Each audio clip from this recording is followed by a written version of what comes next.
So you think computer games are more exciting than old-fashioned toys? Maybe you should think again.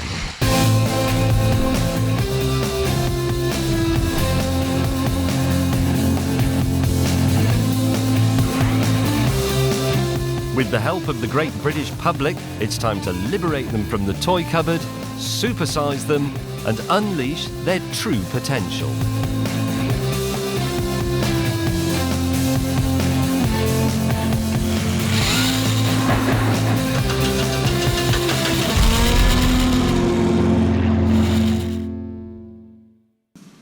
This week, airfix.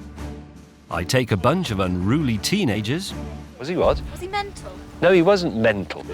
And show them the joy of model making. It's a bit more like for older people, not really for kids. Is it? I also realise a childhood dream. There's England upside down. And I have some work done on my face. I prove that I'm still down with the kids. Who's Beyonce? You don't know who Beyonce... You're actually joking me.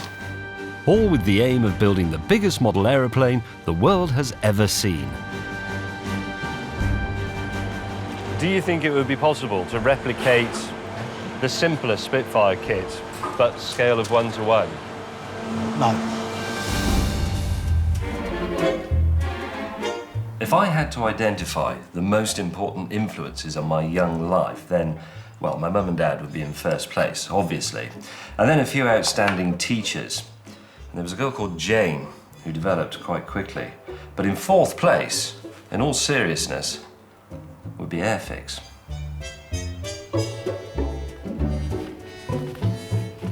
This is a Hawker Hunter.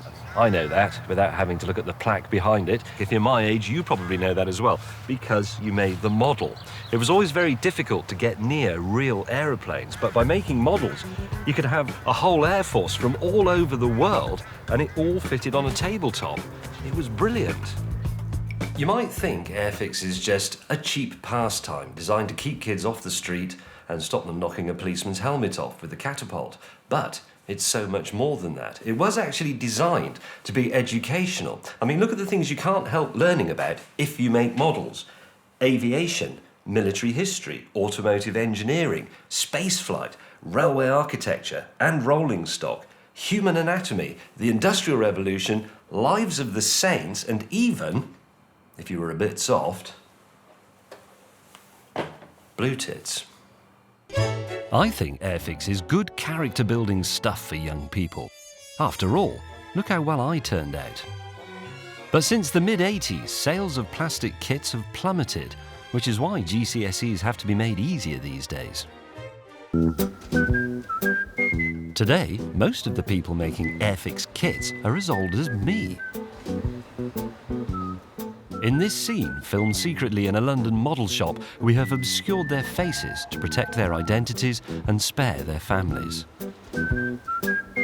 All of this makes it doubly difficult to get young people interested in airfix modelling, because let's be honest, they've grown up with some pretty remarkable things. Video games, an entire record collection that goes in a little box in your back pocket and is never scratched. All I could offer them is a pile of plastic parts and an old hobby populated by old men. I want to see airfix reclaimed by the young, so I've come to the Thomas Telford School, near Telford, to recruit some 13-year-olds for my campaign. Airfix demands patience and the ability to sit still for more than 5 minutes. In my spare time, I'm more of a sporty person doing taekwondo and cheerleading.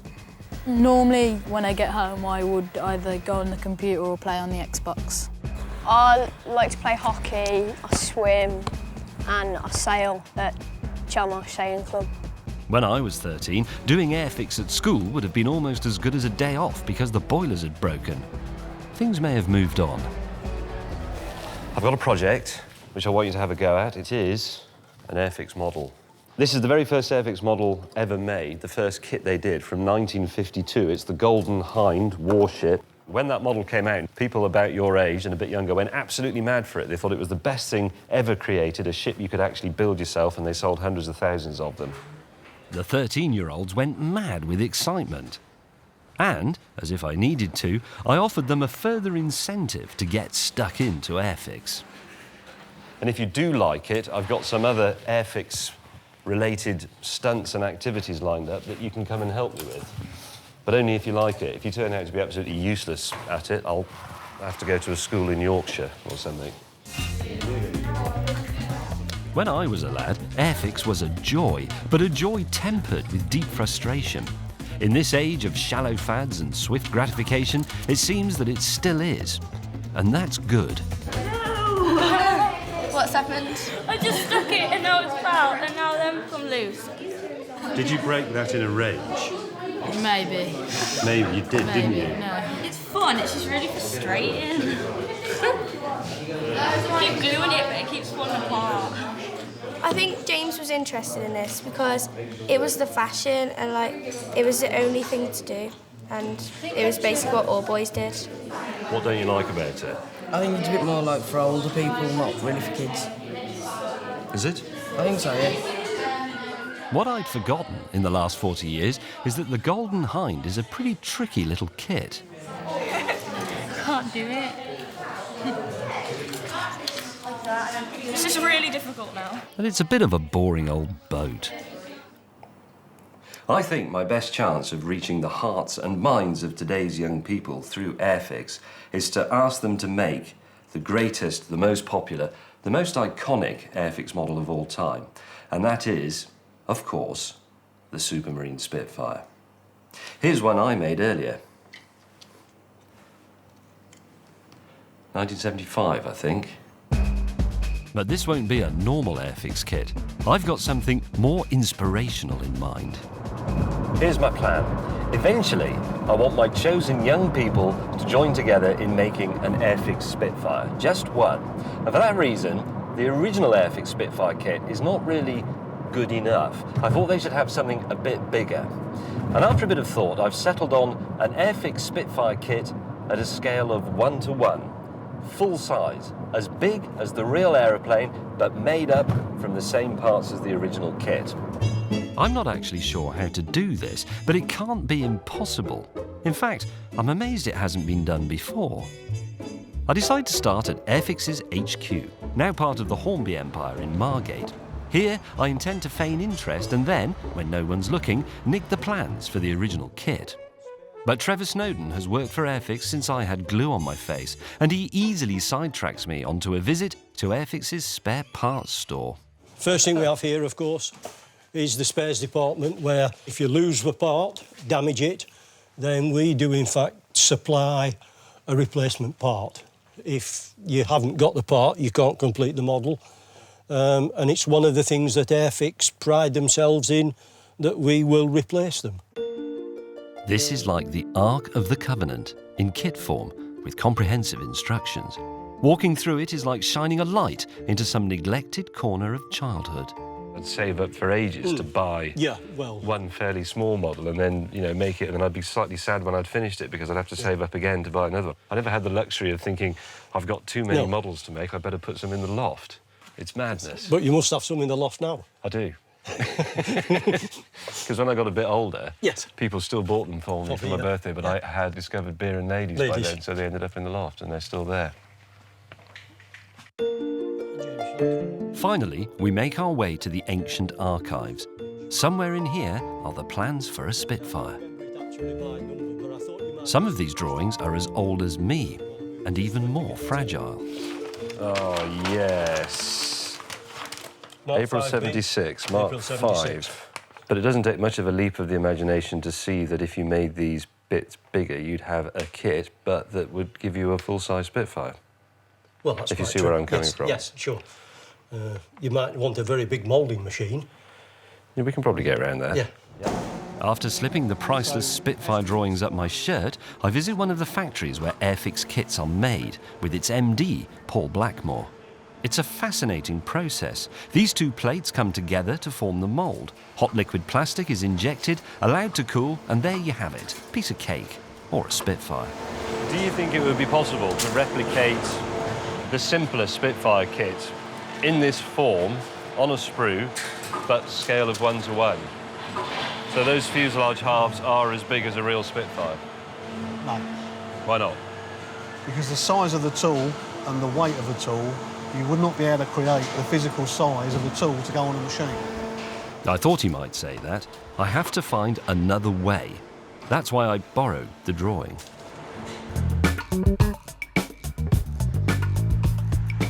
Now, whenever you drive past a historic RAF station, this is High Wycombe, you will see a Spitfire on a stick. And I hate to shatter your illusions now, but they're not real. They used to be in the olden days, but they were far too valuable to leave outside. They're worth millions of pounds.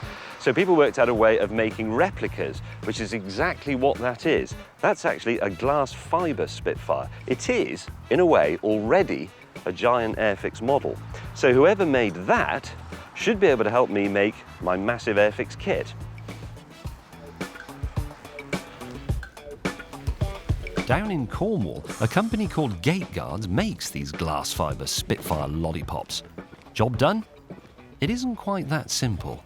Now, some of you will be watching this and thinking, well, these people already make something like a giant aeroplane kit, so what is the problem? Well, there are several. One of them is that it doesn't actually go together like an airfix kit does. Ow.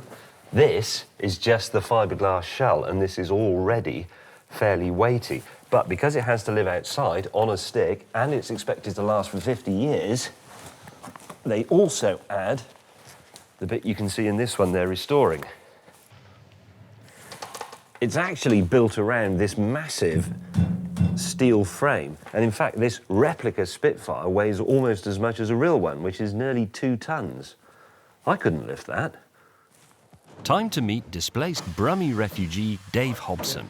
Can he make me a giant airfix kit that's strong enough to stand up, but light enough for children to handle? What I want to know is, can you make this like that in a scale of 1 to 1? So that it looks like this, it's on the plastics runners, and kids and their mums and dads can build it, paint it, put the transfers on in a public place, have a giant community airfix modelling experience, but I need a massive kit. Ooh, do you actually realise the size of that? Do you have any idea how big? I mean, if you wanted to actually, is it okay to open this? Yeah, far away. There's only something like 20 components in it. Wow, I mean, to actually build something that size, we'd have to strengthen it up. I mean, if you wanted it exactly like that. This isn't the sort of tool that won the Battle of Britain. I'm not being defeatist. We can certainly have a go at it. It's not that big. I know this isn't going to be simple, and I know how big a real Spitfire is, but Dave shows me anyway. That's the whole width of the wing that you're asking us to build. And you want me to make that in one structure? Yeah, well, top and bottom halves. What?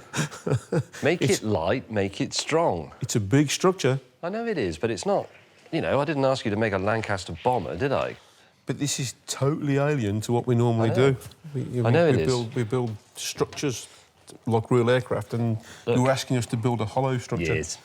It's like that first man who ever went on television. He says he didn't know what he was doing, but it's OK, because no one had ever been on television, so nobody knew what they were doing. No one's ever done this. You are a pioneer. You are the Wright brothers of giant airfix models. Their main concern is that if they make it light enough, for my purposes, it'll be too floppy and too weak, and it won't stand up, which is why they're getting all worked up about this unsupported wing nonsense. And admittedly, it's not the sort of materials and the sort of methods they're used to, but they're the nearest we have to a giant kit maker. So I think they'll do it, actually. Well, I'll have to do it, otherwise I'll be fired. I've decided to keep the giant Spitfire as a complete surprise to my airfix disciples. They still need more kit practice anyway. But the question is, should I break them in gently or make them suffer? This is a Chieftain tank. It's a massive, great hulk of metal parts, weighs around 50 tons. But as an airfix model, which is about that big, it drives you absolutely up the wall because all these wheels and these tracks are tiny little, impossibly fiddly bits. It really is utterly frustrating and actually hardly worth the bother. Right, team. I send a package to the headmaster. Dear class, please find enclosed some tanks to make. These are quite fiddly, so please be patient and take your time. 2 boxes of tanks. Chieftain tanks and T62 tanks. I'm effectively asking modern children to spend a few evenings in the 1960s. I'd have them eating Spam fritters as well, to get the full effect. You've got to find that bit 2A. They're normally numbered. But here's something I hadn't reckoned with. The dads. I played with airfixes when I was a kid all the time. I had Phantoms, I had tanks, I had everything. Aircraft carriers, the whole lot. You know, I'm still reliving my childhood, to be honest. Yeah, he's a big kid. Yeah. It's a school day, so I've decided we should have a school trip on a bus. In my day, we'd have amused ourselves by making rude gestures at lorry drivers. Do you normally play with mobile phones and iPods on bus trips? Yeah. Is that all you ever do? But let's wait until they see what I've lined up for them. This will make those long hours at the table getting a thick ear for putting paint on the carpet seem worthwhile. The chance to experience for real the thing they've just made in miniature.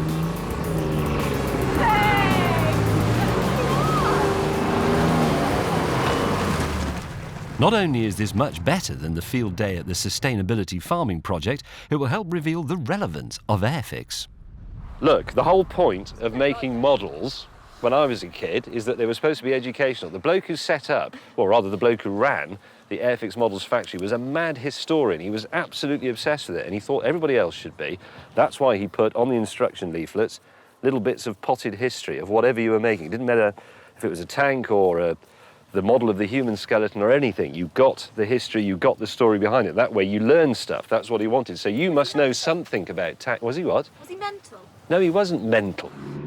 I changed tack and try a bribe instead. Tank driving with Major Nick. But even at 13, that part of a woman's brain that only thinks about shoes is already fully developed. Oh my god, I've got my shoes all muddy. Oh my god, that's so not good. They're not really tank driving shoes, are they? don't know.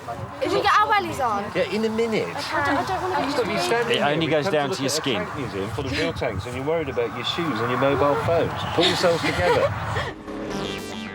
I'll do anything to persuade this lot that tanks are cool and that making models of them must therefore be cool too. This next bit's from a low-priced DVD. OK. Right. Give it a bit more. That's my front right there. About right. Keep the power up. Plenty of power.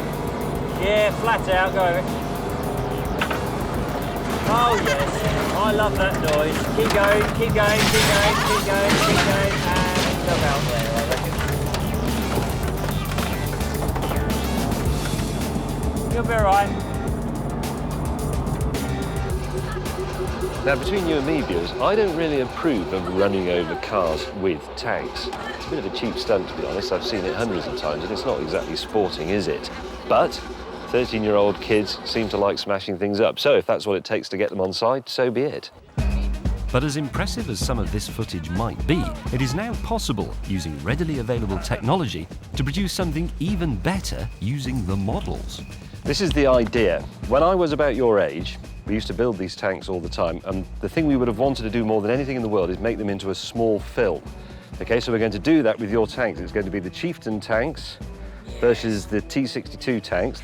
Now we've got something we used to do when I was a kid, small amounts of gunpowder out of fireworks that you put in the tank that will make the odd one explode with some sparks, which we will film. Happy to blow your tanks up? Yeah. Mine. Who said no?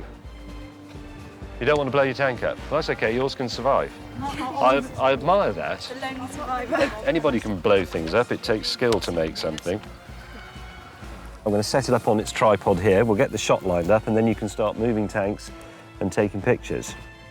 After just a few hours on one of the smallest action film sets in the world, a masterpiece is born. Right, rolling. I'm moving. Wow! That must have looked quite good. This is like Sam Peckinpah's Cross of Iron, only a bit jerky in places, but not quite as long. But it was done with a conventional stills camera and a simple computer program. The impressive bit is actually the model making.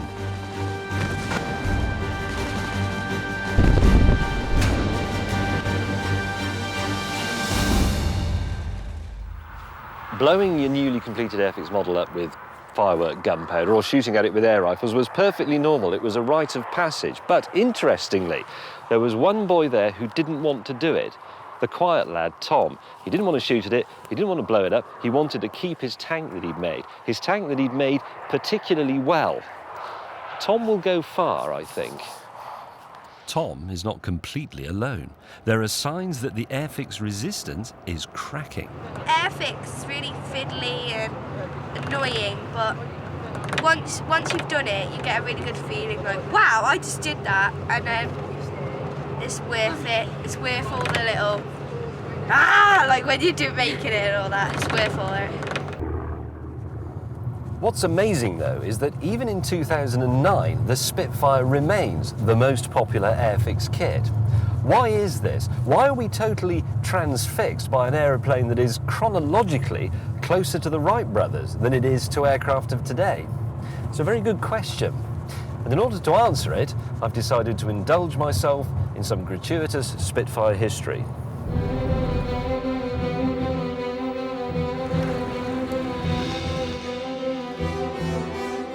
Carolyn Grace is the owner of this rare two-seater. She has flown and loved it for over 20 years. What is it about Spitfires in particular? I mean, of all the aeroplanes from that era, this one is, it just endures in a strange way. The Spitfire it fulfills all your senses. It sounds wonderful, it looks beautiful, and it is just superb to fly, and they knew that in the war. And I think it because it's a British design, at its very best, I think it covers everything. Did you ever make an airfix Spitfire? My son did. Did he make a good Richard job of it? did. Well, he never painted them, so he always ended up shooting them or burning them. Yes, we should point out that Carolyn's son looks after real aeroplanes these days, including mine, actually. I might find someone else. Time to get suited up. And as with all military clothing, one size is designed to fit no one. It's a bit short in the leg, but I'll take it.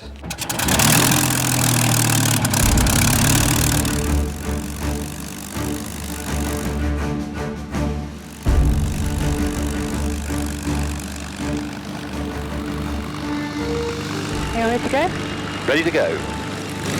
Right, here we go. Take off in a Vickers Supermarine Spitfire. This is the beginning of the ultimate male fantasy. God, what a racket!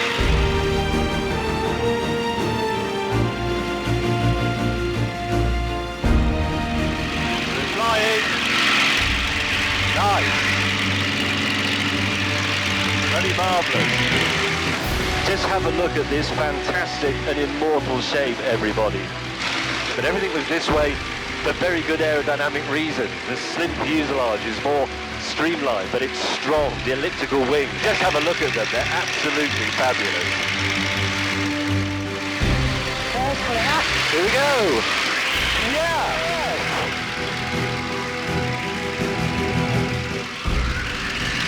There's England upside down. Whoa.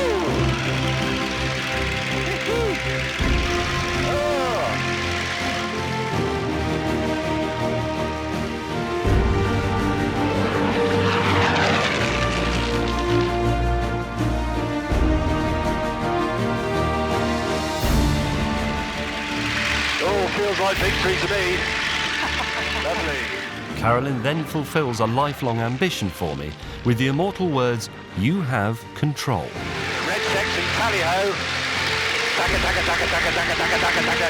Sorry, that's a bit childish, but I had to do it.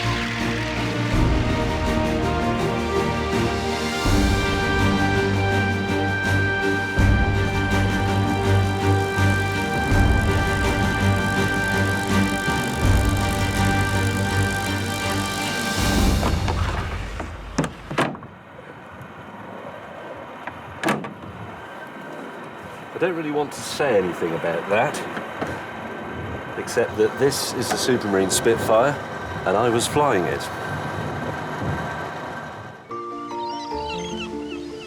That's enough gadding about as Ginger. It was time to come down to earth in Cornwall to see if Dave had cracked the problems with the kit version. It's now just 10 days before my chosen young people assemble the giant airfix Spitfire kit. Unfortunately, it's also nearly 3 weeks since I heard anything from Dave, who's making the giant Spitfire kit. For some reason, he won't answer the telephone, he doesn't respond to emails. I've no idea if he still lives here even. I've had to come 300 miles all the way to Ruddy, Cornwall, just to find out what he's up to. So what you're about to see is a piece of genuine reality television. He doesn't know I'm here. I don't know if he is, actually. Morning, dog. Why don't you answer the bloody telephone? I do. You don't. Too busy working. And you don't answer your emails. Yes, we do. You don't. Yes, we do. You've no idea how nervous I've been about this. You've no idea how nervous I've been about it either. But at least you know that it's... I don't even know that you're doing it. I'm just sitting 300 miles away thinking, is he making my Spitfire or has he buggered off to Australia? We've been doing test pieces. Look at that. Big Dave has found a combination of glue and glass fibre that keeps the polystyrene supports in place. Strength and lightness together. So that's what half the thickness of it would be in one of your real gate guard aeroplanes? Yeah. Can I feel the weight? Yep. I can lift that, and I'm feeble. It's a result, and Dave and his team can now forge ahead. Although, we've yet to see if this technique is good enough for the big wing section.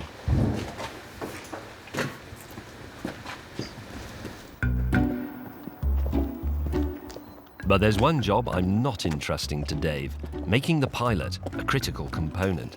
I'd like it to be a full-size likeness of me, and as the job involves laying hands on me, I've rejected the big brummie and instead I'm going to visit someone called Poppy in her Chessington studio, or shed. You've heard about this. Yes, we have been told. Airfix Spitfire. Right. And I need to be represented as the pilot, but I wanted to have my face. He's there. I've taken him off. He's tiny. He is tiny.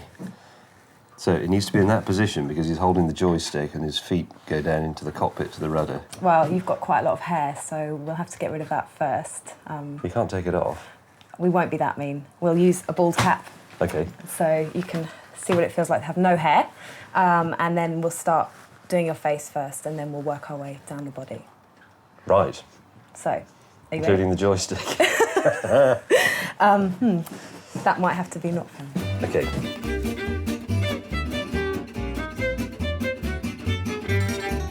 What's the weirdest request you've ever had? I have been asked about a gentleman who wanted to make his own doorbell. And he said that he'd like to use a certain part of his body as the door pull. We do get the odd people wanting their bottoms and breasts and things like that. Let's just do my head. Brilliant. Making sure your nose is still free.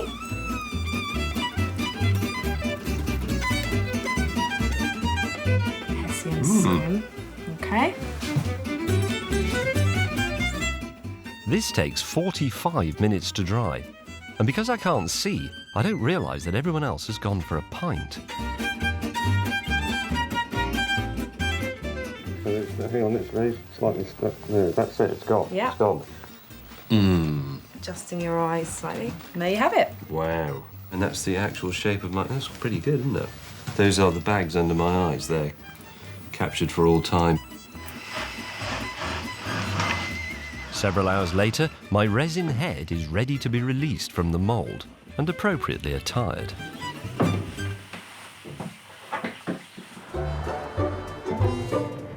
Good evening, I'm James May, and this is my partner, James May. No, partner's not right, is it? That makes him sound like a gay lover.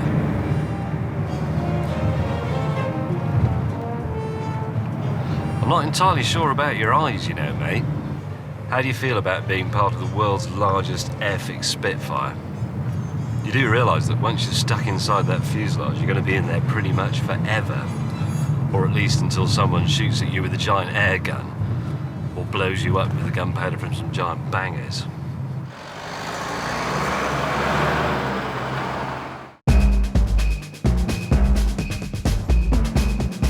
This is turning into a giant project in all senses. Solo airfix assembly work at the kitchen table is out. My modelling apprentices now need to learn to work as a team, and I know the perfect training location, the Jaguar factory at Castle Bromwich. Now, a lot of cars have been made in this factory over the years, ever since the 1950s, but the factory wasn't actually built to make cars at all. What was it built for? Does anybody know? It was made to build Spitfires. So today, we're going to build Spitfires. And what's more, we're going to make this kit, okay, but we're going to do it in an organised way, exactly like in this factory. Make sense? Yeah. Can you do it? Yeah. Arrange yourselves around the table.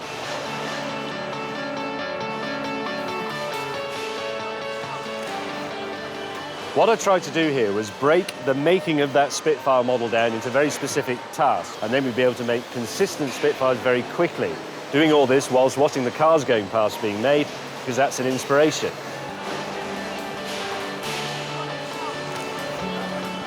Do you prefer making them like this, or would you rather make them individually? This is more fun, isn't it?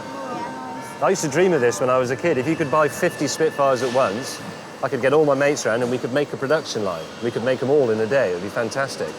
You don't look very convinced. What would you do with them? Give them away to a museum or something. Or shoot at them, as usual. But look at this. They're making airfix without any bullying from me. Although I have said they can't eat until they've made at least 6 Spitfires. Connor, let's just finish our jobs before we start assembling the cockpit. I've only got one more of these to do. Starting to see evidence of systematic working. Maybe it happens naturally when you put people together, but look, there's a little propeller assembly line going on there. There's some instrument panels being made in series there, and most impressively, come and see this. This man clearly has the right sort of mind for this. Look at that, he's ahead. Within 2 hours, Spitfires are rolling out of Castle Bromwich once more. It's a fantastic effort, because I said this was an easy kit. It's actually extremely tricky. It's got very difficult stuff inside the cockpit and the flaps under the wings, and they've done it excellently. I'm quite moved by it. I think they're ready. Well, they might be in the Midlands, but down in Cornwall, Dave is still not sure that the polystyrene bracing system will be good enough for the bigger bits. That's the bottom wing. Now, that across there is 34 foot. And with the wing tips on, which the tips on that side of the wing there, that then becomes 36 foot, because that's the wingspan of a Spitfire. But they wanted that in one piece. And then we tried the top wing on, exactly as the way it's cut out. And as soon as we did that and put the top wing on it, it went like that. And that's exactly what we said it would do. So I don't have any idea if it's going to work tomorrow. And this what's taken 16 hours extra to do. Everybody's so tired now that we're on, we've passed adrenaline. We've gone past 48 hours of no sleep, while James is probably tucked up somewhere in bed, fast asleep.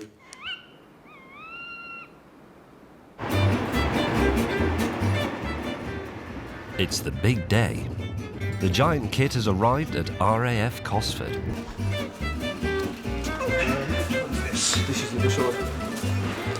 Yeah, if you just put that one bar across the middle, that's reminiscent of what the spar would probably look like anyway across the middle of the aircraft. Why don't I just stick it? Yeah, just do it like that. Before the builders arrive, I discover there's a rather pressing issue in the hangar. We have a small problem here already. This is the biggest part of the kit. You'll remember it's the bottom half of the wings. It comes in one piece. It is also the part around which the rest of the aeroplane will be built. Made the way we decided, with the thin fiberglass and the honeycomb, it's too floppy. So it has to be strengthened with some steel pieces. Which sort of means Dave was right all along. But we can edit that out. The Telford prodigies arrive, still oblivious of the enormity of the airfix task that lies before them. Right, gather round, everybody. Happy? Yeah. Good. This is a very important day for me, personally, because we're going to do some airfix. This is an ambition that I've harboured since I was about 5 or 6 years old. It's a long time. It is a long time. It's a previous century. And it's an opportunity for you lot to be a part of history. Yay! but only the history of airfix. But that's pretty good. Cue the door, sir.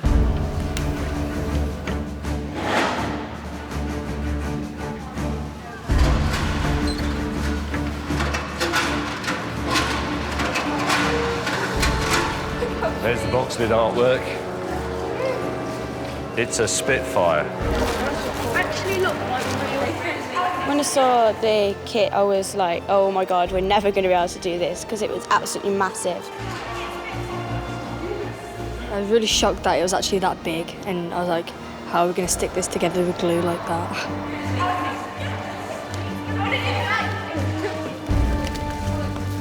What? It's him. James. It's James. That's James.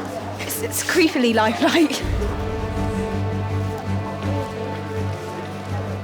This is the biggest airfix model in the world. There has never been one this big before. This is where you have to apply everything that we've learned about making airfix models over the past few weeks. Still up for it? Yeah. Right, good. The first job is to remove all the pieces from the sprue. That's the frame holding them together, for those of you who don't know airfix and are therefore incomplete. Ellie and Caitlin land the plummiest job in the hangar, painting me. That's one of the harnesses in it, so it's going to need to be black. Yeah, this will be yellow because it's the life jacket. Yeah, are they going to be black as well? Because they're little, like, toggle things. Yeah, toggles. But it's not long before we hit a problem. The steel reinforcements have, after all, made that big wing piece a bit weighty. Right, in order to lift that main bottom wing section up and turn it up the other way and put it on the trestles, we need more people, because that really is too heavy for you to lift. So if you all go and find one other person, there's Air Force cadets, there's a fat bloke from Birmingham over there. Some of you have got mums and dads and things here. Can you help us, please? Can you help us to lift the wings in there, please? Yeah, that's fine. Till your duties fall out. Well, I know, but as long as you know. Luckily, my father has turned up to help. Only right, really, because this is all his fault. I have to confess I initiated him with a Spitfire. That was his first airfix model. And we did it together. It was a gift for him to start with from the local newsagent shop, a little airfix kit. And then he became a regular visitor to the local newsagents when he saved up enough money to buy the next kit and the next kit and so on.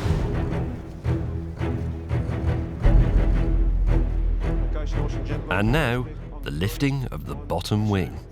I feel a bit for the youths. They have an airfix model to build, and not for the first time, dads have taken over. Keep going. Pull back gently. Right. Hold your backs.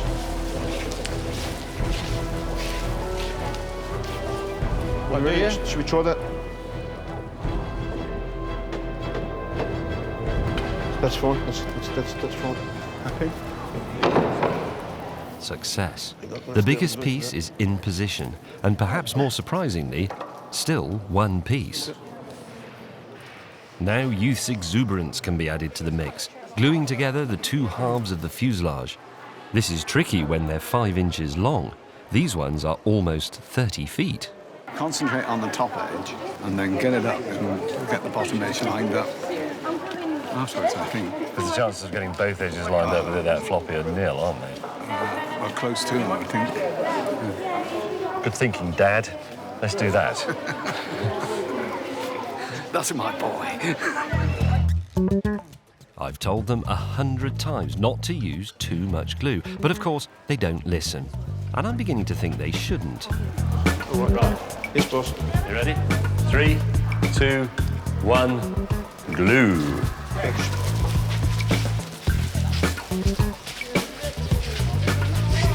Get out, Dave.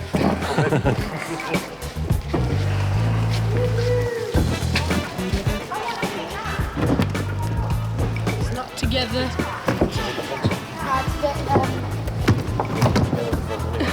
Superb. The fuselage is now one piece. That is set aside to dry while we add the top halves of the wings. 3, 2, 1, gently up. Careful.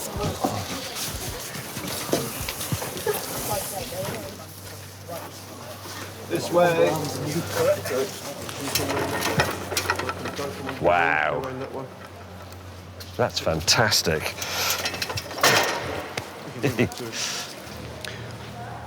I know this is going to sound a bit nerdy and sentimental for a 46-year-old man, but this is actually something I dreamt about when I was about 6 or 7 years old. Could you make an airfix model the size of a real aeroplane? And there it is, look. There are the wings of the giant airfix. There are the wings of the original kit. There's the giant airfix fuselage. There's the original airfix fuselage. I never thought that would actually happen. And there it is. That's excellent. With the aeroplane coming together, I wonder if Ellie and Caitlin are doing my body double justice. You got a lot of paint on your hand. Yeah, we didn't have gloves. I wouldn't bother cleaning it off because you're bound to get some more on. Can you have your lunch very quickly and then get back and, you know... We've got to go. That's Go why where? we clean our hands. Go to see Beyonce. Who's Beyonce? You don't know who Beyonce... You're actually joking me. You must know who Beyonce is. Oh, no, I don't... You, American singer. Oh, you're going to a concert? Yeah. So you're saying you're going to go and see Beyonce rather than stand Beyonce. here... Beyonce. You'd rather do that than stay here and paint a big plastic model of me? Yeah. We tried to do both. Well, you haven't done very well. You've done the boots and you've got brown paint on the boots. Ellie, that and was you've done Caitlin, half that was your trousers. half. That was your boot, that was No, it my wasn't. half. Bye. Bye. Bye. Honestly, young people, they don't know anything. With 2 recruits going AWOL and the others more interested in mucking around than doing airfix, even I can tell that I'm not winning these kids over. I think James is like a perfectionist here, so he's really like wants everything perfect. It's really annoying. You're 13, you should be able to do that. I think James is quite bossy because he is a perfectionist. He wants it to be perfect. He's a little bit fussy with the painting and how careful you do everything. OK, time to change tack. Time to let the kids do it their way, however much it hurts. So you've kept me with my eyes closed? Yeah. How do I see where I'm going? Or am I just having a bad moment on approach? I think you've just sneezed. Just sneezed, OK. I'm not convinced that he really wanted to let anybody else play with this other than himself. You've put a few hairs up my nose as well. Yeah. Try and make it as realistic as possible. Right, all right. He's doing very well not to shoo them all away and roll his own sleeves up and do it all himself, I think. I allowed Connor to replace me as foreman. I taught him well. There's a little bits of blue here and there. If you want to give it maybe another coat. And you've been a bit messy with that painting on there. Just like you've ended up splattering it all over the floor. I need someone for a very dangerous job. I do. I'll do it. Oh, I'll do You're full. I'm dangerous. You do everything. Oh, Hoisting the fuselage onto the wings is a top job for any airfix fanatic. But I graciously allowed Tom to be the main man here. You've got to go over there and pull that chain. The chain that lifts the Spitfire up into the air to go onto the wings. No pressure, Tom. Yeah. If it breaks, it's your fault. If it breaks, everyone will hate you. It's a tense moment. If my polystyrene ribbing isn't strong enough, the fuselage will now break up in mid-air.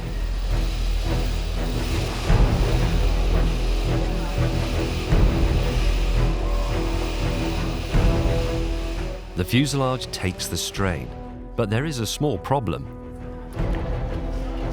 It doesn't line up, does it? We didn't think carefully enough about where we positioned this before we started putting the fuselage on the things. We try some adjustments. Go. Hang on, whoa. Poles. But even then, we have to resort to a power saw. Seasoned airfix modelers will know that you sometimes have to trim the parts very slightly in order to make them fit together properly. That's exactly what we're doing here. It looks like a huge amount being cut away, but that's only because it's a very huge model. The team is working excellently and efficiently together, largely because I've been made redundant. Extend the brown spot out by like a bit further. Make it the same shape though. Does that make sense? Yeah. Yeah. I think so. I begin to think that we, or they, might actually get this model finished, and that the young people might even enjoy it.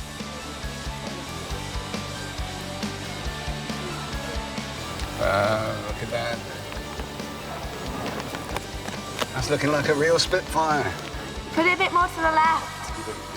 Okay, Connor, are you reaching okay there? Yeah, I'm reaching okay. Lift it a bit.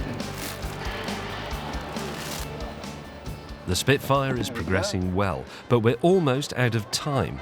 And what the workers don't know is that I've arranged for their model to be revealed not just to their families, but to people who actually flew these planes in the war. What sort of quality or what it's made of, I haven't the vaguest idea. How they're going to build up a right-sized model of a Spitfire, I think will be extraordinary. I'm looking forward very much to seeing it. I think it's brilliant. Well, I expect it to be of a very high standard. But there is one last critical job to be done. Everything that has been achieved up until this moment is effectively pointless, because the true test of this Spitfire is whether or not it will stand on its own wheels when the trestles and the props are taken away. And it's not only the Spitfire that has to rest on those wheels, it's the reputation of Big Dave from Cornwall. In the next 10 or 15 seconds, he could be a broken man. The wheels are put on, and the aeroplane must be winched down to see whether it will support itself or fall to pieces when the kit and legs take the full strain.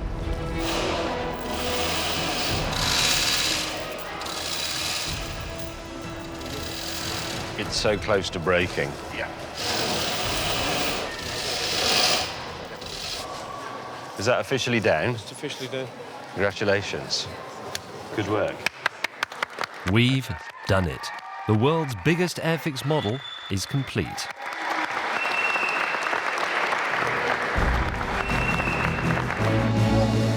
And our VIP guests have been waiting long enough. It's time to reveal it.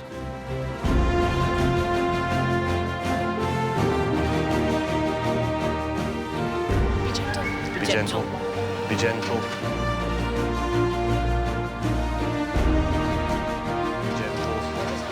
For the first time in more than 60 years, the hangar doors of RAF Cosford open to reveal a brand new Spitfire. But as ours is only a model, we're not sure it will make this next bit.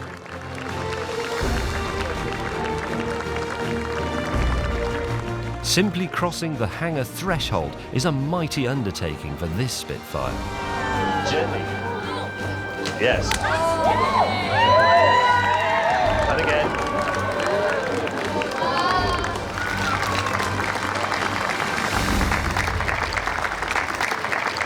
A bit more. And stop. Bravo. Well done. Excellent work. God, that's made me feel quite emotional. Fantastic. I don't know what to say. I know you've done it already, ladies and gentlemen, but this lot built it and painted it, and were very patient. Give them another round of applause, please. It's absolutely superb. Thank you, everyone. I didn't expect it to be that big, actually. I thought it'd be a little airfix model. So, yeah, I was quite shocked. All that hard work, end result, brilliant. Absolutely brilliant. It was much better than I expected with all the smoke as well. It made us really proud, didn't it? To see it being hauled out. It was fabulous, really good.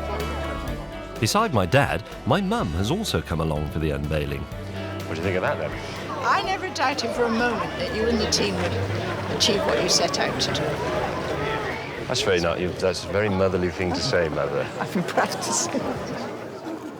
But what did real Spitfire pilots make of our model? Was it up to scratch? I must say the paint job's good. We've got the colours right. Absolutely terrific, because it looked just like them. Really very clever. Can't think how you did it. And they were beautiful to fly. Congratulations, it's wonderful what you've done. Thank you. I think you're really proud of yourself. We must have done a good job, because we earned the approval of none other than the General Manager of the RAF Museum at Cosford, Alex Medhurst. I'd put it in our exhibition. You would? Oh, yeah, definitely. Will you? because we haven't got a home I for will. it. You will? I will. Excellent. Yeah, Right, I'll there you take go. it, It's yeah. got a home. Yeah.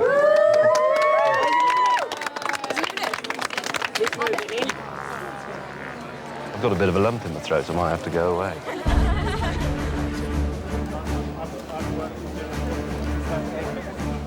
But the real test for me is, did a new generation enjoy it? Or have I put them off airfix forever? I do feel proud of what we've achieved. We've made a whole life-size Spitfire out of airfix. I think that because of doing that, I probably will actually do a lot more airfix in the future.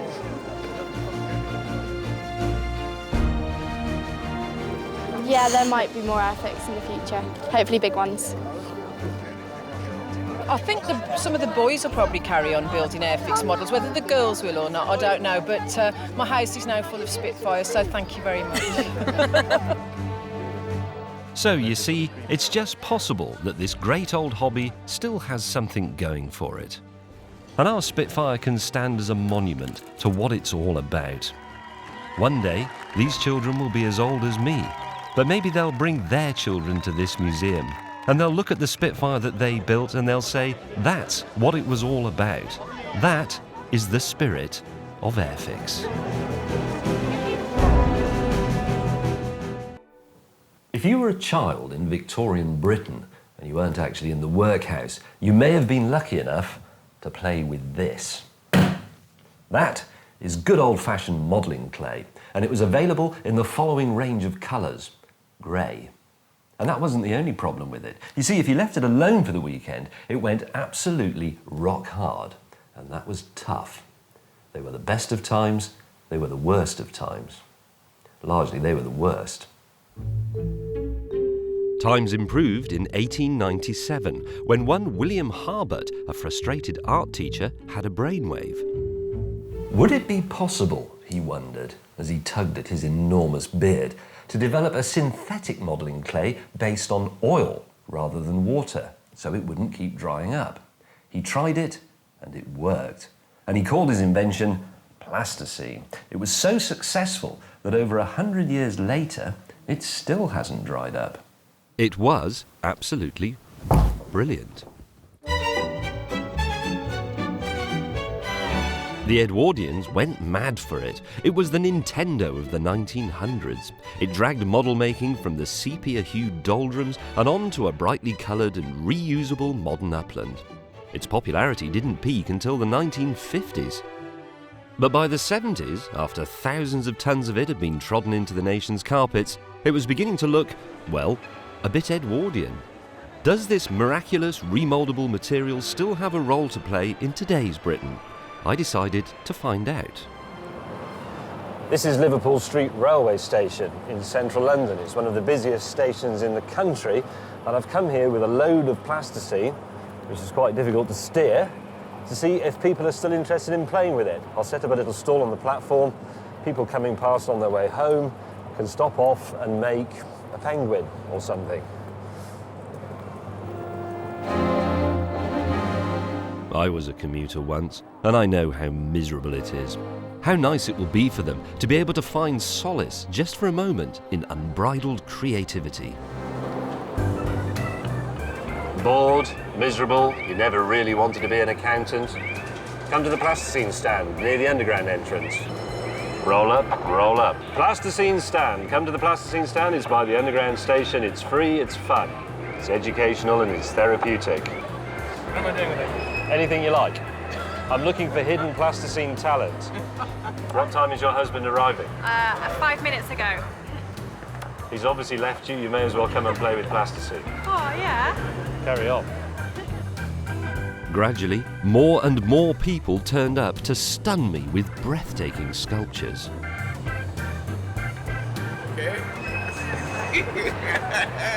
Did you do that? Yes. That's very good. When did you last do this?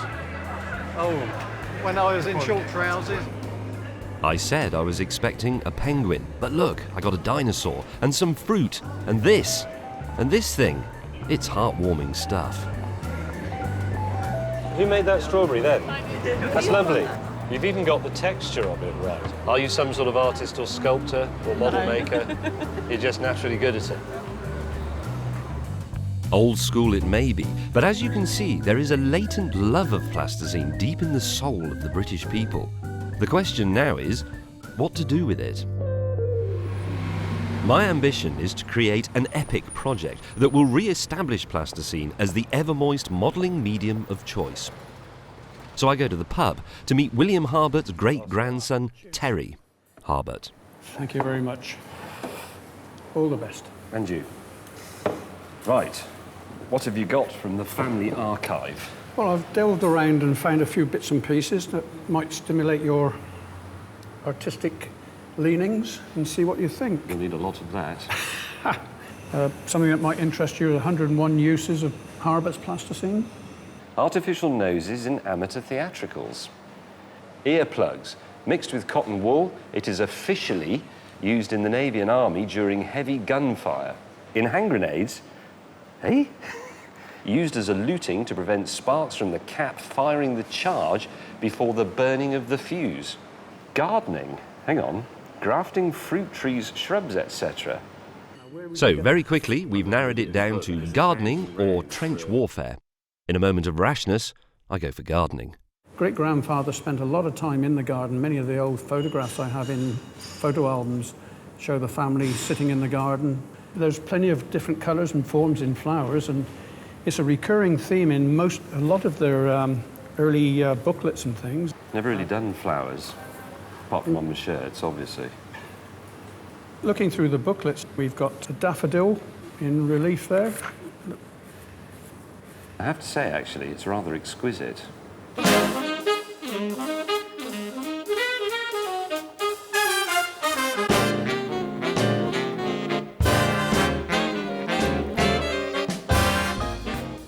There, look at that. There is a flower made to the original William Harbert method. And that's given me a bit of an idea. You see, I don't actually have a garden. I've got a few pots out of the front, but they're the responsibility of her outdoors. So what if I made a whole garden out of plasticine flowers? But then the question is, where would I actually put it? Because I want a lot of people to come and see whatever it is we make. I want it to be a celebration of plasticine. I want it to be the pinnacle of plasticine greatness. I want it to amaze the world with what is possible using this Victorian dated plaything.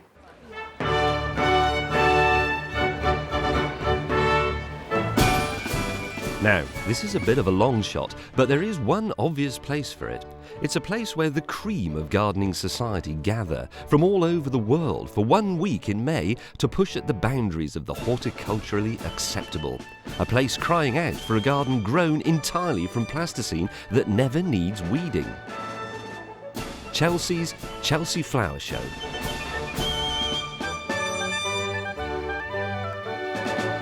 I gave Chelsea a ring and suggested this, and amazingly, wasn't told to go away immediately. Instead, I was summoned to the site where, in under 2 months' time, I wanted to show the first plasticine exhibit in the show's long and illustrious history. Manager Alex Borkwell had a stern word.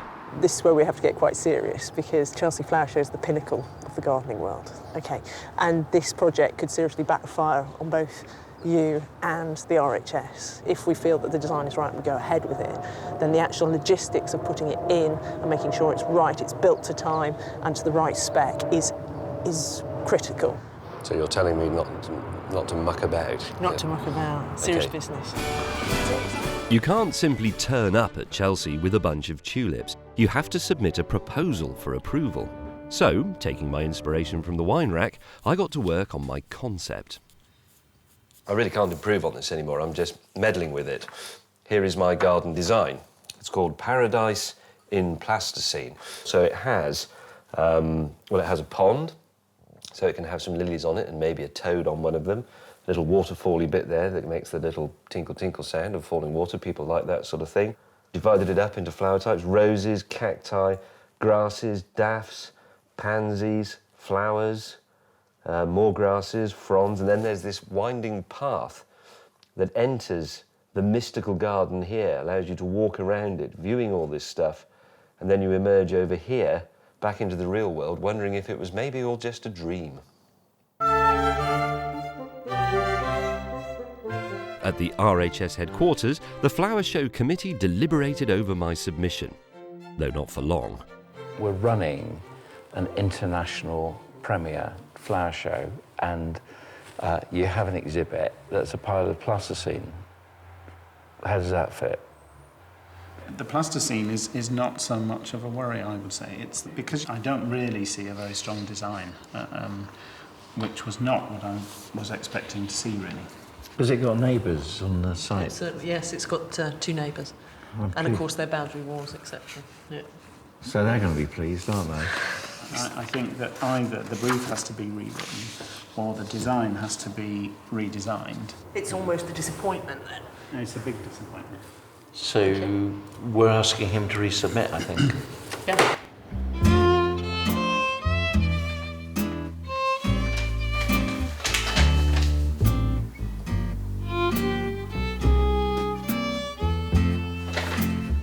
I've just had a letter from Alex, that quite posh girl at the Royal Horticultural Society, who until now I actually thought was rather nice, but she's rejected my garden design on the basis that it's not properly annotated, there's no detail of what materials it's made from. Well, that's plasticine. I needed to do a complete new design with a perspective view by Friday. It's Wednesday today, by the way. Which I think is preposterous. I can't, honestly, I mean, I know this isn't brilliant because I'm not very arty, but in terms of information, which is what this is about, what is missing? What else do you put on a garden design? Individual buttercups? Position of bumblebees? What?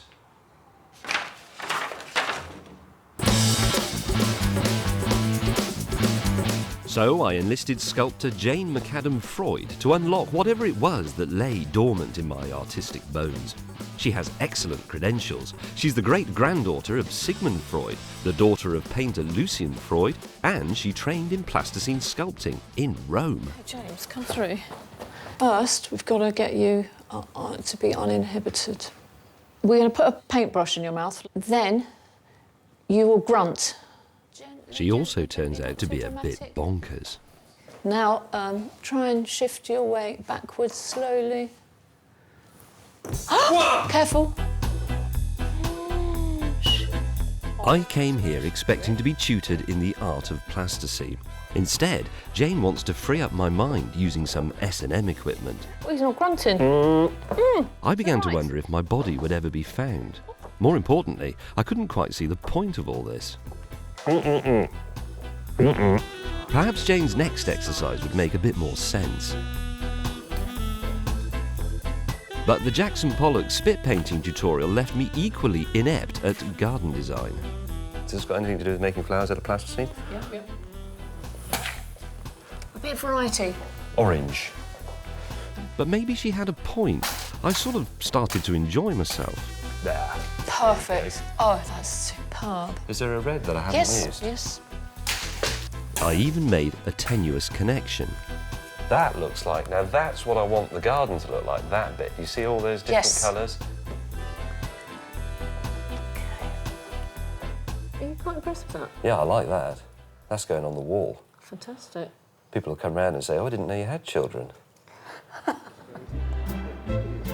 Feeling massively free inside, and with a renewed appreciation of the world around me, born of conceptual anarchy, I returned to Chelsea with a new and improved proposal to present to the RHS committee.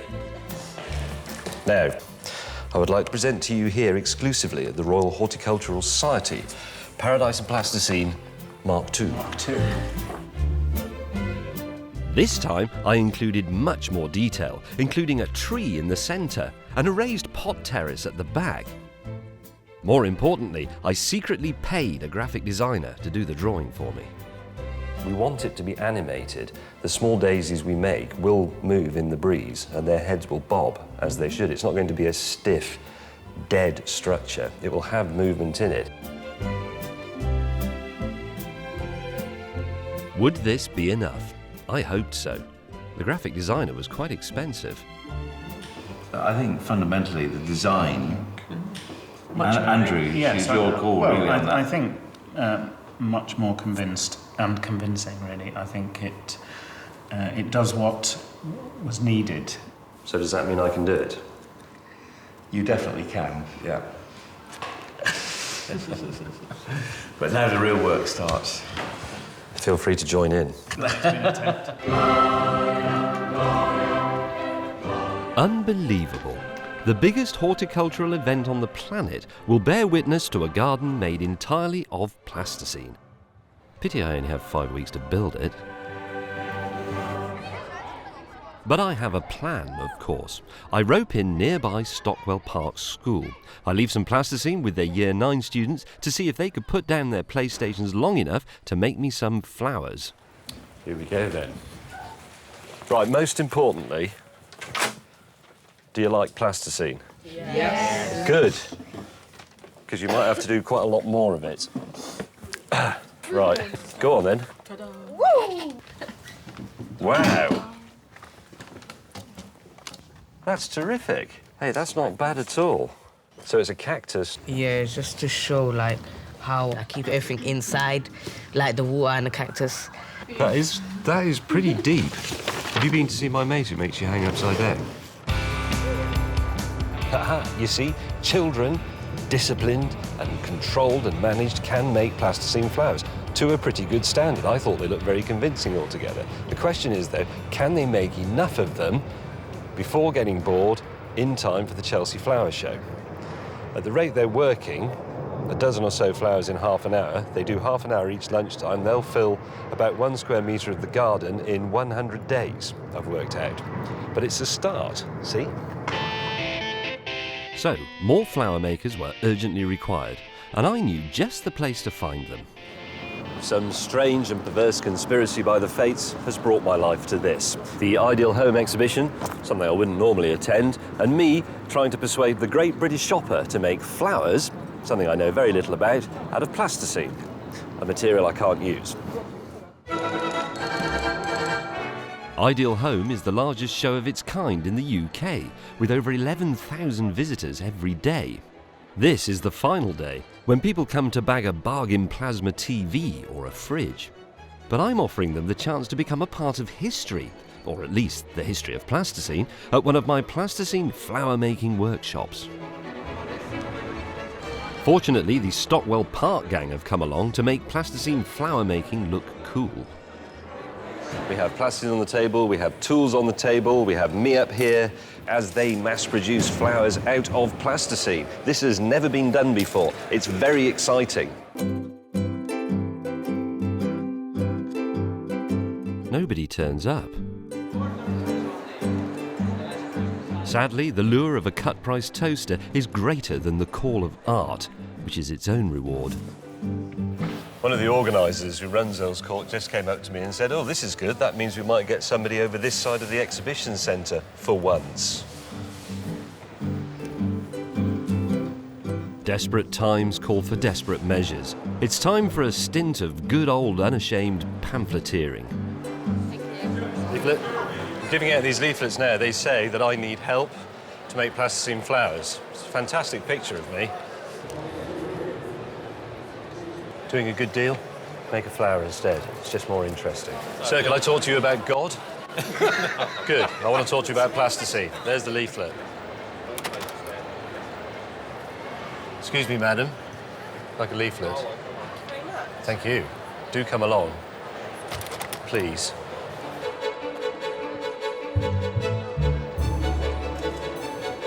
This paid off. People actually came and made flowers. This is our flowerometer. We're hoping to make thousands today. It's currently on 0. But if you could bring each table's completed flowers up to our storage area, we can count them up, and you can start the ball rolling on the counter.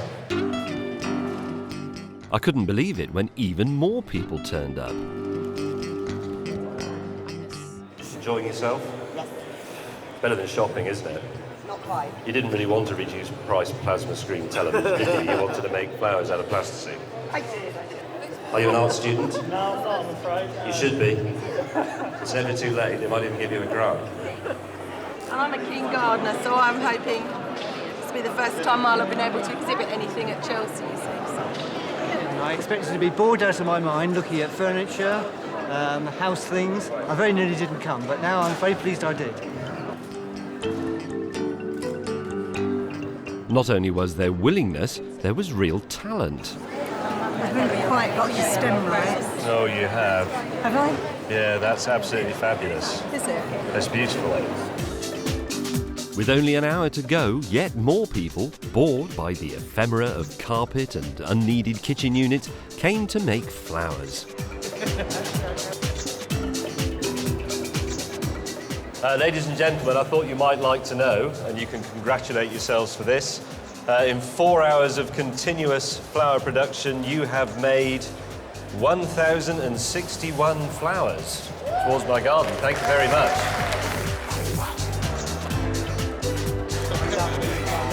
By the time it was over, the British public had bestowed on me a wonderful gift. More plasticine flowers than I would have thought possible. 2,000 perfectly made plasticine flowers. I personally have never been involved in any project which has yielded such a huge volume of simply aching beauty, and it all came out of this stuff. I'm actually quite moved.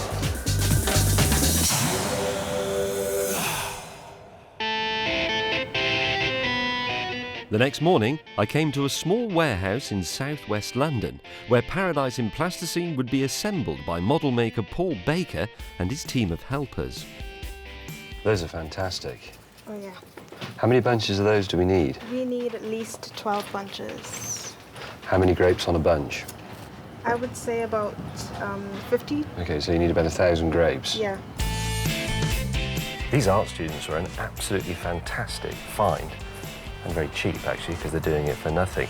But what I haven't got the heart to tell them is that this is actually the workhouse. It's that Victorian ethic thing again. I don't just need a few, I need hundreds, well, thousands, actually. Downstairs, Paul and I marked out the 35 square metre plot given to us by the RHS. It suddenly seemed quite big.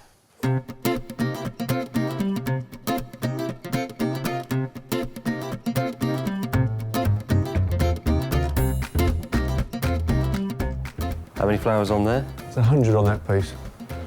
That's half a square metre. 200 flowers per square metre. We made 2,000, so we've got enough for 10 square metres. And the garden's 35 square metres.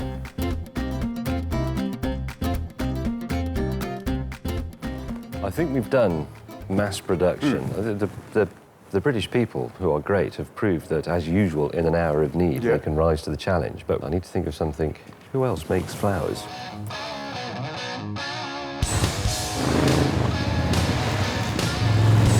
With the Chelsea Flower Show now just 3 weeks away, we needed these people fast. So, with my panniers stuffed with plasticine, I selflessly made my way across London in the rain to meet the lovely Jane Asher in her cake shop. Morning. Good morning. How are you? I'm fine. I wondered if you could do some plasticine. Yes. It's quite heavy. We don't usually work in plasticine, but you can make flowers. Possible. Jane's team can make virtually anything out of icing sugar. And I discovered that you can buy incredibly convincing icing sugar flowers off the shelf. They're relatively crude. The petals are a little thicker than we would make them, but they're very effective, particularly if you use them in bulk. And that's marzipan? It's icing. Icing, Icing. sorry. But it looks fabulous to me. Could you make something that good in plasticine? Oh, yes, easily. May I eat this? Yes, of course. Let's bite it. Oh, my God, you put the whole thing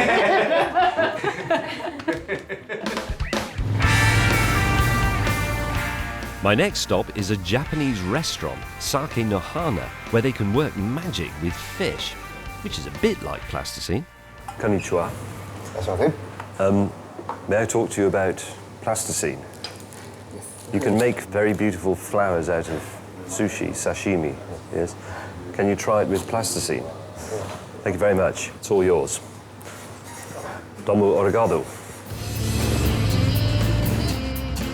I begin to enjoy my new role as vigilante motorcycle plasticine flower man.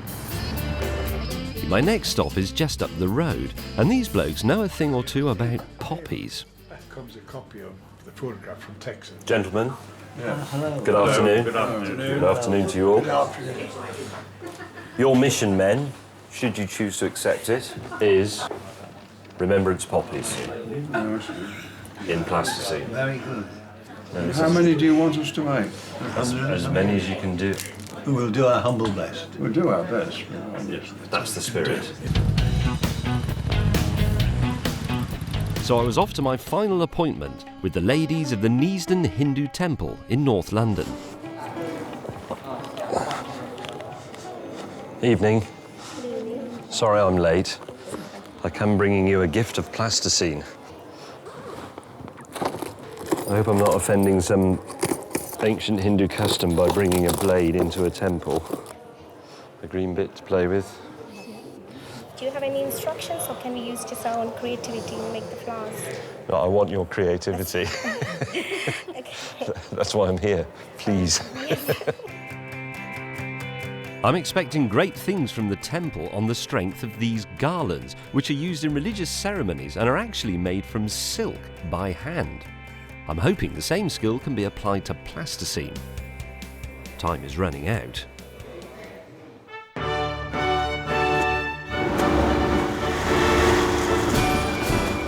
Over at Chelsea, the gates have opened and contractors for the exhibitors have moved in to start groundworks on site.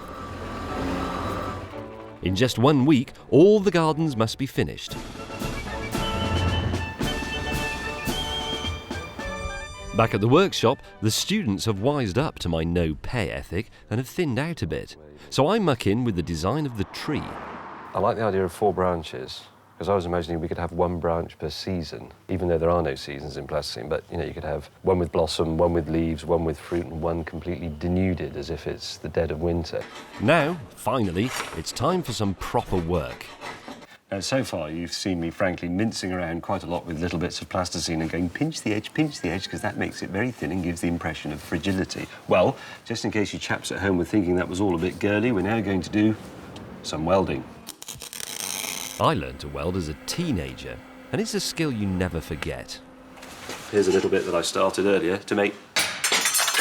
I didn't do that bit, though. That was done by the other persons here.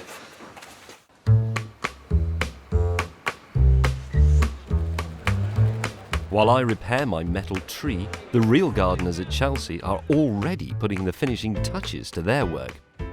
They even find time to polish the odd leaf. While back at the warehouse, I have more problems. This project has many detractors. There are all those slightly sniffy people at the Royal Horticultural Society, there's the gardening community, time itself, and now Basil Brush. Out of the back of the workshop, we have an urban fox. He lives down by the railway line, which is where he should be, obviously. But somehow or other, he comes into the building during the day and hides somewhere, we think. Then after we've gone home and locked up, he comes out and poos everywhere, for one thing, and also tries to eat plasticine flowers. Look what he's done to these. This is all the work of Foxy. But I think in one way it's a measure of just how convincing our plasticine garden is, if, out of all the wonderful gardens that there are around this urban area, Foxy chooses this one. Also, and I didn't predict this, we've chosen a building that overheats in the sun, and this is melting our plants. We've had some hot days lately, and some of the heavier flower heads have actually melted. So did that just fall off? Yeah, and some of them are melting, and actually the flower head's sinking down the stem. Oh, crikey. We should point out that in here we're working under these skylights like that, so they're, I mean, this is a bit like a greenhouse, isn't it? To some extent, that's magnifying the heat, but even so, I'm wondering if I need to do a bit of a laboratory-type experiment to work out the critical ambient temperature at which plasticine goes floppy. Off to the lab, which is my kitchen, but I wasn't using it. So what I'm going to do, just to reassure myself, is a very scientific experiment. This is an oven. I'm going to put it on. I'm going to put in some test flowers. Here's a tulip made by my very thin, delicate method. Here is one made exactly the same way, but with the thicker sort of mass production methods that we used at the Ideal Home. I'm going to put them in the oven, leave them in there for a bit and see what effect the heat has. So I'm going to mount my 2 test pieces in the potato. 2 test pieces, thin one, thick one. I'm going to place this in the bottom of the oven. Now, the lowest temperature at which I can set my oven is 50 degrees Celsius, which in Fahrenheit is actually somewhere around 120, so that's Egypt, really. Now, it's never, ever going to be that hot at Chelsea. I don't think it's ever been that hot in Britain. So if it can withstand this, then we know we're fine. I reckon that if the flowers can last half an hour at this heat without wilting, then sunshine at Chelsea will not be a problem.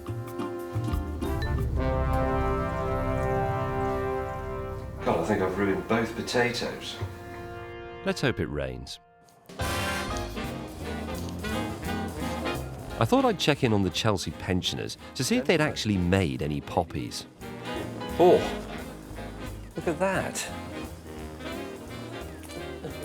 So I didn't actually think you were going to do it when I met you last time. I thought, you know, you'll go off and forget about it, but you have. I'm very impressed. The Chelsea Flower Show was now just 4 days away, but, well, would you tell them to hurry up? 3 days to the unveiling of my garden, and finally, good news. The plasticine plants are finished and ready to go. All I have to do is drive them to Chelsea.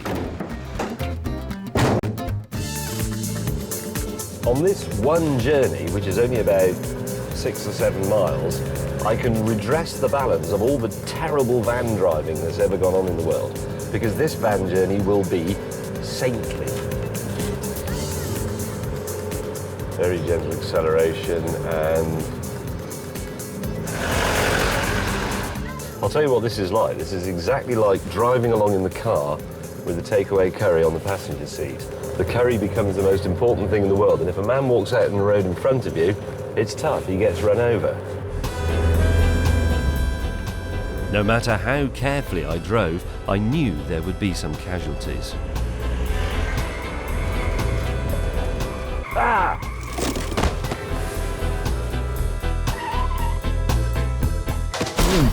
Ah! I was in sight of the showground, but unfortunately, getting into Chelsea has never been straightforward. Go to Battersea first, I'm afraid. What? Sorry. Pull over here, we'll sort it out for you. Oh, Battersea's bloody miles away. It's across the bridge. Because there are so many vans trying to get in, there is a queue that stretches back over a mile from the gate. So I'm left in limbo while the officials decide if I can jump to the front or not. I've just took you outside of the lorry here, and we'll sort you out. I'll get security to come and escort you in. So does that mean I don't have to go to Battersea? I'll try and avoid it for you if I can. I'll give you £1 million. Thank you very much. That's a deal. We definitely don't have to go to Battersea. Right. Just edit that out afterwards.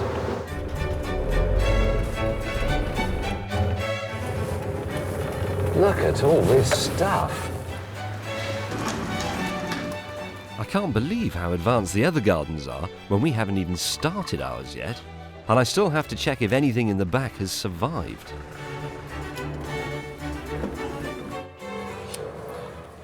Right, I've been putting this moment off, but I can't any longer.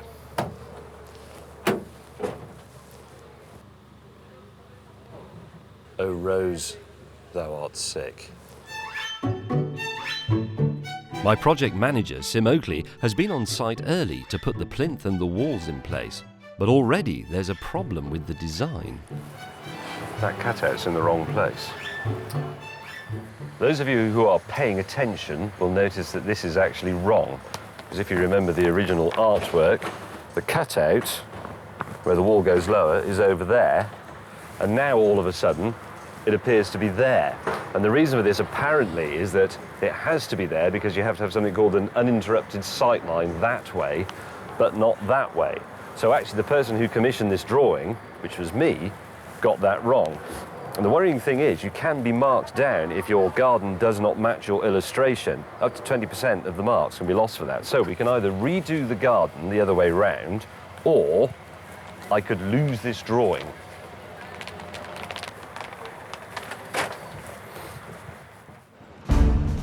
These are real.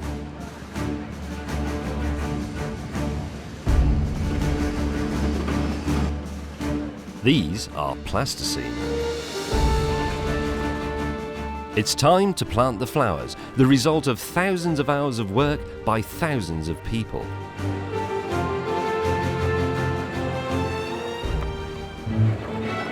Now the garden is starting to come alive, which is pretty impressive for plasticine.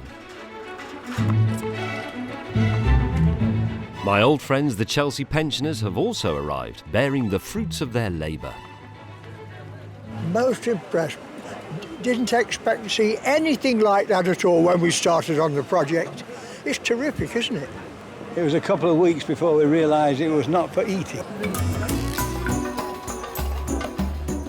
The garden was definitely coming together, but something about it didn't look quite right. So I went and looked at some of the competition and noticed something interesting about their use of colour. I've suddenly realised that my garden is vulgar and there's just far too much going on in it, so I need to go and sort that out, I think. Excuse me. Can we have a team meeting? Team meeting? People, team meeting. Everybody, team meeting, please. You won't like this, but I want you to listen very carefully before you murder me or anything. I've been around and looked at some of the gardens that are tipped for medals, and they're very, very elegant and very, very classy. And the key to it is, and this has always troubled me, the key is they limit the number of colours they use in any one area. I think some of our pre-planted beds need to be reorganised. And I'm not talking about a total redesign, but I mean we need to group the flowers so that there are 2 colours, or sometimes only 1, in each cluster, with a bit of green, with a bit of foliage. I'm sorry. It's my fault, to be honest, because I didn't make the effort to learn about garden design. I just looked at pictures of flowers and thought, they're nice, we could have those, and it's plasticine and we can have them in any colour we want and we can just mix it all up. Whose idea was it to have a tree with 4 different seasons on it? Yours. Was it? Yeah. That was a good idea. They were only laughing at my joke out of pity, obviously. They didn't like the change of plan. James has obviously taken some advice from some professionals who do this for a living, obviously. And he's made a lot of changes, which actually is for the better. It's just a bit late in the day. Obviously, it's a little bit late in the day because it's 24 hours till we open, and it's a bit rubbish. They're never going to say it because they're all far too polite, but that lot absolutely hate me now. I can feel hate radiating from paradise in plasticine. I was actually going to go home early and go to the pub and leave them to it, but as we've only got 1 day to go, and I've given them 3 hours at least extra work, and I'd quite like to win a medal now, I think I'll stay.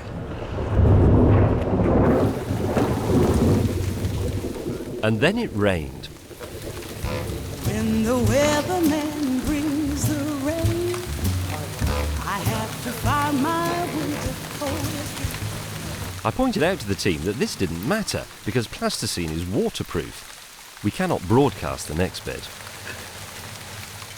And there wasn't just the rain to contend with. Neighbouring gardeners had noticed what we were up to, and they weren't all impressed. As an object to look at and have a bit of a laugh with, do you like my plasticine garden? No. You don't? I knew you didn't. That's fine. A garden is a little piece of paradise. That's what a garden means. If this is your personal impression of paradise, if this is where you would like to spend eternity, which is by definition what you're saying by calling it a garden, then I think you need some help. Plasticine does last forever. Yes, sadly. And just when I'd had enough of so-called gardening experts... You don't look as if you've got an awful lot of confidence in what you're doing. Alan Titchmarsh. James May. Good Lord. How are you? You're a famous gardener. Well, you're a famous car driver. Yes, exactly. What am I doing here? I quite like the purple and yellow. They're 2 colours that go well together because presumably you've studied Gertrude Jekyll's colour chart and the opposition on the colour wheel, and yellow is opposite purple, and so that's why they work together. Do you know, Alan, I haven't. Are you seriously hoping to win a medal with this? Well, I wasn't, to be honest, until yesterday, and I went round and saw how competitive everybody else was being, and then I thought, at least we should try, rather than just making it look as if somebody spilled a packet of seeds in here. It'll make people smile when it rains. But will you promise me one thing? Anything. Don't tell anybody I had anything to do with this garden. Alan Titchmarsh is here, everybody, I have in the nothing plasticine garden. to do. Do you want to make one? He doesn't. Luckily, Mr. Titchmarsh has no say in the judging of my garden. Unluckily, the real judges arrive early for the first of 2 inspections every garden must go through. We're here. Hello. Hello. You must be the assessors. We've come to assess. Assess. That's all right, no. Things went from the sublime to the ridiculous when the judges failed to grasp the meaning of a plasticine garden. Ignore the polystyrene. That's just... But you're not using any real plants? No, we didn't have to. Oh, but this is a flower show. Yes, I know, but I have special dispensation from the committee. Oh, okay. They said But I didn't have... if you're entering this into a flower show, we have to judge. There are 30 points awarded for flowers. Well, there's hundreds of flowers. They're not real ones. But where does it say real? Flowers generally real, yeah. As they went on to view the garden, I was left mystified. What a daft question, where are the real flowers? Of course it doesn't have any real flowers in it. All these are full of real flowers. Any idiot can do that. Oh, I'm not entirely sure they get it. We're just going to go over there. You like it? She doesn't like me, I can tell. Chances are I'll lose points for changes to the back wall cutout. But now it looks like I'll also lose points for not having any, flowers.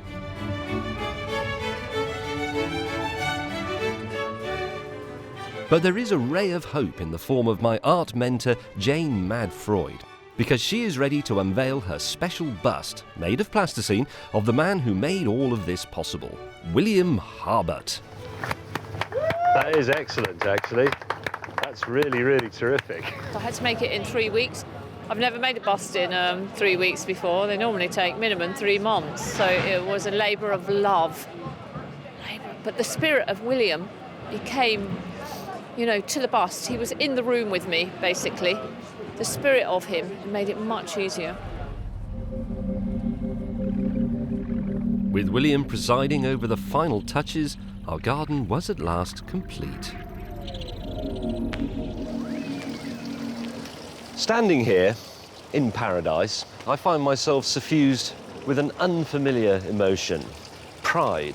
Pride in a job well done, but also pride in that magnificent institution, the great British people, who, as ever, have been able to put their differences aside and come together for the common good. It strikes me, though, that you lot at home really haven't seen this properly yet, so now I'd like you to join me in paradise, in plasticine. And here, because I know you've been waiting for it, is that tune.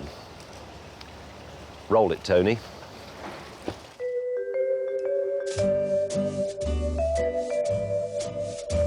The poppies made by the Chelsea pensioners surround a majestic bust of William Harbut, sculpted by artist Jane McAdam Freud. The Stockwell Park Gang's carnations and roses are planted beside the plasticine bridge. The sunflowers on the raised terrace and the cake for our picnic hamper were made by the delightful Jane Asher and her staff. And then there's some sushi from the Japanese restaurant. I made that orange. Hanging on our mystery door, the floral garland made by the ladies of the Hindu temple. And the lush vegetable garden was designed by our very own model maker, Paul Baker. And with thousands of details made by the great British public, this truly is the People's Garden.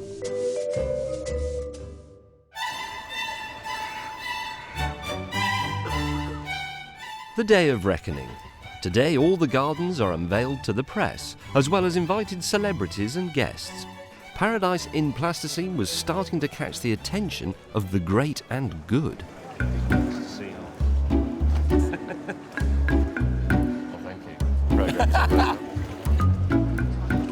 Is it art? Sorry to burden you with these tricky philosophical questions at an otherwise enjoyable flower show. Well, it's completely useless, so it must be art, mustn't it? Ah, yes. The fish are real, obviously, but Yes, you're obviously. You can tell knew that that, yes. they need feeding. Now, I bet they don't smell. They do. Of plasticine. They do. The plasticine flash. This is just fabulous. Yeah. It's my vote. It's so joyful making. It is absolutely brilliant. Thank you, sir. I've never I'm seen glad you anything like nicer it. in my life. Would you like to step into paradise? Is one of those? Yes, one is. Oh, I'd be honoured. Some of them look to me, if I may say so, horticulturally dodgy. Do they still do it in corrugated strips? Plasticine? Yes. That's still how you buy it? Would you like some? Oh, it's been so long. I've got some in the van. I used to make sausages, of course, because that's the easiest thing Oh, to yeah. do. Just make sausages out of it. Plasticine daisies, plasticine cake, Yes, Jane Asher made that and a cake. plasticine cameraman. Yes. Oh, sweet. So he's wooden. Slightly bendy, but charming. Yeah. Do you know what this is? Is it? Yeah. How do you know this stuff? Because I'm a gardener. Oh, are you? Yeah. Oh, I didn't know. I'm not a gardener, you see. I don't have a Where did I garden. sense that? What, because my garden is plasticine? It shows spring, summer, autumn, winter tree. I love that.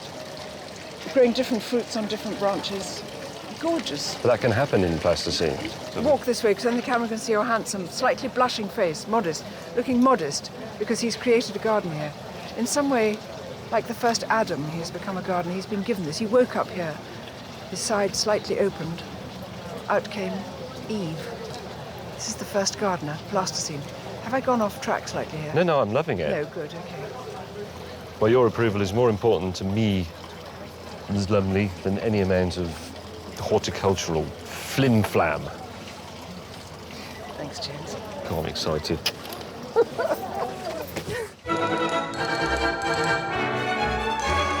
And I wasn't the only one who was overcome. The children from Stockwell Park School were thrilled to see their work on display.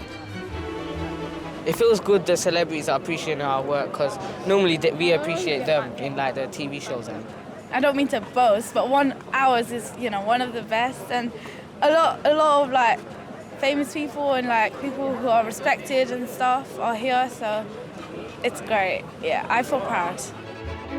Someone else feeling proud is William Harbutt's great-grandson, Terry.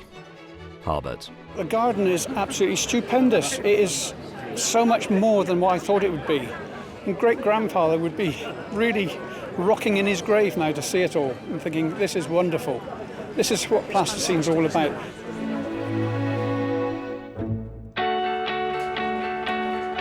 It's Tuesday, and the Chelsea Flower Show is open to the public. Over the next week, 150,000 people will flock to see Paradise in Plasticine, as well as possibly a couple of the other gardens. Tuesday is also the day when the judges' results are announced. Obviously, I'm not really interested in what medal I've won. I'm just coming to see out of curiosity. I have a letter from Robert J. Sweet on behalf of the judges. I've been instructed to write to you by the judges of the 2009 Chelsea Flower Show to congratulate you on an inspiring and creative garden entirely made from plasticine. The lack of plants resulted in a 30% handicap, and disappointingly, the end result is that the garden has failed to achieve the minimum 45% required to make an award. No flowers, my arse.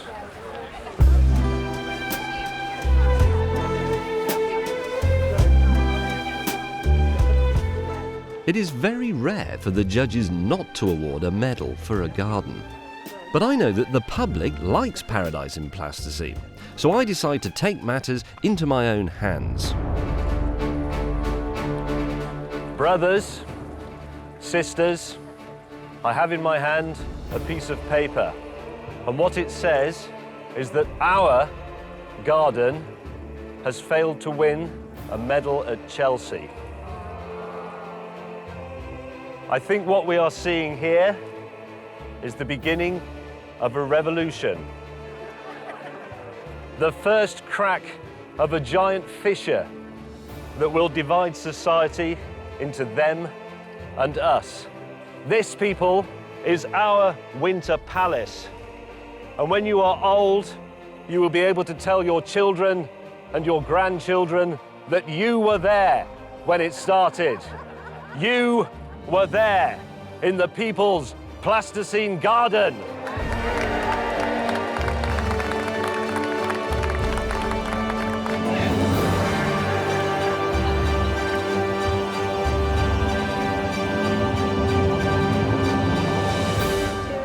I've just had a message from the RHS that they're sending someone down to see me, presumably to explain this, or to throw me out.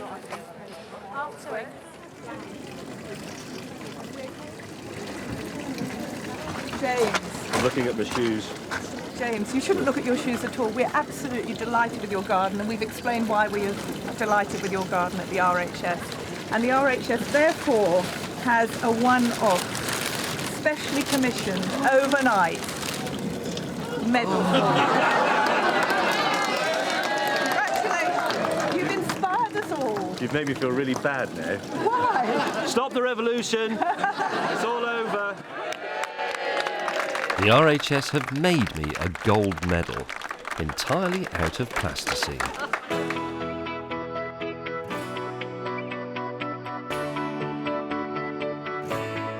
How nice that there should be a fairy tale ending for my fairy tale garden. Everyone lives happily ever after. It's a victory for common sense, it's a victory for horticulture, but most importantly, it's a victory for plasticine.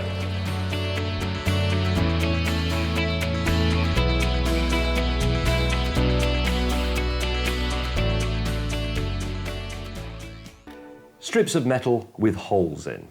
Gear wheels, pulley wheels, rods and shafts, something called a trunnion, nuts and bolts. You recognise it immediately as Meccano, the old constructional toy. Or is it?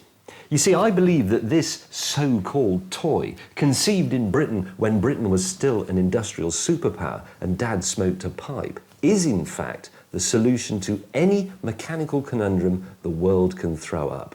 It is the essence of engineering in component form, the perfect domestic mirror to the manufacturing greatness that once defined us. You probably thought it was only good for making a rubbishy little crane like that. Prepare to be amazed. People who love Meccano actually take it on holiday. Skegness. According to the old railway poster, it's bracing, and it is. But there is a darker side to this famous seaside town. Skegex, the X-rated annual giant Meccano model exhibition. Well, that's where I'm going.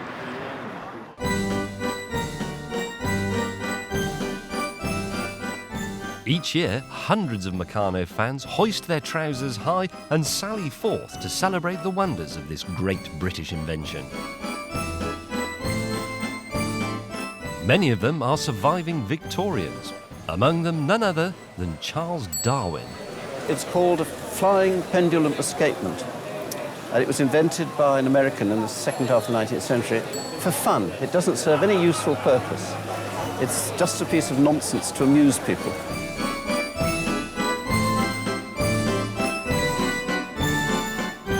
Can you hear the clicking noise? Yep. That's when both gears are engaged at once. But how long did this take you to work out and build?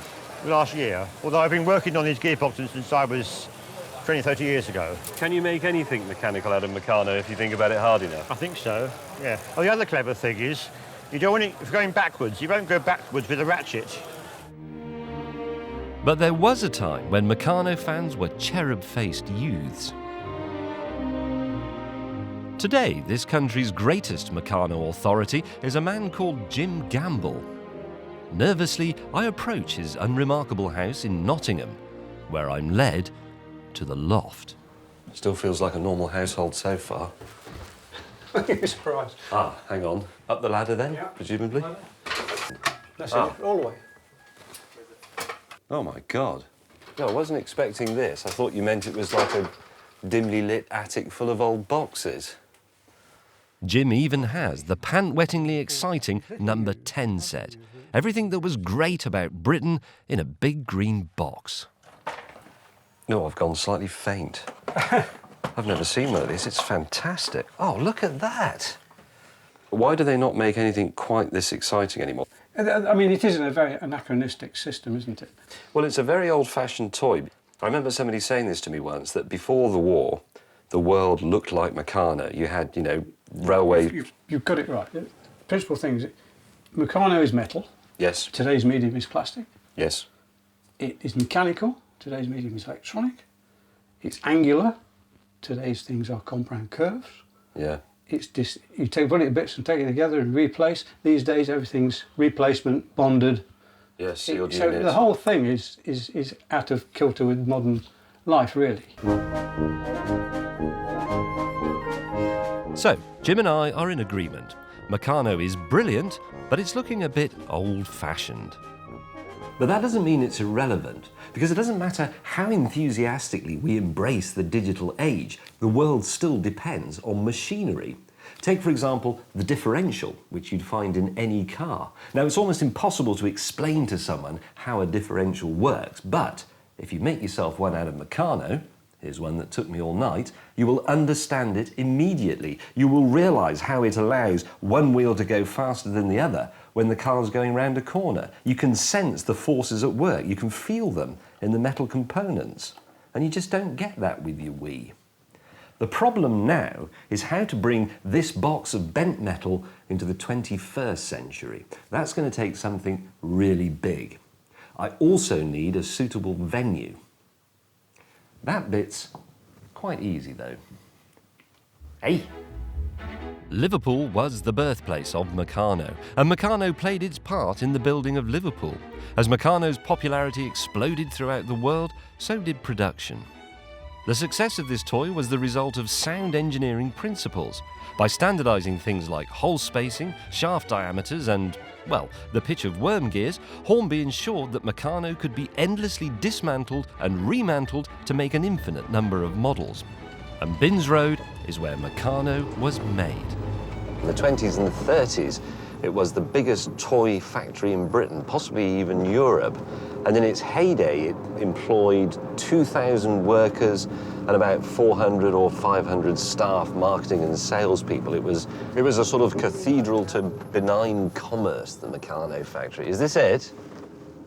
Is that where it was? Yes, on the right-hand side. God. Thank you.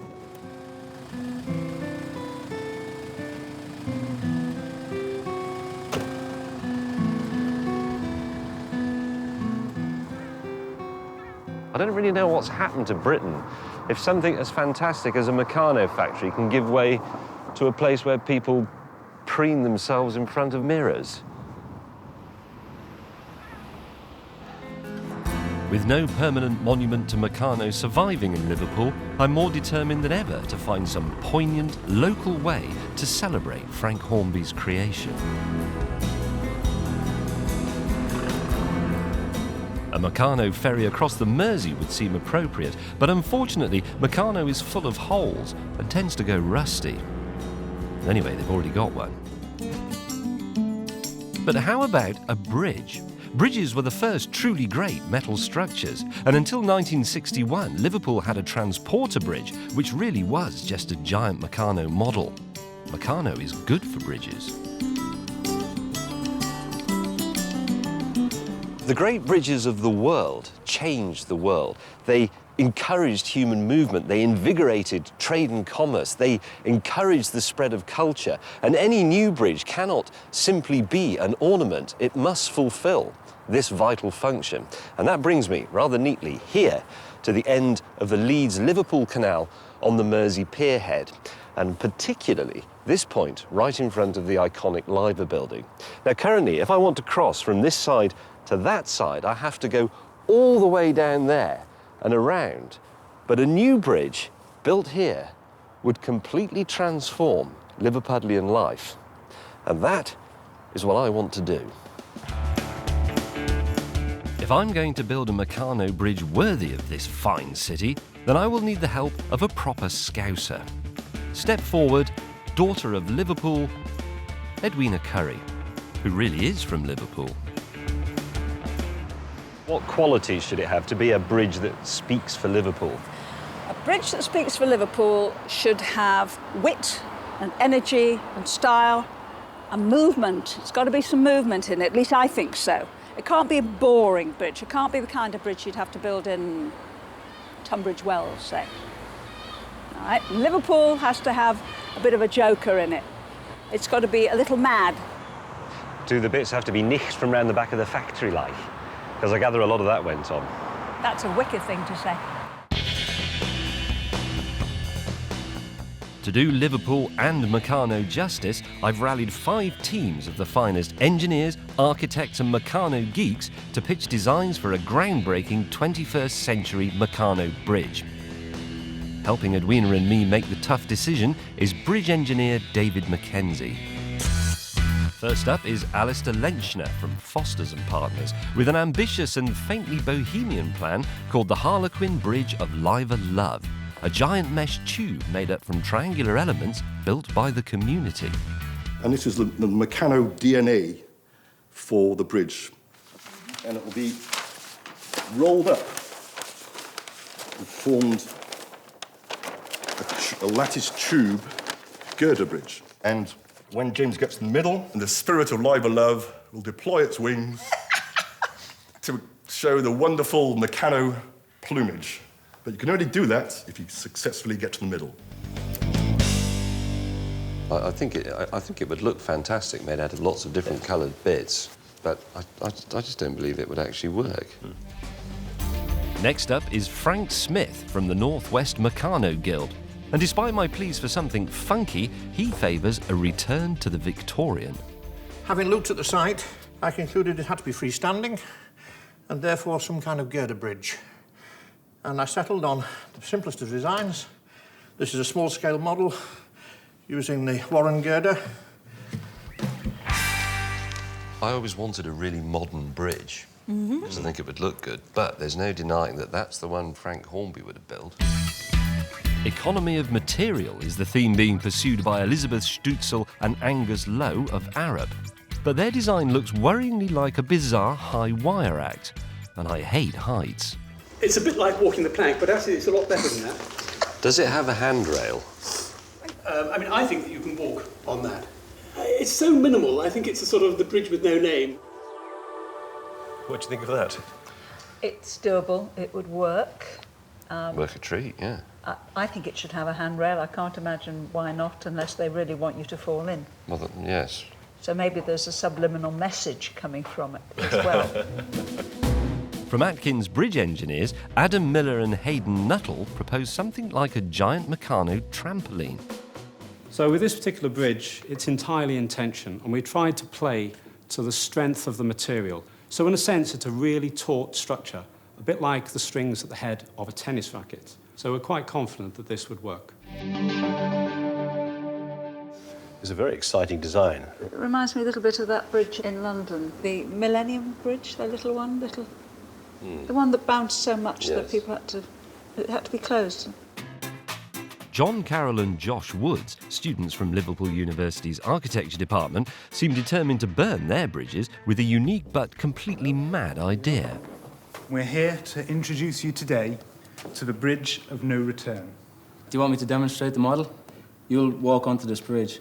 Your momentum and your weight will actually operate this bridge. I know what's going to happen, yeah. So that you will stand on this end. As you walk, this is a curved structure. As you walk along this curved structure, your weight will end up pushing this down. This will come across now. As soon as you step back on here, the counterweight on this will make this pull back, and you will be transported across the river.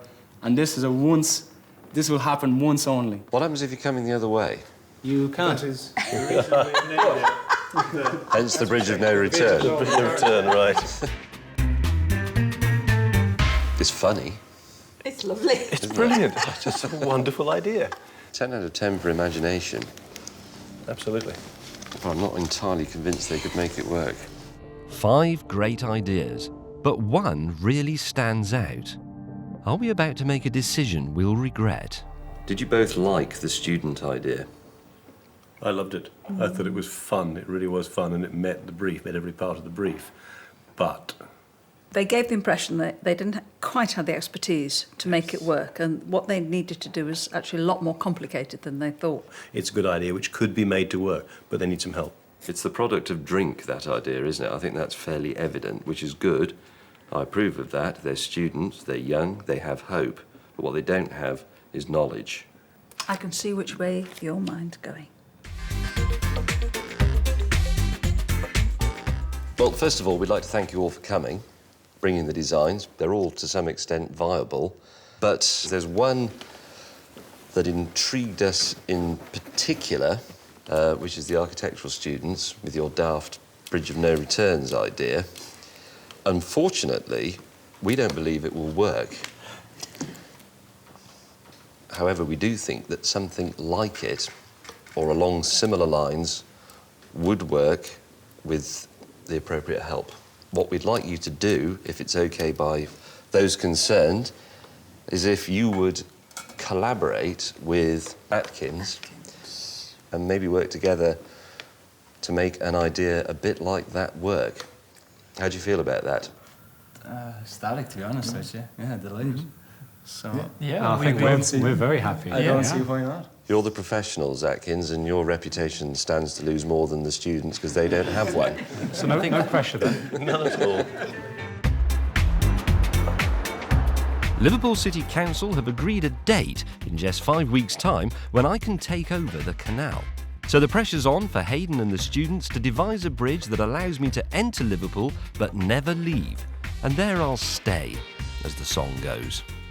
So if we can imagine that we can make this out of Meccano, and we would sit it on the side of the canal.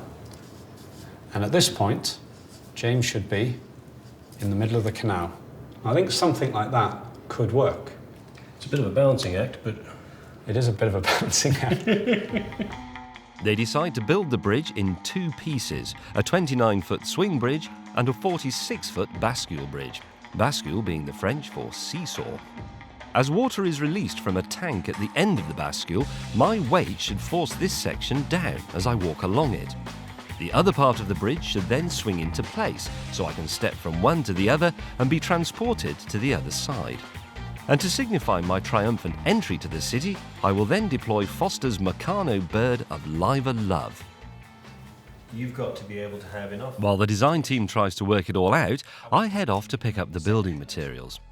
My journey begins here at St Pancras Station, a building that might easily have been the spur to Hornby's genius.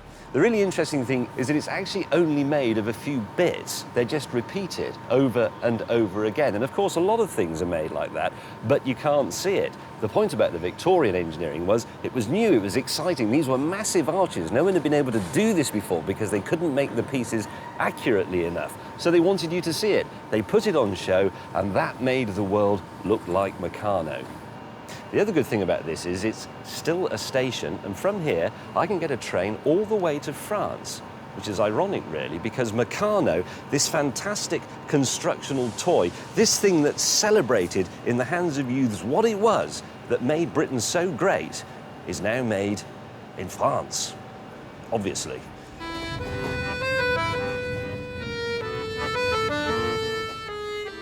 Meccano was bought by the French in the 1970s. The original Liverpool factory was closed and production moved to Calais with head offices in Paris. As I'm going to need over half a ton for my bridge, I have some truly industrial scrounging to do. I've decided to go straight to the boss. I'm coming to see the managing director of Meccano, part of the family that now owns it. Since the French got their hands on Meccano, it has been gradually distanced from its origins, rather in the way the cheese and ham toastie morphed into the croque monsieur. MD Michael Imberg has some explaining to do. Thing is, Michael, for me, this crane, even though it's very, very old-fashioned, this is what Frank Hornby was thinking of. If you made strips with holes at a fixed distance, you could make them into anything you wanted. And yet these days, if you don't mind, I've found this. So it's a radio-controlled car, and it also...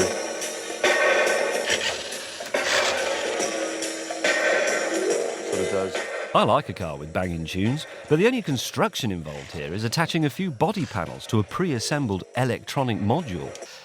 The thing that's missing that I think made Meccano brilliant was the mechanisms, the gears and the chains and the teeth. But the population changed a lot. The kids change. We need to be a little bit easier to build. Easier? The whole point of Meccano is that it's supposed to be hard. It's meant to expand your mind. Honestly. Mind you, I quite like this thing. Meccano robot. And you can control this robot all over the world through the web. Is it Meccano, though? Yeah, it's Meccano. Meccano was the concept of toys, of technologic toys from the 20th century. And this one is the same concept, technologic toys from the 21st century.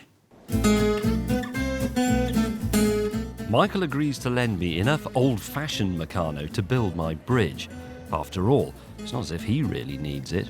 I also blag a robot because I have a feeling it could be useful. I have to say, though, that I am slightly disappointed in the French. They really should know better. This was completed about 10 years before Frank Hornby came up with his revolutionary metal construction toy for children, and it might easily have been the inspiration for it, because it's made up out of standardised parts that were constructed off-site and then brought here and put together like a giant kit. And did you know that if you scribe a circle around the base of the Eiffel Tower and then raise it up to the height of the Eiffel Tower, then the mass of the air within that cylinder would be greater than the mass of the metal in the tower itself. And if you melted the Eiffel Tower down and cast it in an ingot the size of its footprint, it would be no more than about 100 millimetres tall. In fact, if each individual fact known about the Eiffel Tower were written on a piece of bog roll, Paris could wipe its bum for a month. I head back to Liverpool to meet my new workforce. They are students from the university's engineering department. They are young, they're optimistic, their minds have not yet been shackled to the stultifying conventions of the commercial world. And they're free. Here are the freshly printed plans. Haven't even looked at them yet.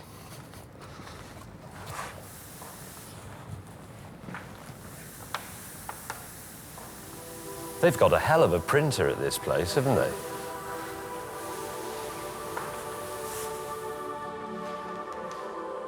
What, it's that big? I'm sure I said I wanted that 500 millimetres wide, didn't I? Is it a deliberate policy to make me fall in the Leeds-Liverpool canal? It seems my bargaining technique hadn't been up to scratch. With limited Meccano, Hayden had managed the length, but at the expense of the width. It's quite narrow, isn't it? One of those stools underneath the desk is pretty similar to what you'll be actually standing on.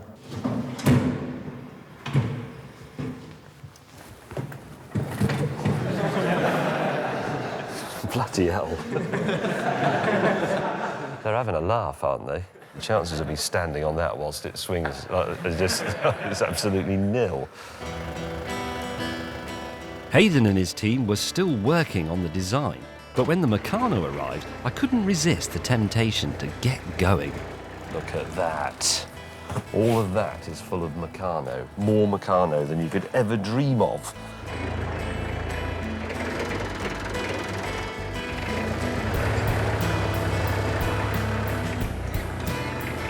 That is a massive pallet full of Meccano being winched up into the sky by a crane, which was the very thing that inspired Meccano in the first place. And then when it re-emerges from that hatch in a few weeks' time, it'll be a bridge. Look at that.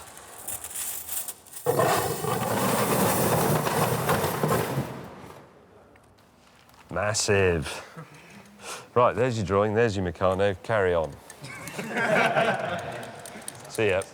The students now have just 4 weeks to build what is possibly the most complicated Meccano structure ever attempted. It will involve bolting together more than 80,000 pieces of steel strip. I leave them to it. I think they'll be fine. They're engineers, they're keen, they're intelligent, they're at a very good faculty, they've got the materials. I think I'll fall off it when it's finished, but the bridge itself will be good. Meanwhile, Hayden is trying to find out if Meccano is actually up to the job. Can a toy bridge really take the weight of a fully grown boy such as me?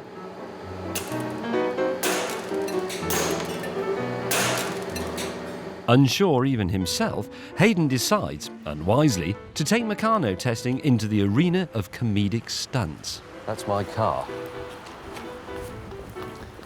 It is. Are you proposing to lift that up with bits of Meccano? Well, that was kind of the idea. We're hoping that it'll carry the load. You do know this is my favourite car? Your favourite car? Yes. Nice. Of all the cars I've ever had, this is the one I like the most. Ah. Right, go on then. You sure? Yeah. John, do your stuff. As a test of how confident you are, let's take those chains off, but if the car falls off, you have to buy me a new one. John?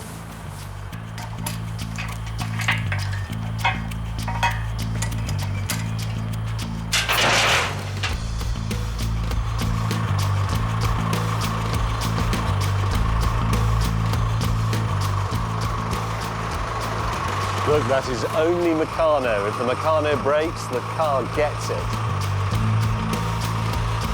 Why is that one quivering in an alarming fashion? I don't suppose anyone's ever done this before, have they? This is the only Porsche 911 in the world ever to have been lifted up by Meccano. It's very impressive. As a result of that frankly stupid and insulting experiment, I now believe in Meccano. I believe in it this much, look.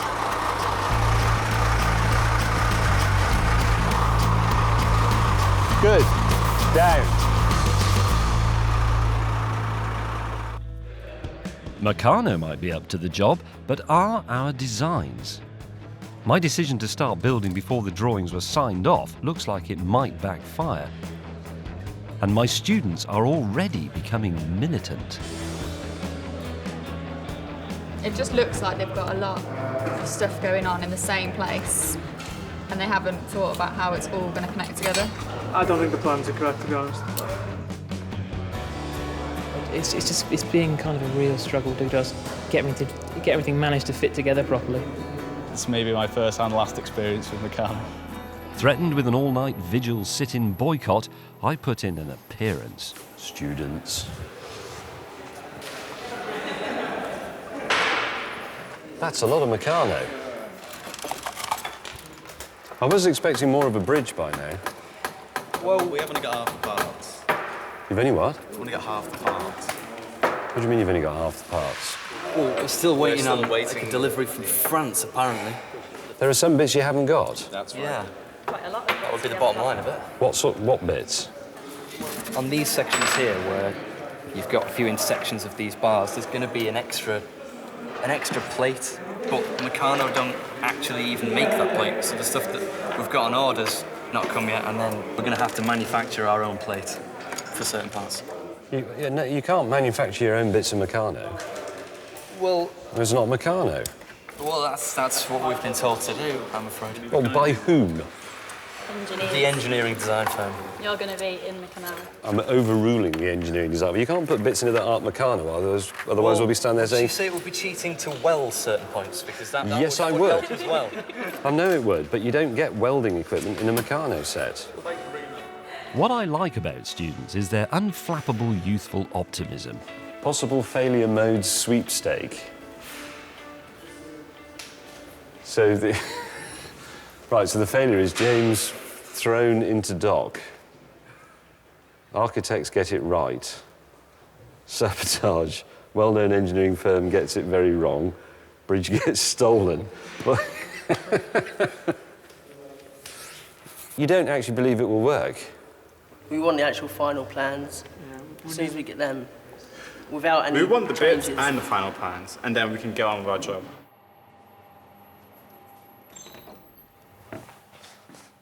So let's just get this right. The design isn't actually finished and isn't going to work as it is. They've put a load of it together that they'll have to take apart again. Some of the Meccano hasn't turned up. They're talking about using bits that aren't strictly Meccano to build it, and on their sweepstake board, favourite scenario is that I fall into the canal and drown, with even odds. There you go. I knew this was a great idea. I said we should build a Meccano airship, but as usual, nobody listened.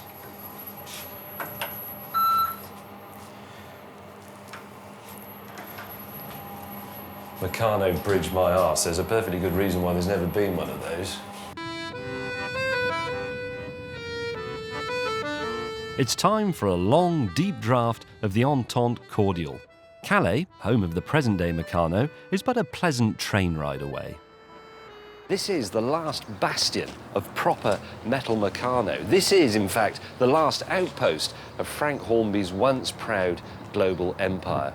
This is where Meccano became Meccano.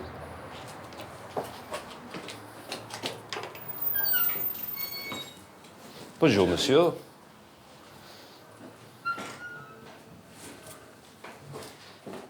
Hey, he's got my Meccano. Is that Port Angleterre? Oui?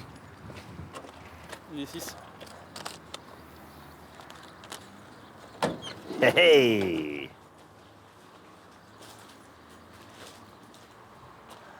Merci. Très bien, monsieur.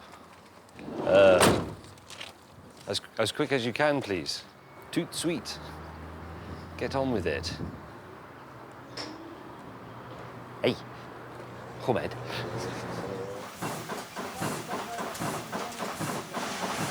What's rather marvellous about this is that the processes for making the metal parts would not be particularly unfamiliar to people who worked in the Liverpool factory maybe 50 years ago. The presses are a bit more modern, or maybe a little bit less old-fashioned, but the tools themselves, the metal dies that are actually stamping the holes, a lot of those came from the Binns Road factory.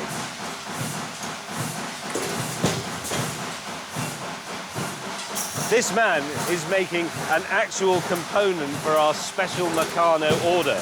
So far, he's only punched the holes on the sheet steel that's fed into his press. But later, he will put a different tool in there, and then using the same press, he will form the right angle in it. And then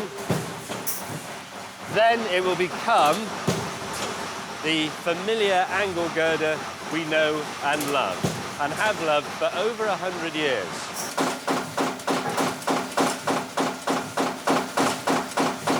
This is great, it's like being at a rave. Yeah.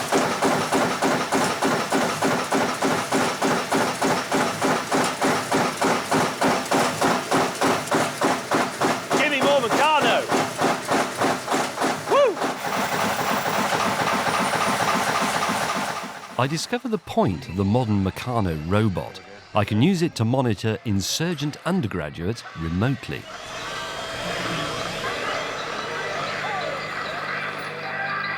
Oh, that's nice. Thank you.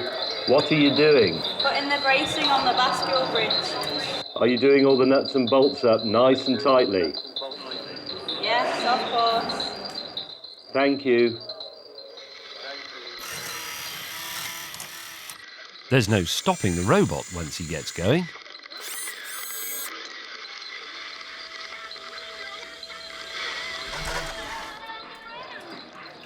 Mr. May, I'm fed up with you.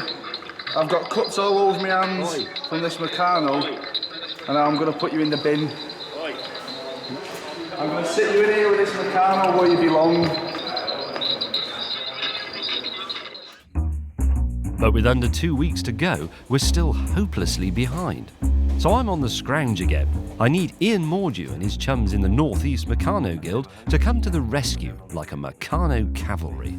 The only way we can finish it in 12 days' time, which is what I need to do, is to recruit the help of people who understand Meccano, which means you and your guild mates, I'm afraid.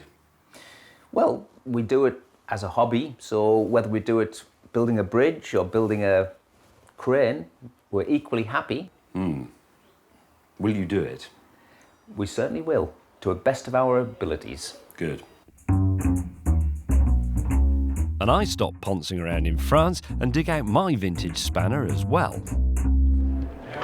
Well, you might think this is just a simple matter of doing up a load of nuts and bolts, which it is, but when they have to pass through 4 sections and a washer trapped in between them, it becomes immensely fiddly and time-consuming. They will be very pleased because it means they don't have to do this bit. Absolutely, yes. 9 days later, and the Meccano Guild deliver their sections. It's a great relief, until James makes a terrible discovery. These are like, should be 4 thick and they should be 2 thick. Oh, God.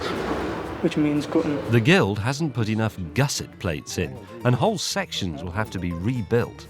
So you've got to take off 1, 2, 3, 4, 5, 6, 7, 8, 9, 10, 11 nuts and bolts to take that out. Possibly a week's worth of work there. But we haven't got a week. Nope.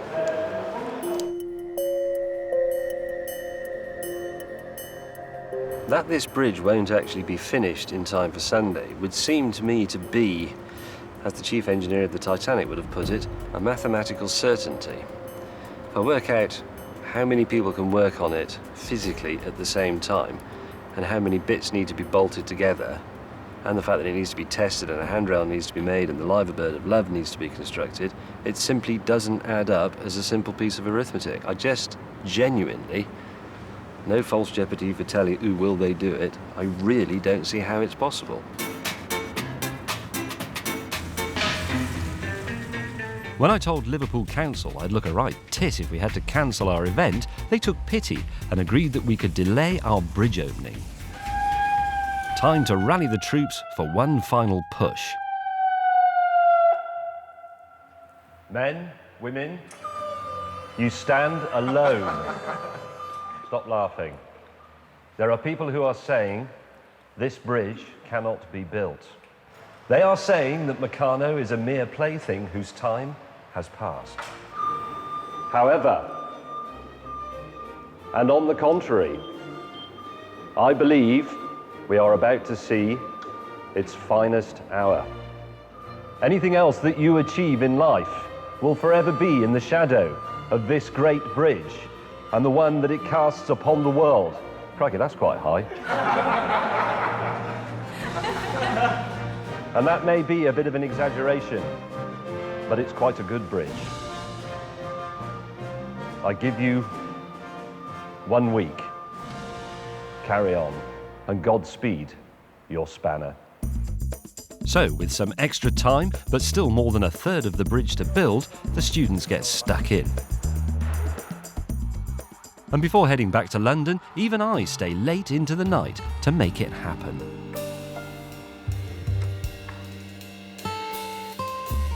The weird thing is that although lots of things are not going entirely according to plan with this Meccano bridge, I actually find myself very happy being here on my own doing this. My mind has become instantly emptied of all other cares and burdens. I'm very happy just doing up some nice shiny new nuts and bolts.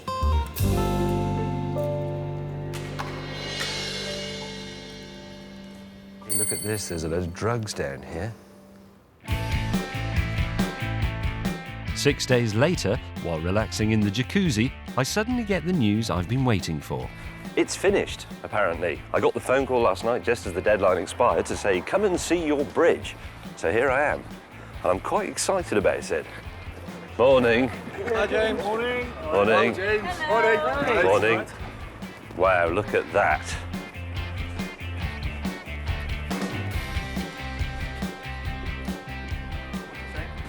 I like it. Impressive, isn't it? It's not bad. This is where I stand. It's a bit bendy. It'll be okay. Have you done it all up tightly? Yep. Yeah. Well done. Show me the other bit then. God, bloody hell. It's a thing of beauty, isn't it? Was it worth it? It was a life-changing experience. We'll never be the same after this now. Can't hear any loose bits. We've had it outside, we've had it lifted on the crane, we've had it tested, and it went okay. We brought it back in and there wasn't really much loose, so it's hopefully... vibrating on the lorry though, isn't it? That's the only problem, it's really. about a 3-mile journey down there. Can we agree something between now and tomorrow when the crossing is complete? Can you all stop using the word hopefully? It's not an accepted engineering term. That's fair enough. The bridge may be complete, but we now have to transport this 75-foot monster across Liverpool to the pierhead without damaging it for its grand unveiling tomorrow. It is weird to think back to that pallet of boxes arriving. That's all those bits, all bolted together, thousands and thousands of them. It looks a lot more daunting when it's actually upright, as opposed to lying on the ground. Yeah. What are your impressions on seeing it for the first time then? Oh, it looks fabulous. It's a thing of beauty, but also a very technical statement. It is. It's not flim-flam, it's a piece of metalworking. I'm really, really proud of this bridge. Just looking at it, my heart fills up with pride. It makes me so happy to see it. I'm really, really pleased with what we've achieved. To be honest, I'm surprised we're at this stage now. It's total, I'm shocked we got this far. The bridge heads for the canal. Watch your hand. If you lift it on top and then slide it forward to probably about here. At the canal, Hayden and his team are fitting the giant water tank that acts as a counterweight on the bascule. But mechanising the swing bridge is proving tricky. See, that works nice there.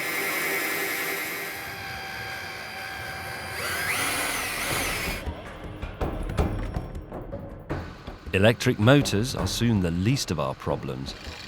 As the bridge sections are finally hoisted into position, disaster strikes.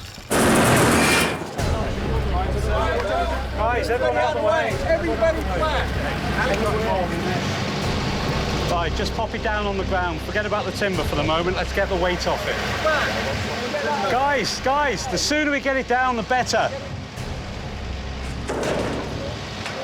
The first thing we're going to do is get this tank off, and then we can assess the damage then.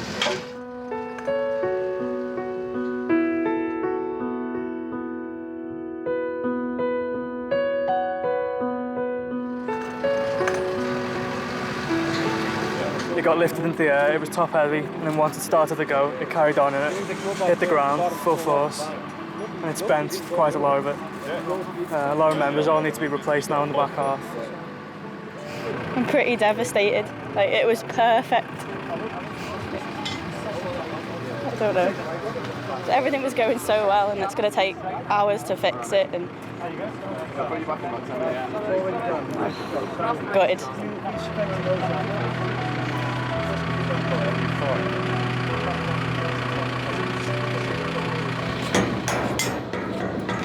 Everyone's a bit downhearted. It's just, what can you do?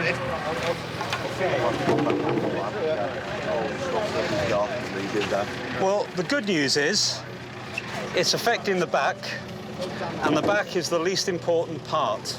Yep.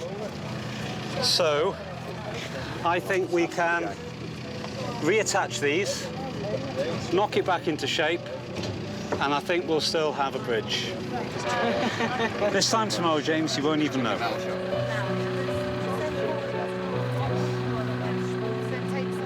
It was nearly a disaster. Maybe we took our eye off the ball because we had such a good day and everything had worked well. So, yeah, I'm gutted, but I'm also optimistic that we still have a show, we still have a bridge, and it'll still work. Now, that actually looked like more of a disaster than it was, because the Meccano structure is extremely strong and quite flexible. Of more immediate concern, though, is that the man who was operating the crane when that happened is also the man in charge of my safety harness tomorrow.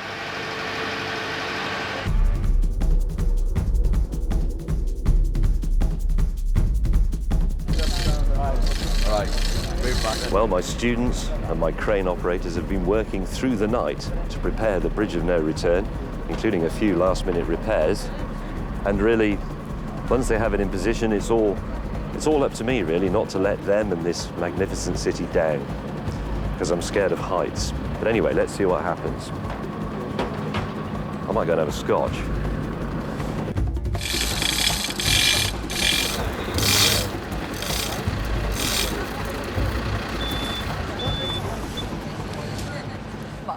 God. Hiya, sweetheart. Most excellent daughter of Liverpool. What do you think? That's in its tipped position, obviously. Are you actually going to walk across that? Well, supposedly, yeah. It's not very wide. No, it's not. I have to wear a safety harness anyway, because the water's not as deep as we thought. So if I fell in, I'd break my neck. It's elegant, though, isn't it? Look at the shape. Beautiful. Look at the way it sparkles in the early morning sun. Absolutely lovely. I tell you what, it's so Liverpool. Is it? It's kind of slightly mad, very beautiful, completely different from anywhere else. It's a bloody daft idea, really. Yeah, that's great. And if it works, So much the better. Terrifying, really. How can it possibly work? I think I saw a bit fall off just then.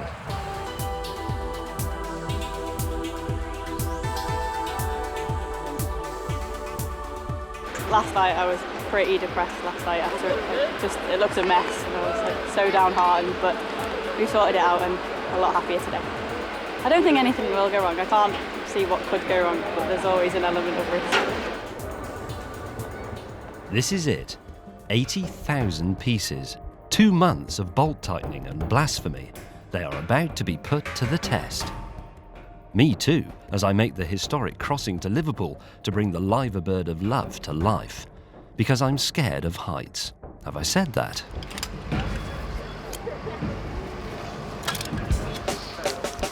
James, are you ready?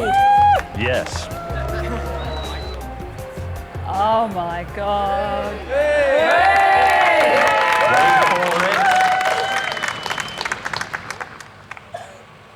Behold, the Meccano Bridge of no return.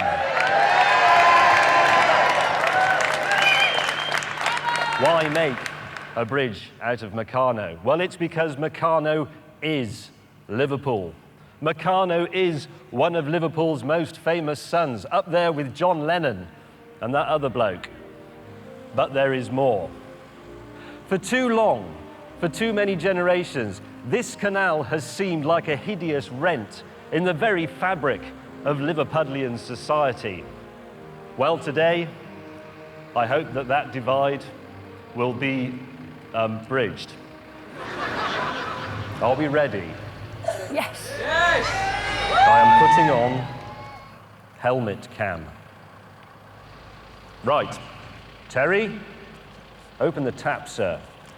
And with that, the water begins to drain from the counterweighted tank, allowing the bascule, the tilting half of the bridge, to begin tipping. Thank you. I knew I was nervous. Oh, God. Start again. To begin tipping into position. I can feel some movement. It's not in the bridge. Whoa, whoa, whoa, whoa. I'm chuffing terrified, everybody. I'm not very good at heights. I get vertigo, but it's fine. Come on, bridge. Come on, bridge. Let's Yay. go. Steady.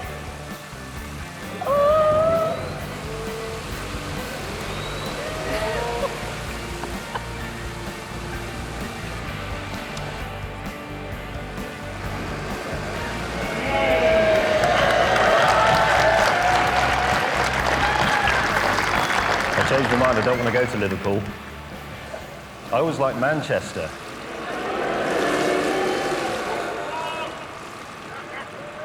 I shouldn't have said that. The crane driver's a Scouser. Right, here we go. A bolt's just fallen off. Look at the liver building. What? Look at the liver building. I'm looking at the liver bird. This way. Will it snap, ladies and gentlemen? Is the crane moving with me?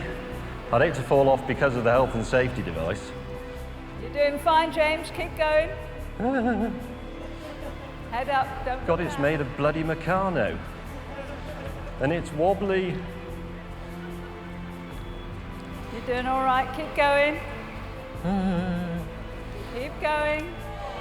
Go on, James. Go on, boy. Oh, it's very bendy. It's only you shaking. It's not the bridge. No, it's the bridge. Swing, swing, bridge. Ahmed, swinging bridge. Keep smiling, James. This is looking very good. Yay. How's that?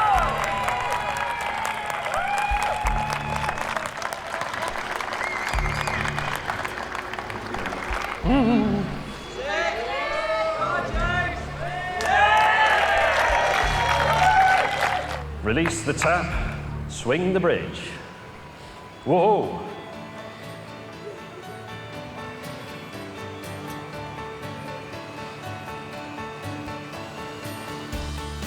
Head up, shoulders back.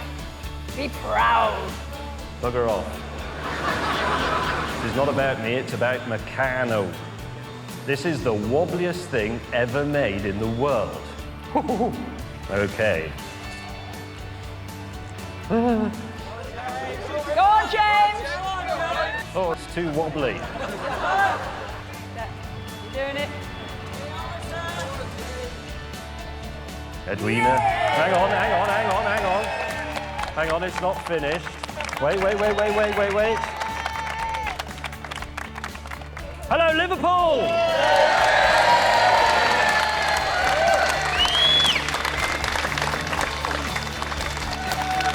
Brilliant. Absolutely brilliant. She's very proud of it. Well, I don't recommend it. To be honest, if you want a bridge across the Leeds-Liverpool Canal in front of the Liver building, that's not the answer.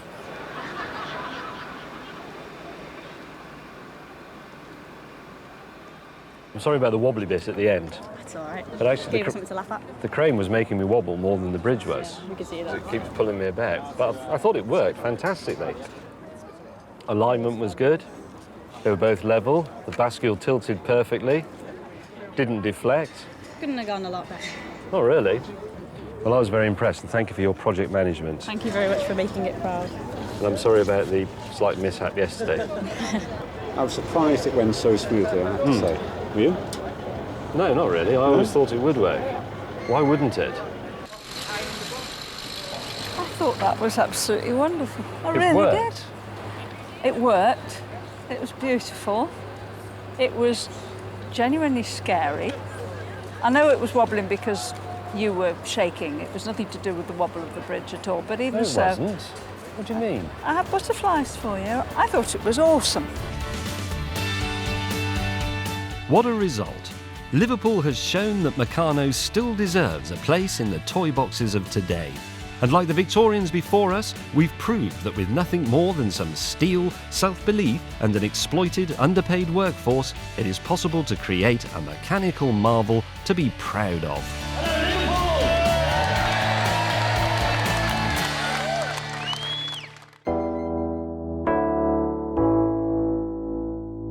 Scalextric is still with us, but somehow, and like a burnt-out motor, it has started to reek faintly of past glory. I take myself off to Surrey to meet leading Scalextric aficionado Rob Smith, hoping that I won't be led to yet another loft. Shall I de-shoe? Yes, please. We're going up into the loft. Ah, that's a sure sign that you are a committed and serious enthusiast of something. Yeah, we had a loft conversion to store everything. As with many men of a certain age, Rob's attic is the place where his 8-year-old self lives.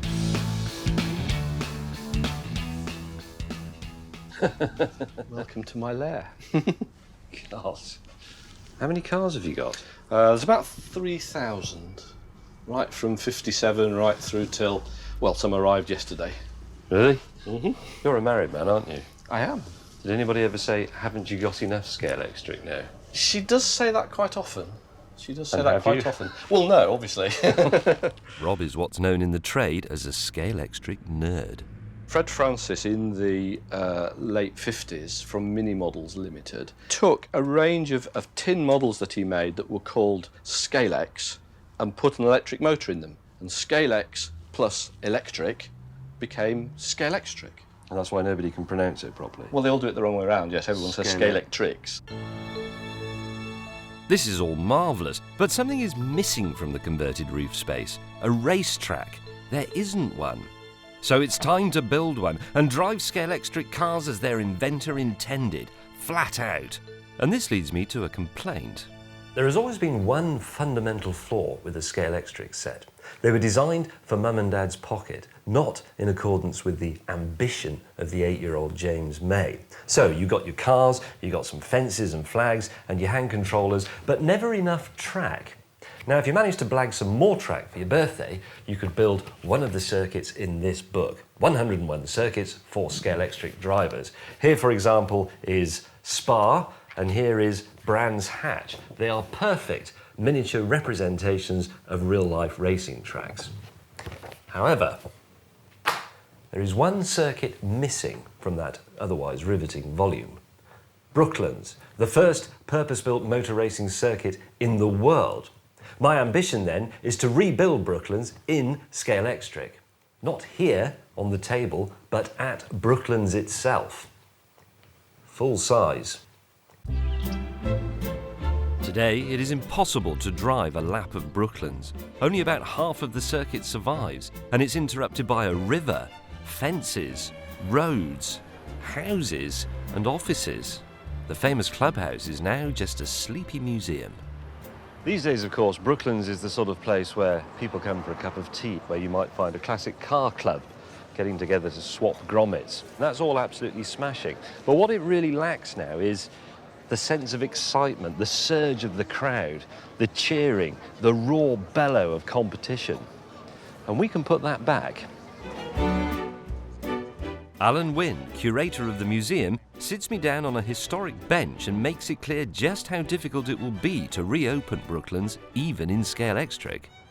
I'd never seen this aerial picture before. This is the tricky bit, because it's just gone, isn't it? Yeah, there's nothing really left of it. But we can trace it if you take an overlay like that. That's very pleasingly old school, that, Alan, a piece of overhead projection sheet with some felt tip on it. Yeah. Anyone else would have done a PowerPoint presentation. Well, this is computer graphic generated. No, it isn't.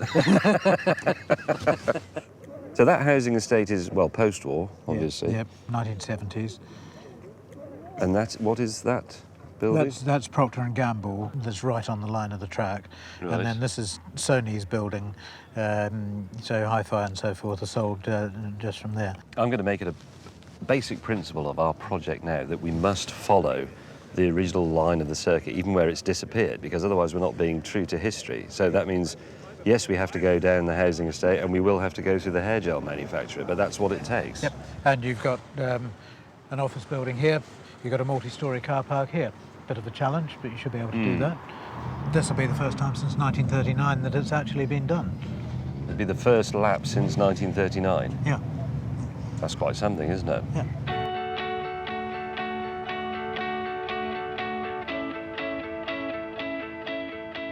Look at that. That is an original and completely unmolested bit of the Brooklands banking. It's very beautiful, very evocative. It is, in fact, this bit here, around this long sweeping curve, leading down to the start-finish straight. And it will be the work of minutes to go through that with a strimmer and lay our Scalextric track all the way down here. But then we arrive at a problem here.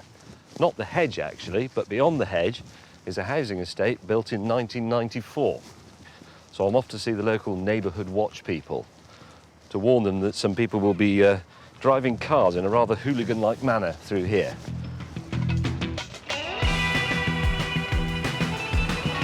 Staniland Drive was built smack on the old Brooklands start-finish straight. In fact, the edges of these houses' front lawns mark the edge of the original circuit. I know, because I was a teenager once, that driving across people's gardens doesn't generally go down that well. At least not without permission. How do you feel about it going through your garden? We're talking about the front garden here, aren't we? Not the Front garden, yes. Yeah, front garden. Yeah, That's fine. There's a very neat little gap in there. Oh, you're very welcome to. Yes, and I'd be very interested to help you do that as well. You would? Yes. Why is everyone so nice round here? See, you have to be nice to live around here. Oh, do you? Is that a rule? That's a clause. Encouraged by the willing and compliant nature of the locals, I next decide to tackle the council. This dual carriageway cuts straight through one of the fastest parts of the course. The end of the original banking where it was cut. That's correct, yeah. It continues down there. Yes. The other side of the lawn. So in order for this to be a continuous, uninterrupted race circuit, I need to go across there with that. Yeah. Any objections? I have some slight worries about people seeing it and stopping, and I have slight worries about lorries squipping it up. There are so many obstacles on this so-called racing circuit that overcoming them all is a job for a dedicated expert. And the perfect man for the job, or at least the cheapest, is project manager Sim Oakley. How are you? Very good. What do you think? It's evocative, isn't it? It's a nice place. If you listen very, very carefully, you can still hear the sound of Diana Bonato Walker's Bentley reverberating through the trees. honest. I can't. It's a lot steeper than I thought. Problem number 1 is the historic slope. This is very steep, and I can't imagine our car is going to stay on here at all. But I quite like the idea, for historical reasons, that we're up the banking as we come round here. I think you're right.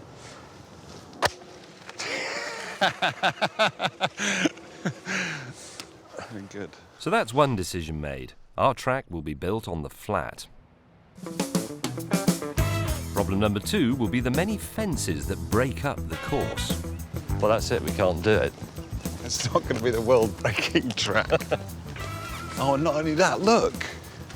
Oh, God. There's a chasm.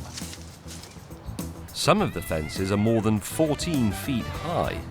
Well, you're not going to go over that. That's 450 scale feet, for those of you with an interest in pointless arithmetic. Because obviously you can't go up like that, can you? It needs to... And then there are the water features, including a river. Ah! Can we do a jump? Not to mention this load of old carp. If we were being true to form, we would go straight up this pond. And you'd be able to drive from up here, in fact. It would be great, because you'll see that as the cars go, there'll be little ripples. Yeah. It will be great. But I like the jeopardy of having to drive from this bridge across the pond, knowing that if you get it wrong, your car goes in the drink and is lost forever. The final obstacle confronts us in the HQ of a global personal hygiene empire, and it is the most feared of Scalextric perils. We have to get up the stairs. Well, we've got to get up to the first floor. It's quite steep, but... It is quite steep. It's a good challenge. Just when it looks like things can't get any harder, something else occurs to us about our giant outdoor electric toy challenge. What happens if it rains?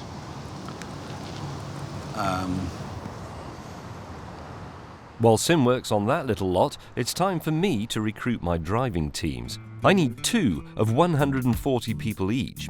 Each controller and battery will only power a small section of track, so our race will be something of a relay. Afternoon. One team, I've decided, will be made up from die-hard, trigger-happy Scalextric enthusiasts. Some of them are quite young and treat Scalextric as an intellectual exercise. I like going really fast and winning. I like getting new cars and everything. I like getting new cars and destroying them. Do you know what I actually expected when I came here? I'll be brutally honest, I expected a load of nerdy old blokes going, oh, my tyres are not... Yeah, we didn't let them come today, we banned them today. Oh, you have got them? Yeah, we've got them hidden away in the closet, but not today. Hello, there you go, it's carnage on turn 1. The children are already pretty good and have twitchy fingers. What must Thursday nights be like? That's when the adults come out. I've got a picture of Thursday night in my mind and it's a bit frightening. Most spend their time with their head down, just in the car, just trying to get that split second faster to get that next position. What do you adjust on a Scalextric car? Everything. You can adjust gear ratios, you can adjust tyres, you can adjust the chassis, you can adjust springs on it. Once you go to that level, they become possessed with it. Are there any fights? No. No people having tantrums or representations to the marshals? Yes. Oh no, this is hopeless.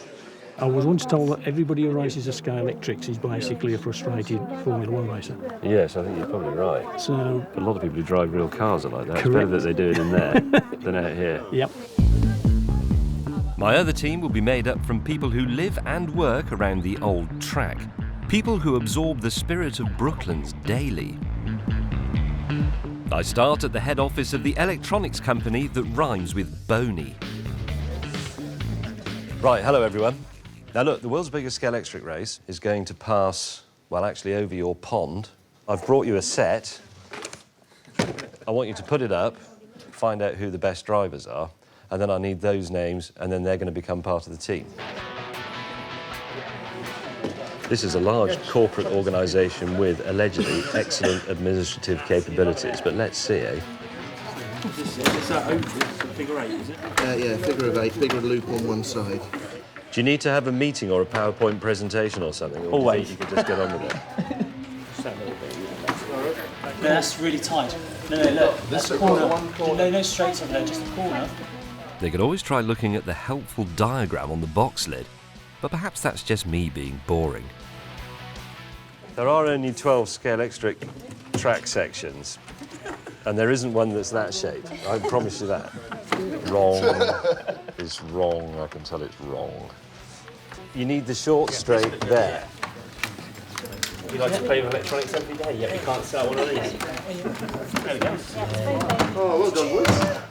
Just setting up the track has been like a corporate team building event, and I'm worried that their attitude isn't very modern. Because we're obviously not the greatest at it. Yeah, I don't think you I should wouldn't have women vote us. drivers, actually. You can't say that. I'm not actually that great. I was only good at knocking other people off the track, but whatever, it was good fun. We might need a few people to put the cars back on.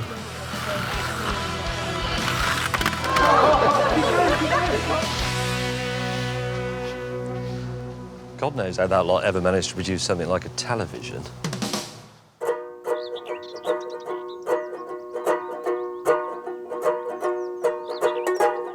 Taking a break from driver training, I step outside to see how Sim is getting on with his low-budget solution to crossing the pond. The most significant obstacle on the track, a pond that has been dug right in the middle of the old Brooklyn circuit and which we are obliged under our own rules to cross with the Scalextric track. And Sim here has been working late into the morning on a solution that is both elegant and, more importantly, very cheap. Pipe insulation. Polyurethane pipe insulation. Does it actually float? It will float. This is only cheap 4mm ply. Is it waterproof? It's not waterproof. Or won't it just all swell up? Well, if it rains, it will swell up. When it's in the lake, in the pond, I should say, it should be off the surface of the water. It should be. How are we actually going to get it into the pond?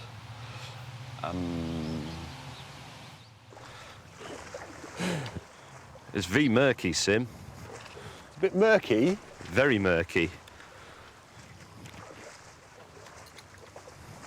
James, you can swim, can't you? Not very well, actually. OK, right, send it in.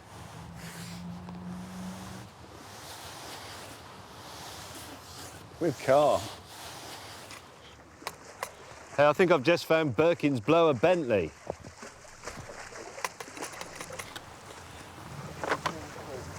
Is that it? James, we've run out of track. I'm not kidding. It's not a good start, is it? How can you have run out of track? You're supposed to have 3 miles. I know, it's not here yet. Oh, for God's sake. It looks fantastic. It's slightly lacking in one important detail, though. The track? Yes. Seriously, where is it? Good man. Right, stay put. It floated away when I wasn't looking. Well, you might have to try and hook it. But it's too deep.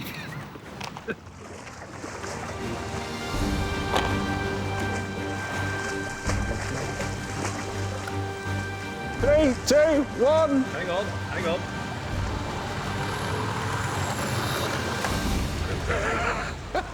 You pranked, you idiot. I wasn't ready. It does float for about 3 seconds. And then? If you got somebody in a very fast boat, they could get it. How come you got so much water? That's ridiculous. What? Oh, look at that. So There's holes in it. For Pete's sake. You knew that had holes in it, didn't you? Right, I'm going home. Look at that, I can make the 2 jets of water play upon each other in an artistic fashion. So what have we learned from that? Well, the bridge floats rather well, actually, but the car doesn't. If the car comes off on the bridge, it will sink in the pond and be lost forever. With the pond crossing sort of sorted, it's time to see how our toy cars will cope with the steep ramps needed to scale the fences. Rather well, as it turns out. Whoa! How is he? I think we could have the makings of an Olympic sport here. Piece of cake. Oh, James! I thought it'd have more legs. Do you reckon it would go vertical? Look at that. You still got power. So, Sim's answer to the stares at the Grooming Products HQ is actually a bit unnecessary, but it looks good. Yeah, ready? Good, yep. Inside track. Inside. Off you go. Oh, power This is sliding. magnificent. power sliding all the way up. Look at that. And down we go. I'm now confident that the Scalextric track can be made to go around the old Brooklyn circuit. The bigger question now is, can the community racing team get the car around the track? I'm meeting some more volunteers back at the business park. Hello. Hello. How are you? I'm very good. It's the basic figure of 8 set, look. The picture of how to put it together is on the front. I'll put these together, you put the set together. Where are we starting? That's 1, 2, 3. That's the middle bit. 2 corners, so you want to take one of those straights off. As you'd expect of purveyors of educational toys, it takes this lot just 2 minutes to put the set together. Unfortunately, none of them has ever actually played Scalextric before. Go.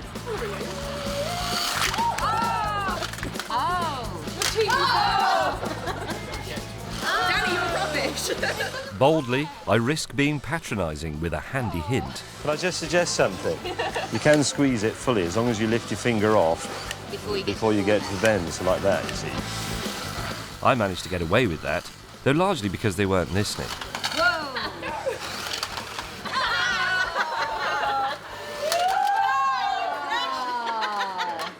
Will you practice, though? Seriously, because Absolutely. I said I wouldn't, but I'm starting to take it quite seriously. Every lunch hour and every tea break. Yeah. I suppose it is the early learning centre. But this has got me thinking. Scalextric driving is worthy of some scientific analysis. A better understanding of how these cars behave may be the key to keeping them shiny side up. Now, Scalextric cars crash all the time, and simply not crashing may be the key to winning. But what actually happens during a Scalextric crash? With the help of Simon here, and his computer, and his very, very high-speed camera, we can slow down a range of typical high-speed Scalextric accidents. Normally, this all happens far too quickly, but in slow motion, we can see what goes wrong and learn from it. And so can my community racers. Here he comes. First, here's what happens if you just barrel carelessly into the bend. As you can see, the rear wheel is lifting and the car is in fact rolling over. This is strangely fascinating because it's in a groove. Exactly. So I try a slightly more intelligent cornering technique. Turning in, putting a bit of power on there. And this time the back comes out. Yeah. Without wishing to sound pretentious, I put the power down slightly later in the bend on the second one. So obviously putting the power down too early tips it as well. Makes it roll in the first instance and then... So that would suggest slow into the bends is a good technique. And fast out. So one, like that with your finger, could be enough to save the day. What this proves, possibly, is that driving a Scalextric car is more like driving a real car than I thought.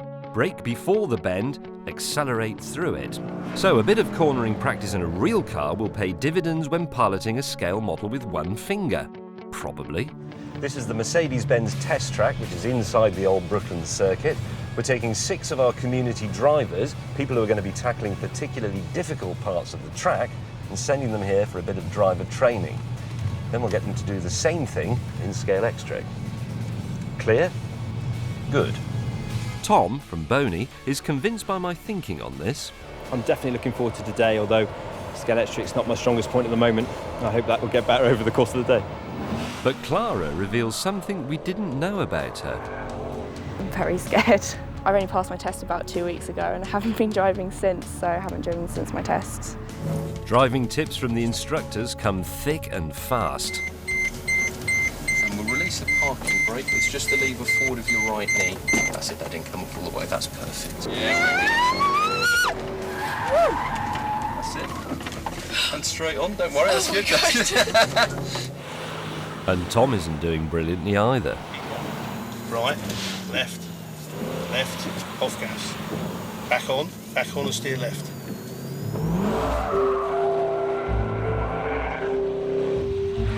While the locals seek an extra 10% out on the track, I'm back with Sim, seeing if I can get an extra 10% out of the car. And for this we're using a speed gun. like the police use. It's the first time anything like this has been used for something constructive. You ready? Yep. Go.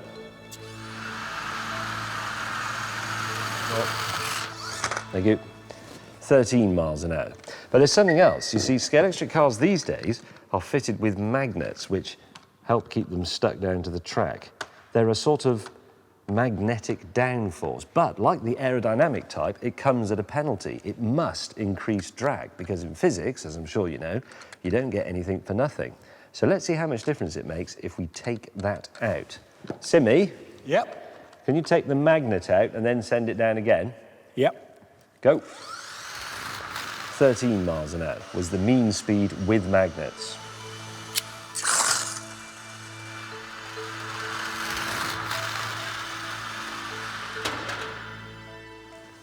.14 miles an hour. So let's call it 1 mile an hour faster, which means over a distance of 2.8 miles, the car without the magnets would be, well, faster.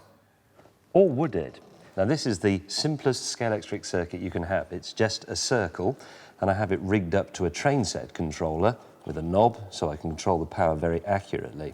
Here is our 911 with no magnets. Put it on the inside track, set it going. That's power number 1, 2, 3, 4, 5, 6. Right, at 6, it's just starting to come off. 7. There you go. Number 7 on the dial is the fastest it can corner. Now, we'll take our 911 with the magnets. Same track. There it is, up to 7 already. 8, 9, 10. That doesn't come off until I get it to 11. So what you might gain on the straights by removing the magnets, you'd lose on the bends. And bends are actually where races are won. The simple fact is that this is about driving skill, nothing more. Back at the test track, my volunteers are improving enormously. As soon as the car's straight, accelerate. Okay, well done. There we go. Nearly. That's it, keep steering. That's it. How did that feel? Oh my God. Now let's see how they do on a Scalextric version of the same test track. So, consistent driving and good time, please. Go.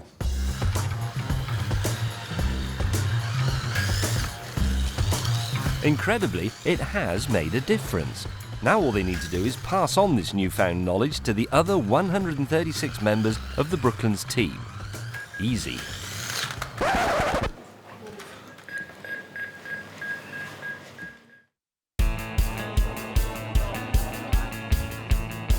The big day. In just 6 hours' time, the two teams will join in mortal motorsport combat, and Brooklands will once more resonate to the sound of real racing, although it might be a bit tinny. You can get yourself over onto the lawn, please, that'd be fine. Hundreds of locals have turned up to help lay this record-breaking 2 3/4 mile track. Men, women. For 70 years, people have come here merely to run their fingers through the dust of motorsport history. But today is different, because you are here to race. Whether you win or you lose, you people today here are guaranteed an entry in that great unfinished book that is the history of motor racing at Brooklands. Make it a proud and bold one. Carry on. Thank you.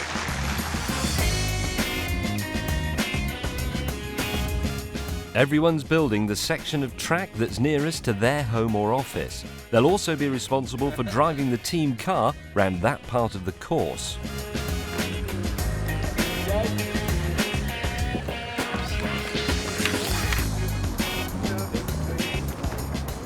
If you look at the track today, I mean, it's overgrown. I mean, it's weeds, and I mean, you can see the concrete underneath it. But to stick a track down on it, and to have kids playing on it who've never even heard of Brooklands, I think is brilliant. Yeah, it's good.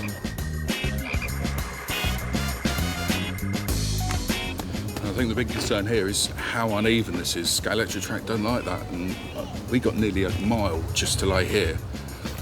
Clara and the babes from Babywear are seeing the old concrete road that runs past their shop in a new and more meaningful light. I guess it's kind of a historic event because at least then they're doing more racing rather than just leaving it to get overgrown with weeds. Okay, you know where you are on the map here. As you know, this is your section. But Tom and his fellow electronics whiz kids are getting nervous. Their section is full of hazards. That is tricky. Look, we got to do. You've got to control the car around a full circuit loop, 180, back again, and then round the roundabout again. Let's cross our fingers. The experts are smelling blood. I'm a Scalextric enthusiast. Since I was a child, we know the product and we know the skills required to race miniature cars. I very much doubt they'll keep up with the Scalextric team.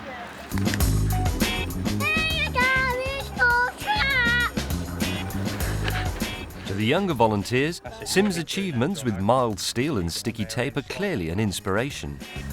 When it goes through the hole, I think it will fall off. No, Remy, it won't fall off. Not in our section. Our section, it won't fall off. In their section, it will. Yeah, in theirs. Over at the dual carriageway, Sim is ready to reveal the sort of thinking that once got him a job on Scrap Heap Challenge. A removable section of track that means the road won't have to be closed all day. What we're doing here, we've got this 12-metre long section which we're going to lay the track on, and then when the time comes, volunteers are going to walk out into the middle of the road when the traffic is stopped, lay it down in the middle of the road, the cars will go across it, they'll pick it up and take it away.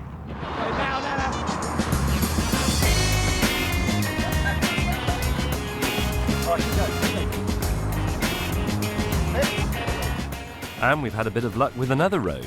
Sim has found a storm culvert, which means we might be able to go under it rather than across it. Can you not smell that? Ah! What is it? Oh God, there's a dead fox in it. Sorry, I forgot to tell you about that. That's rank. Right. Have you got some sort of really fine model maker's 2mm ply so it can bend into a nice progressive curve? Yes. Well, that's what we'll do then. I've got some 4mm cheap stuff. Coming in, James. Release. Almost genius. That's about right. That's lovely. Send the car down. Ready? Yep. Oh, did you have to do... Oh, God. Right, that works. Over at the pond, Tom and his team are still struggling to get the floating bridge to work. I think the issue is going to be raising this up, because otherwise we're going to have such an angle that the car's going to fly off into the water. Yeah, we're going to lose it in the lake. At the 14-foot fence, Sim reveals yet again his mastery of mild steel bar stock. That's quite solid.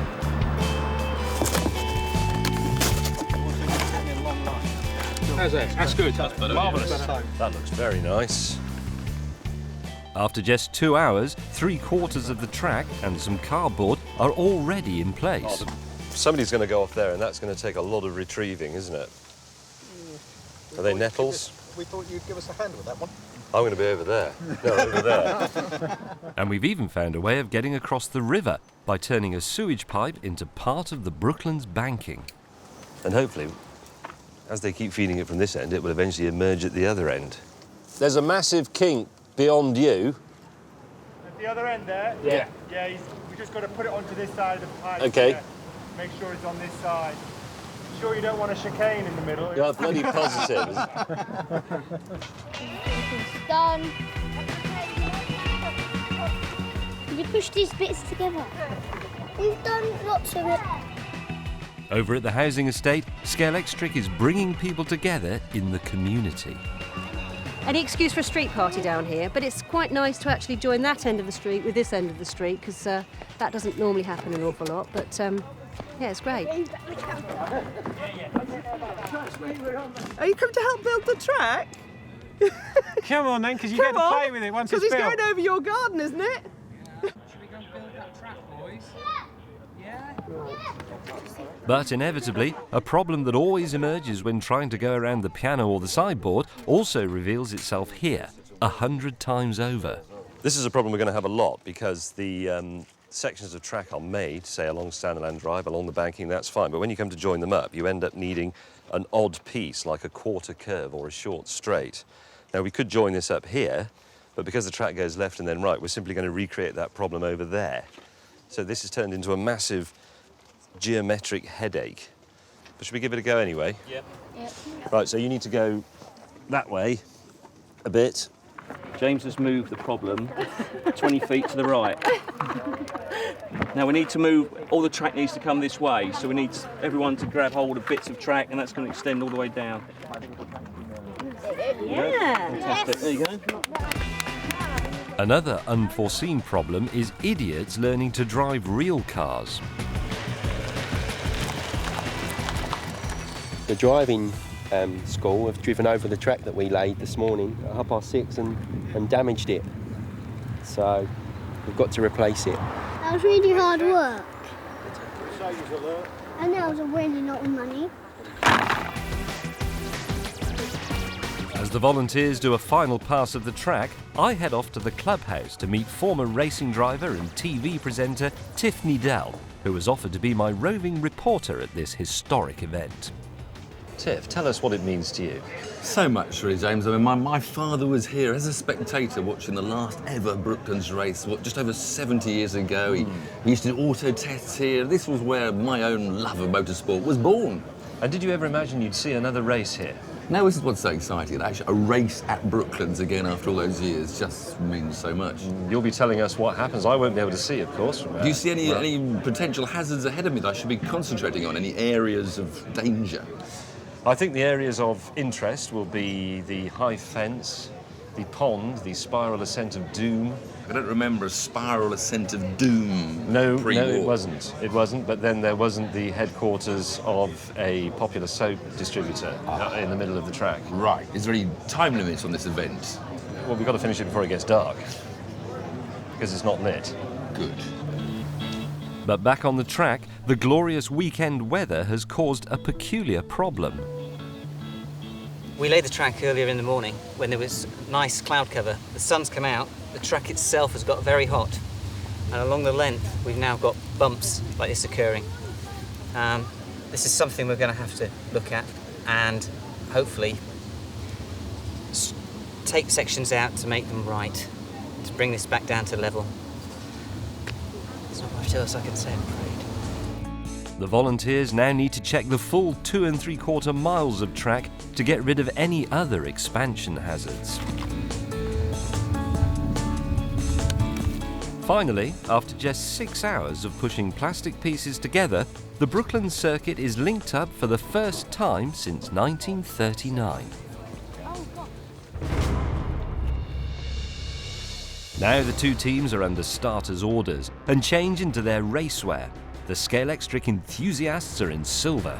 I actually hold world record for 24-hour slot car racing over in America, so you could say I'm well practiced. And the 140 terrified locals are in maroon. I feel really nervous and excited at the same time. I'm just going to speed along and beat him. Excited nervous. and nervous. Because it's probably going to crash, because we can't see the corners. May the best man team win, yes, and the same.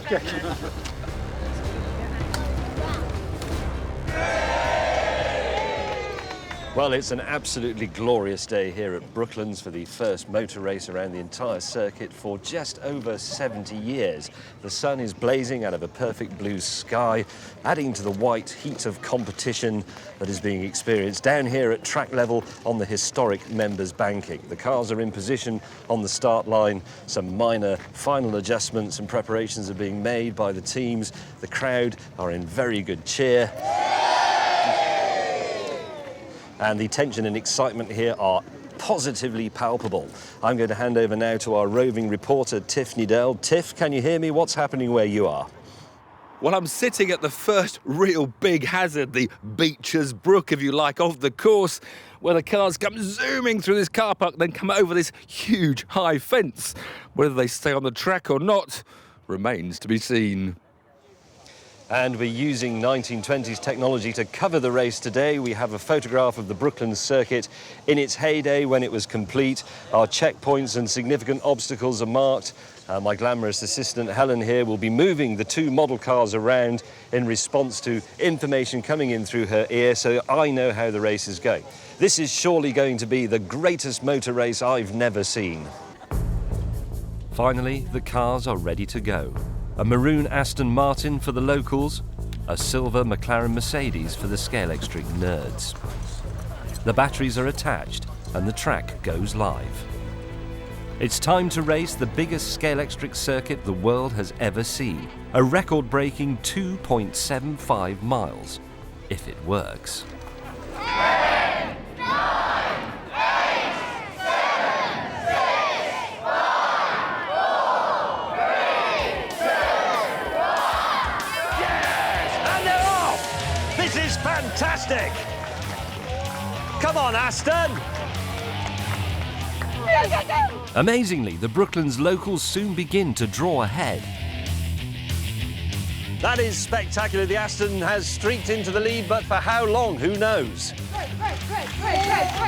The red mist of motor racing has descended on the community team. As the car enters each controller's section, the takeover is near seamless.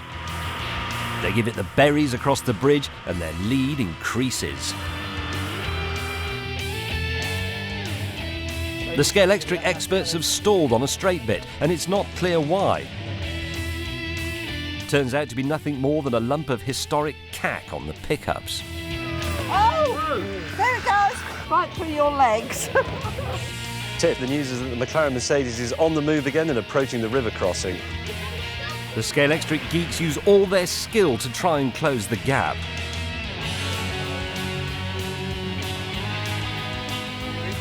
And they're in luck, because further down the course, the Brooklands car suddenly comes off the track.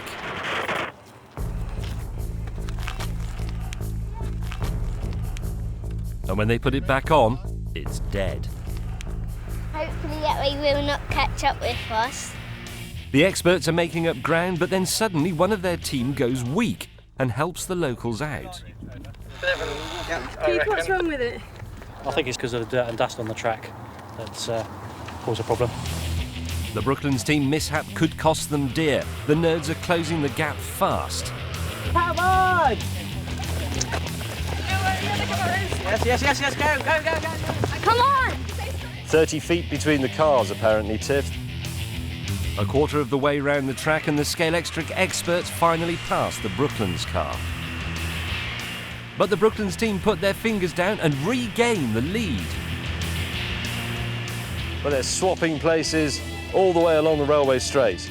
Then the Scalextric team overtake once again. James, the expert's car is very fast, coming up to the big fence now. It's the silver Mercedes in the lead, coming over the big, and over it, and it's cleared it.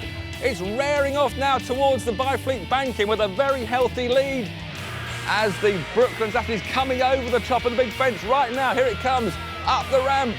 Keep going, keep going. No, it's stopped. The driver is up, he's edging it for, it's over the top, over the top. The Brooklands Aston has cleared the big fence. Aston has cleared the high fence, but is 100 yards behind the Mercedes. We're just running to the end of the car park. There's one more high fence, James, they have to clear. And yes, the Aston's just got up. They're now both out of the car park. Both cars are on the Byfleet banking. The St John's ambulance have reported that both cars are in section 7 and approaching the road crossing. It's the most reliable piece of information we've had relayed to us all day, which suggests this is a very good place to have a heart attack or a baby. The cars are now halfway round the track and the road has been closed so Sim's electric flyover can swing into action. The Scalextric experts speed across the road without a problem. But Sim's mobile track section loses power when the Brooklands team is halfway across. I'm afraid this is terrible news. It's stuck on the road. If it doesn't move when the road is reopened, it will be flattened. A small section of track has to be replaced before they can speed on their way. Let's go. The Brooklands team draws extra power from the cheering crowd. They don't just catch up, they storm into the lead. Oh, it's going faster than I can run at the moment. The Brooklands Aston is nearing the end of the Byfleet banking. I'm a bit worried the children might run onto the track. I'm running out of breath. It's going at a fantastic speed. The Experts car is way back in the distance now, 400, 500 yards behind as the Brooklands Aston heads towards the next crossing. The cars are now 3/4 of the way round the course, but they still face some of the most difficult obstacles. Can the Brooklands team maintain their position? This is absolutely gripping everybody. Tiffany Dull is now heading for a Pimm's and a sausage from a barbecue on Stanleyland Drive. He can hardly contain himself. What's happening, Tiff? Well, it's getting very tense down here at Stanleyland Drive. Here are the drivers ready. How do you know when your car is going to appear? We hear screaming and shouting. We believe you're in the lead, but it's neck and neck. Yeah, apparently. There is some screaming and shouting coming. The Brooklands team are still in the lead as they take Sim's off-cut sewage pipe through the hedge at full chat. Come on, Brooklands. And there it is. Oh, they're through. Yes. Oh, it's off again. It keeps on crashing. She's going too fast. James, I have the leaders. I have the leaders. And it is the red. The Brooklands Aston Martin is soaring up Stanleyland Drive. We haven't even seen the Mercedes yet, but the Aston Martin is absolutely roaring. Yes, the Brooklands Aston is going up the drive. It's miles ahead. It's going through the garden.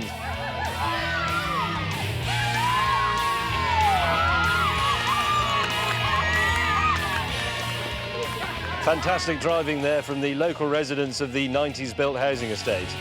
The Scalextric experts are in hot pursuit and threatening to regain the lead. But the Brooklands team are keeping a committed collective finger on the trigger.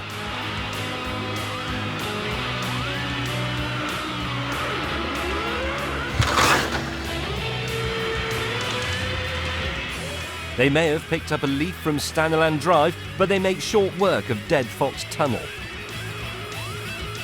But brilliant driving from the experts is closing the gap, and they roar past the corpse of Basil Brush just seconds later. Well, James, just in the van now, go from Stanleyland Drive over to the lake to see if the Aston Martin can get across this next big obstacle. It's now up to Tom and his team to get the car safely across Silicon Pond. And there is the Brooklands Aston Martin. No, it's stopped in the middle of the pond, James. We are at the pond, and the Aston Martin has stopped right in the middle of the pond. Oh no, the Brooklands Aston Martin is halfway across the pond. It hasn't fallen in the pond, but it's come out of its slot. Meanwhile, the nerds are getting ever closer. It's a critical point in the race. The plywood and pipe insulation bridge could be the point where Brooklands lose the lead. Come on, get in the water, get in the water! Tiff, off you go. Come on, launch the boat. The team are manning the rubber boat to row out and put it back in position. Well done. The movement of the water literally made the car go again. Heroic from the Brooklands people, heroic stuff. This is people power, guiding the Aston Martin forward. Still, the experts rein in the maroon Aston Martin of local hope, while the Brooklands team drive hard towards the final obstacle, the spiral ascent of doom up to the executive floor of the soap dispenser. It's going up the spiral, James, it's going up the spiral. Fantastic, I'm seeing it, it is brilliant. It's spiralling upwards. Go, Brooklands, go! Go, Brooklands! It's cleared the spiral! The Scalextric experts are just seconds behind. As they enter the shampoo spiral, it's anybody's race.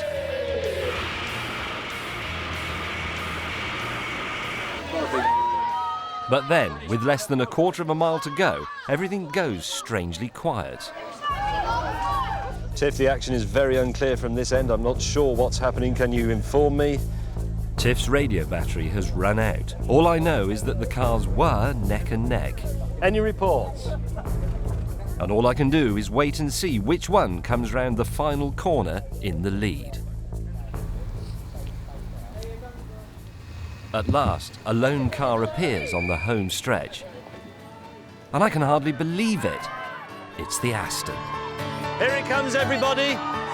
It's a victory for the community. Yes! It's a world record.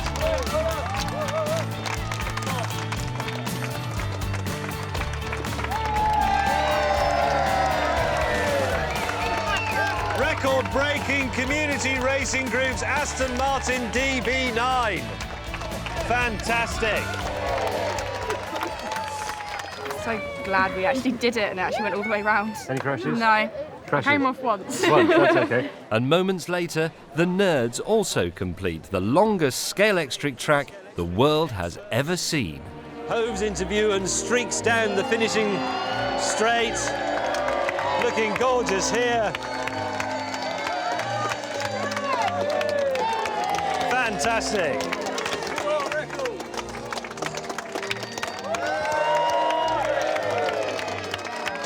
Superb, even has bits of undergrowth stuck in it. Do we have a world record? You do have a world record. Yes. You have indeed smashed the previous world record by something like 1.4 miles. It is officially a Guinness World Record. Well done. Thank you very much. Thanks for your help. Fantastic work. The old banking can rest easy tonight. For 70 years it was believed that Brooklands had seen its last race. But a few hundred people, thousands of pieces of track and 2 very small toy cars have shown that the spirit of Brooklands is alive and well. And it was that spirit that drove the locals to victory. They were never going to lose. The human condition is, sadly, divisive. But there are simple spiritual experiences that unite all of humanity in unqualified communal joy. Sex, the dance, foot massage. And to those I would add the simple sensation of pressing Lego bricks together. This is a joy that simply never diminishes. It is in fact a recognised form of therapy.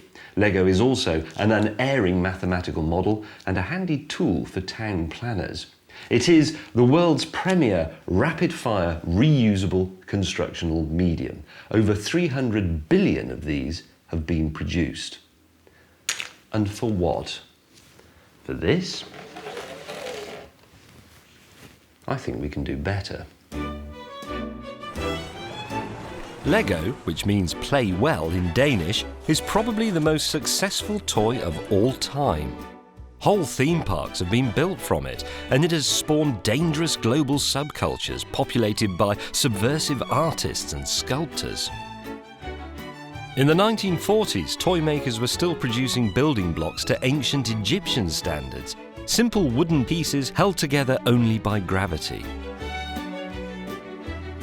Lego's genius was twofold. Firstly, they used newfangled plastic, and secondly, they perfected a system that made the bricks lock together, but allowed them to be pulled apart again. It was world-changing stuff, and the Danes obviously knew they were onto something. This moulding of bricks shows you all the possible clutch mechanisms, as they call it, that could have been incorporated into the standard Lego system. And the reason they did this was so that they could apply for a patent for all of them, which they got, which meant nobody could copy it or even come up with something a bit like it. It all belonged to Lego, even if it wasn't used. Amazingly though, the brilliance of Lego has never been fully exploited. It's time to use bricks like the 8er, I call it that because of the number of studs on it, for something genuinely useful, and before it's too late. 5 years ago, when I made my first programme about toys, I said there were 14 Lego bricks for every person on the planet. But now apparently there are nearly 50. So it follows that within a generation, we're going to be ankle deep in Lego, and we're going to have to find a new use for this stuff. In fact, we're probably going to have to think about building the real world out of Lego. Therefore, we need to be ready. So what I've decided to do is order 3 million bricks and build myself a house. A real house. I'm going to live in it. I head off in search of the perfect building plot. Dorking, a staunchly conservative town in Surrey, may not seem the obvious location for anarchic plastic architecture, but the fact that it's home to the biggest vineyard in the country did at least mean that the Lego cellar would be well stocked. Now, I'll be brutally honest with you, I was hoping to build my new second home in the city, because the city is where I belong and I don't really understand the countryside, but no local authority would give me permission, even when I promised them it was going to be brick built. But as a location for a country pile, this really isn't bad at all. I mean, it's nice and quiet, not going to be disturbed by any pizza delivery boys on mopeds, and the view is magnificent. It's very English. And the lawn's going to be fantastic when I get rid of these weeds. A radical house needs a radical architect. Barnaby Gunning has an impressive CV, but more importantly, a ponytail. Plus funny glasses, which we'll see in a minute. So do you know what kind of house you want to do? Yeah, I want something very modern. I don't want it to be, you know, like the Lego models that you buy in the kits. I don't want it to be a Lego representation of some tiresome old Edwardian villa or something. I want a house that plays to the strengths of Lego and avoids its weaknesses in a way that a concrete house is designed differently from a brick house, and that's designed differently from a wooden house, because these materials have different properties. Exactly. It's not a house made of Lego, it's a Lego house. The basic design parameter of Lego says that the bricks must always stick together, but that a 3-year-old should be able to separate it like that, with a thumb. Therefore, everybody I've spoken to says it is impossible to make a structural beam or a girder, that sort of thing that we've got on the roof there, out of Lego, because it won't be strong enough. But is that true? I've come to the City University in London, to the Faculty of Toys, to find out. This is Eva Waits of engineering consultants Atelier 1. I have charged her with rewriting the book of Lego physics and proving that a Lego beam can support a man. So you've designed a Lego beam, and is this designed in an engineering-y sort of way? This one's an open one, which we think won't work as well as the ones that have got plates on the bottom. And so this one shows you what the internal structure's like. Okay. So we've got these, what we call stiffeners, sort of every 250 millimetres or so. So how do we actually test it? Stand on it, presumably? Well, you could stand on it, but I think what we'll try and do is put it between these two frames here and load it with some of these weights here. I weigh a very reasonable 85 kilograms, but let's build up to that gently. 8 kilograms. 11. Oh. I think we need to improve that, don't you? 11 kilograms. It's rubbish. I think adding these plates might help it out.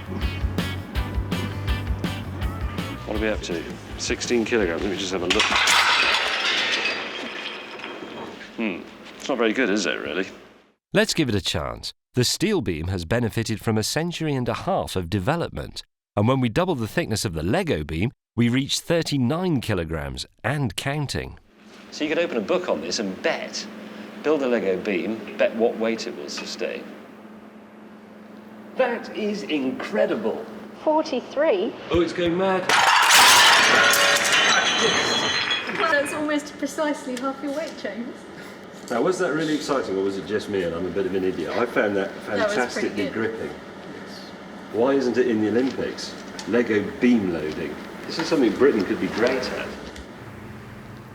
That, you might think, is why there are no Lego houses in the world.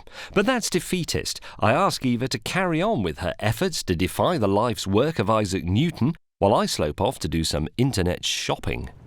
Now, when you're small, you always wish that your box of Lego could be much bigger. And because I'm a grown-up, I've realised I can have as much Lego as I like, so I've bought myself a really massive box of Lego. In fact, this box, which has got the orange 8s in it, is just one box of several hundred in my giant box of Lego. The rest of it is in here. Lego bricks. Loads of Lego bricks. These boxes go all the way to the back, all the way up to the top. I've got bags. There are 500,000 Lego bricks in this container. And I've got another 5. 3 million Lego bricks, all mine. Next, I go in search of Bob the Builder. Turns out his name is Vic, and his clip-on Lego hair's gone missing. What do you think of the idea of building a real house out of Lego bricks? First time I heard, I thought you was off your head, James. Right. Truthfully. But can we do it? Is it possible? It is possible. Anything's possible. Because in the end, it's going to involve a lot of putting Lego bricks together. Because it doesn't matter whether we make separate panels or we do it like a wall starting from the bottom. You can't get around the fact that you've got to stick all those Lego bricks together, and there's 3 million of them. 3 million? Yeah. 3 million Lego bricks? 3 million Lego bricks. Barnaby hasn't actually finished the design yet. In fact, he hasn't even put proper trousers on. But he tells Vic and me that the first thing we must do is take our Lego bricks and make them into Lego bricks, hollow breeze block-like pieces like this. For this, we're going to need help, so we organise a sort of Lego garden party, but without food or drinks. We're amazed when over 2,000 people show up. Oh, there's millions of the pokers. Especially as the sort of people who would know don't seem to think that a Lego house is possible.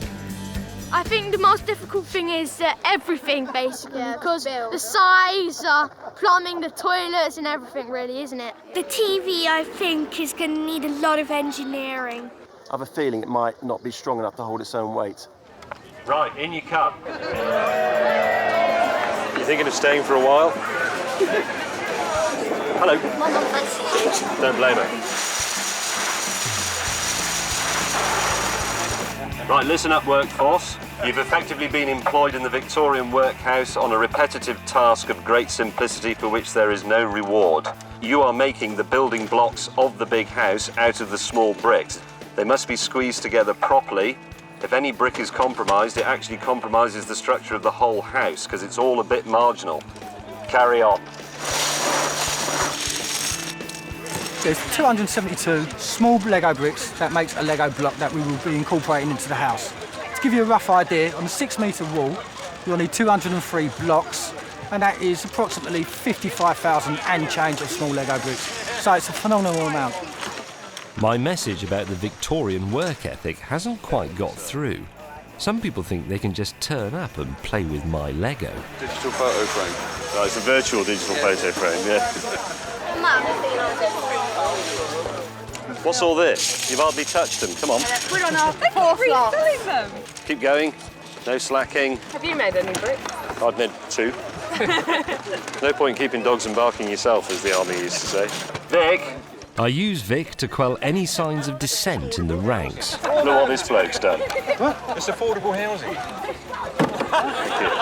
Hold on, see, that's not right. You haven't got them overlapping, have you? Yeah. You've got it wider at one end than the other. Vic! Vic! Eventually, the threat of a visit from Vic has the desired effect. It goes at a phenomenal rate. Faster, faster! This is actually going better than I thought, because some people who are good at this can make something like 8 or 10 bricks in an hour. If we've got about 800 people, well, you can do the arithmetic yourself. It's a huge number of bricks, and there's a massive pile over the back. I'm very impressed. I think it might work. Keep going.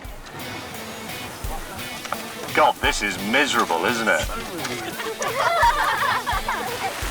Well, we're halfway through the session on this glorious English summer's day, and this good-natured weekend crowd have produced almost 2,500 bricks. So by the end of the day, we could be well on our way to 4,000, and that's absolutely terrific. I'm moved and grateful.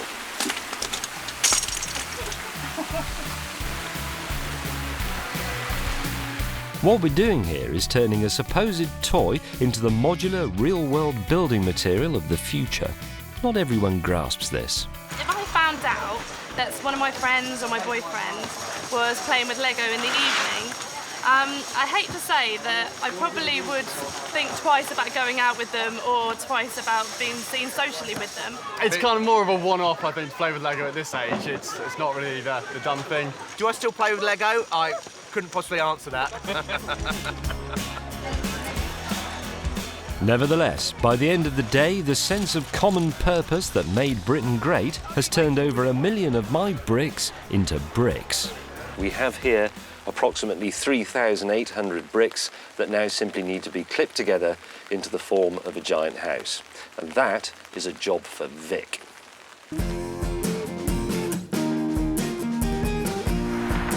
But before Vic can even order the site tea bags, Barnaby needs to sort out the final design and his trousers. And Eva needs more time to work on the beams. So in the meantime, I apply myself to the furniture and the colour scheme. Interior designer Christina Falla will be my mentor. She favours a sort of total immersion approach to her subject. So what is the object of this exercise apart from looking stupid? Okay. I'm speaking for myself. Well, I don't exactly look like a runway model. No, you don't, but I wasn't going to say that. Okay. Basically, what we're going to do is the Lego blocks of various primary colours, and so that we can visualise together what a wall is going to look like in the house, I thought we'd paint it. So all I'm doing here in a very elaborate way is telling you what colours I like. Exactly, but also... Why didn't I just tell you? Do you like yellow because it's a happy colour? Yeah, I don't know actually. It's yellow, isn't it? Come on, Jules, you're slow. This is meant to be natural and fun. When did I become Jules? Oh, sorry, James. I think the colour scheme should simply reflect the gaily coloured nature of Lego itself. Christina seems to favour something more subliminal. Where are your sympathies these days? With what? Political. I have none. Good. Oh, God. Oh, dear. Because there's the beginnings of a slightly banned symbol appearing in your painting there. I was just trying to freestyle, you know. What am I learning here?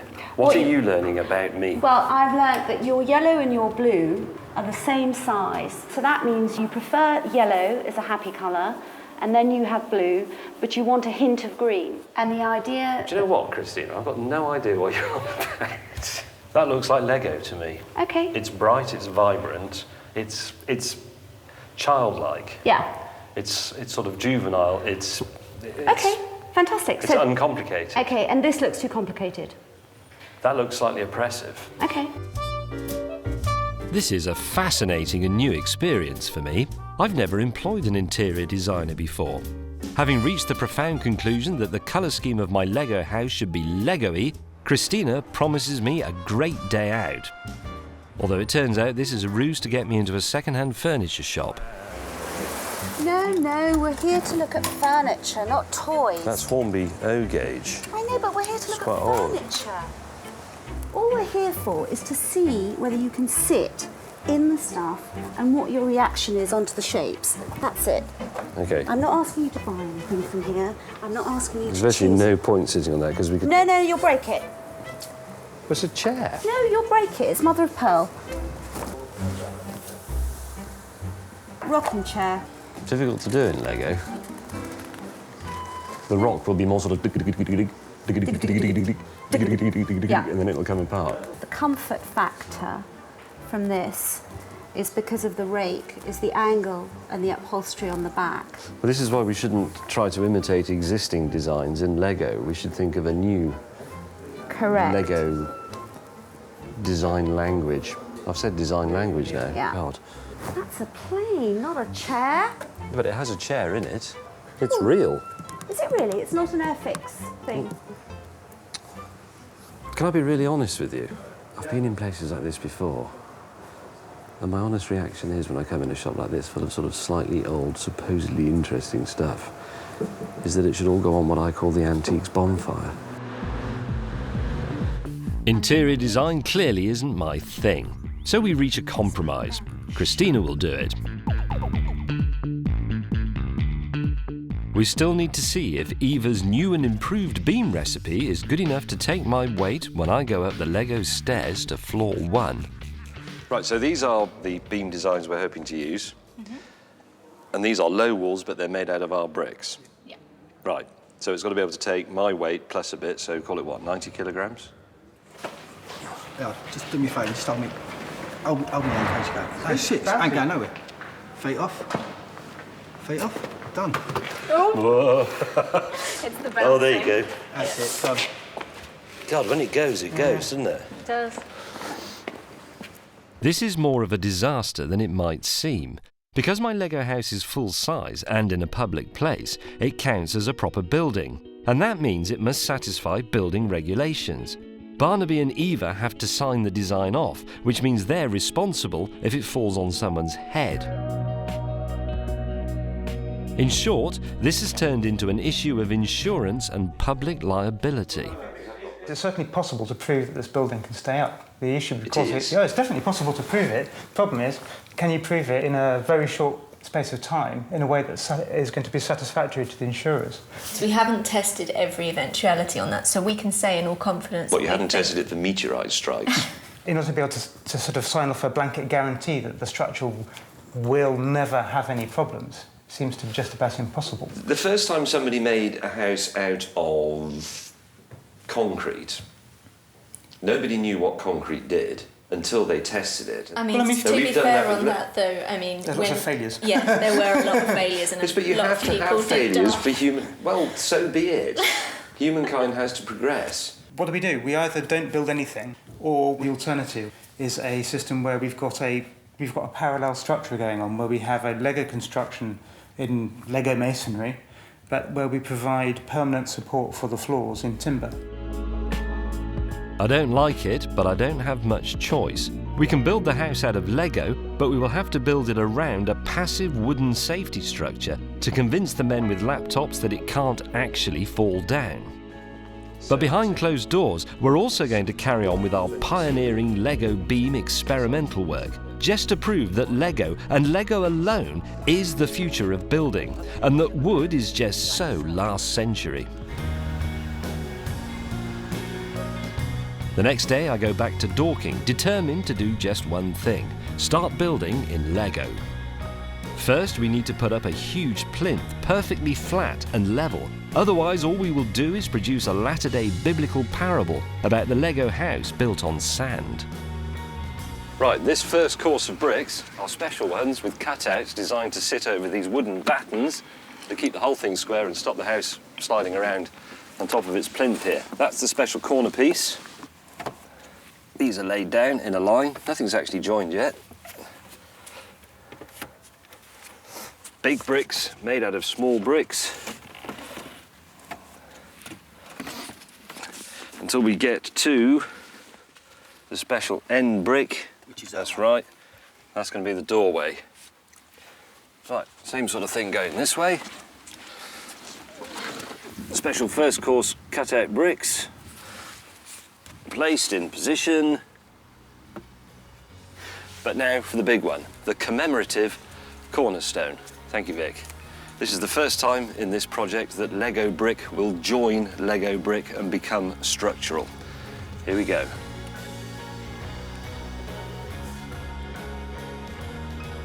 Building has commenced.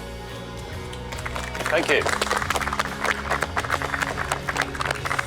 Right, one down, 4,926 to go. All right, don't be pessimistic.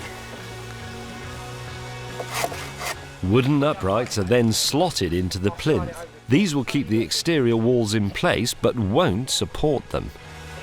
I'm pretty excited because this has been about a month of toing and froing and counting bricks and getting worried about the safety aspects and insurance and all the boring things that you have to do as an architect. And finally we can see it taking shape on the ground. Right, we've got two blues here.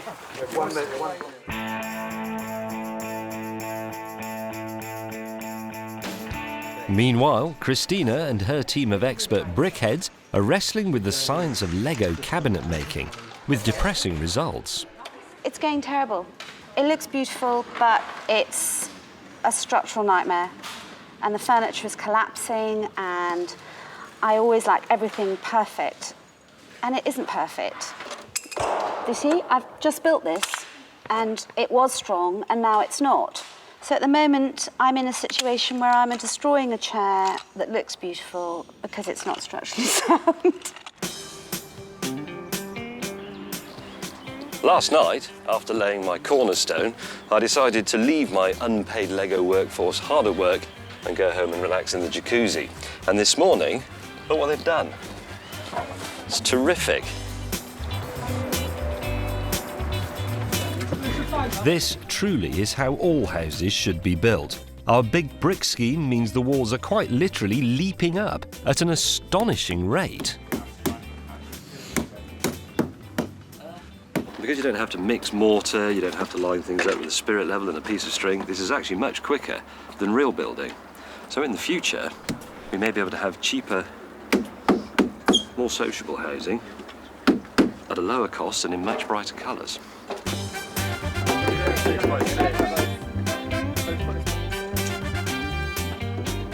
When archaeologists unearth this house, they will find evidence of the British public being funny.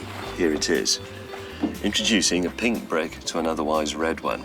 Now, I didn't notice that because we were building the wall from the other side, and it wasn't until we got up to there that we spotted it, which means it's embedded forever. And if it was you who did this, I hate you.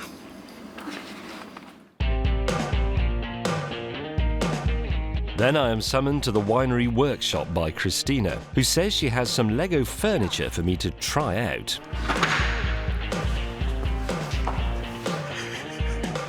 Just sit. This is not important, is it? Well, I don't know. Not now it's like that, no. Just sit.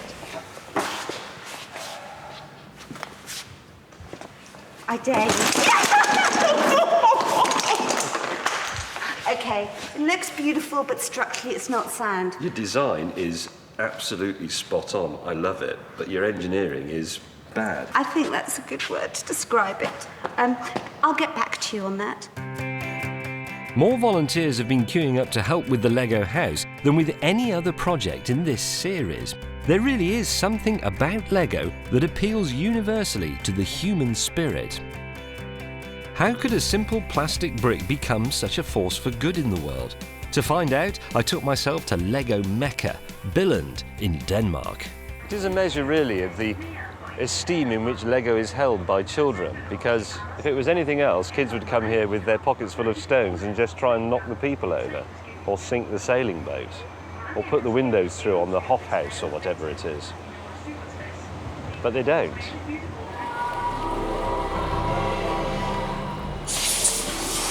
After you, please. But there is a dark side to the phenomenal success of this toy, an approaching Lego-geddon.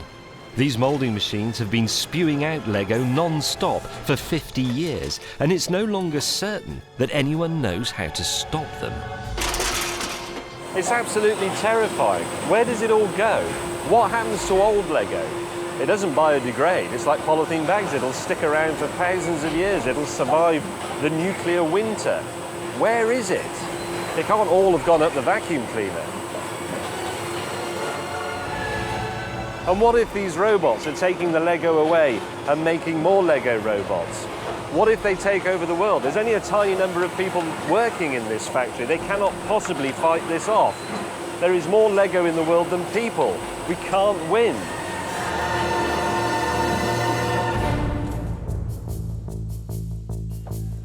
At least I know where 3 million of them are, back in Dorking, where Vic has discovered the hard way that Lego is designed to come apart. This has been twisted down at the base, and that's projected all the way up and has caused this fracture here. Now, the further you go up the building, there's a chance that it might start magnifying, but I'll have to address that when it comes to it. The long and short of it is that the doorway is now not level. In normal building, we could patch this up with plaster, but Lego is a precise engineering material, made to a tolerance of 0.02 of a millimetre. Vic attacks my house with a piece of 4x2.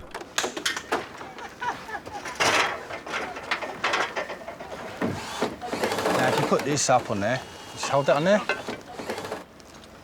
Would you be happy with that as a level? Yeah, the lentil's pretty straight, but it's still, oh, it's got a little bit, but it's a lot better than it was. Builders call this making good, or bodging. We're going to have to try different solutions to different problems as they occur. There's no right or wrong way to do this. OK? Cheers, boys. Still, Vic has been responsible for some very large buildings in his time, and none of them has fallen down yet.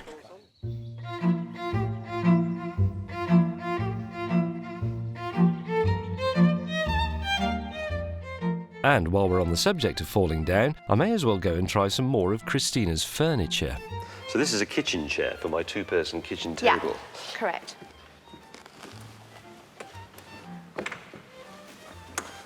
Yes! No, it doesn't work. Why not? No. No, you haven't got any overlap at all there. Oh, That's sugar. useless. Look, sorry, but You're not sorry. you've got that face there, which is not actually attached at all, is it? You've got No. two Okay. smooth bits. All right. And can we... The design is superb, though. Okay, so it looks right, No, it but looks it doesn't lovely. work. Mm. Okay. Can we... It's a great chair. It only fails in the vital respect of it being a chair. Oops! Point taken. Yeah, okay. That bit's good. Okay, enough, otherwise you'll destroy it, and then I have to rebuild everything again. Incredibly, and despite ridding the world of 3 million of them, we're starting to run out of bricks. We've got a bit of a brick shortage. The concern is that we might not have enough for the walls, let alone the roof. So we'll have to do a redesign on the first floor.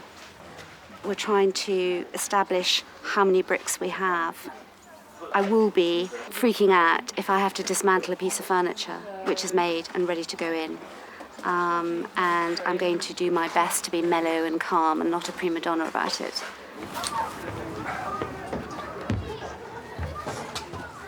Now, do you know what? I like it a lot, but there's just, I don't know, there's a slight sort of unfinished feeling about It's a it. bit more open plan than you were expecting at this point. Yeah. Slightly. So what's happened?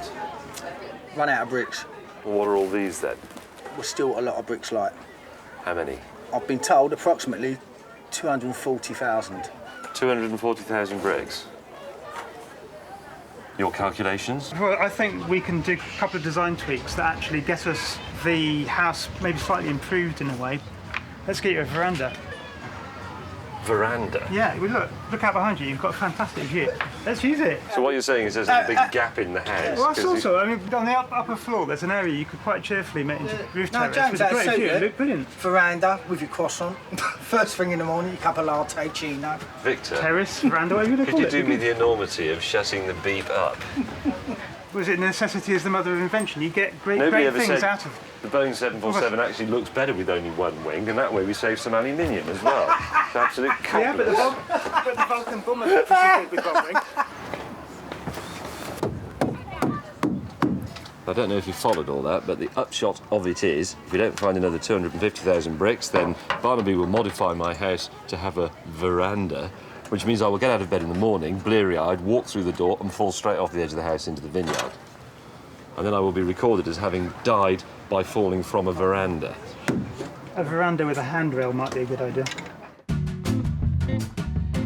As the client in this relationship, I'm not prepared to compromise the design of my second home. So I send my butler off to find another 250,000 bricks. Meanwhile, back in the workshop, Christina has discovered Lego's remarkable propensity for not being waterproof. Here's the sink. Yeah, it's not going anywhere. Oh, it is. Okay. And the Lego Lavvy raises a thorny old social issue. Does he have a seat? Not currently, he will have a seat, yeah. How are you hinging it? I have some hinges in the car. You don't need to hinge it, just put it permanently up.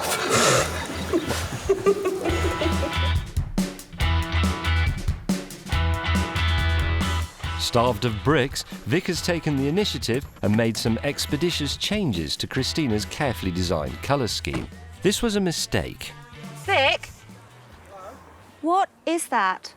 It's an absolute catastrophe. I better know what you're going on about.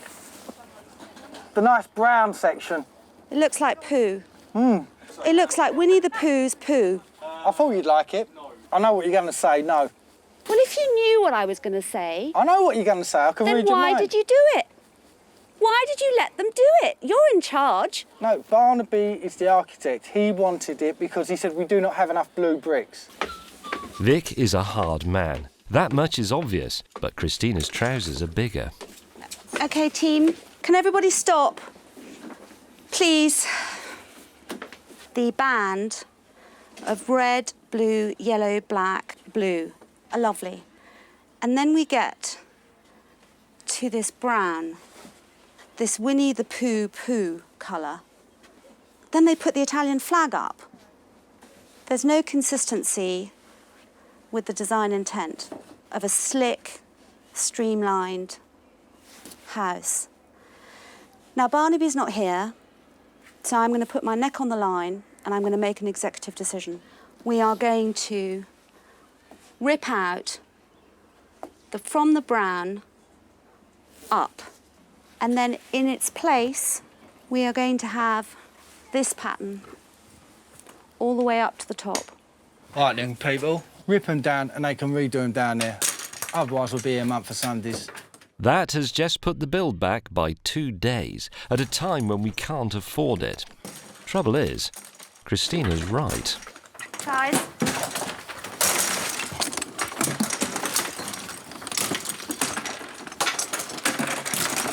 I'll get some more boxes. But there's great news from the LEGO Open University. Eva has arrived at Beam Design version 1.3, and it's now time to prove that a house really could be built with nothing more than bricks designed to come apart. I'm about to become the first man in history to walk on the upper floor of a structure with no glue, no wood, just LEGO. Right. Vic, you're on the other end of the piece of string. I'm wearing this special harness designed to make my trousers look too short.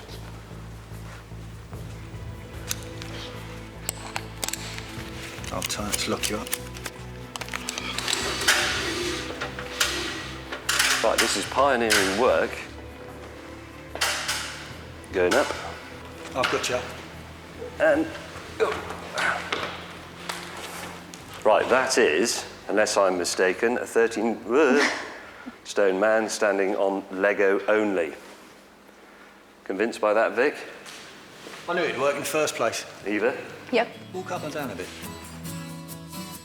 That's a few small and nervous steps for me, but a giant leap towards the reconfigurable plastic house of the future. Right, I'm confident that it works. Right, I'm coming down.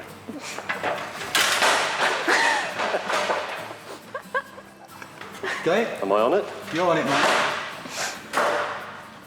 Thank you. Right, got the slack.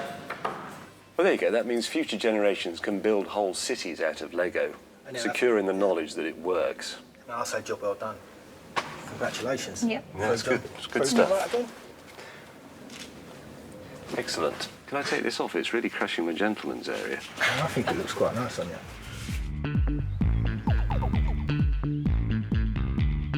The next day, a man arrives from Denmark with a van stuffed with 500,000 extra bricks, or about 10 minutes production.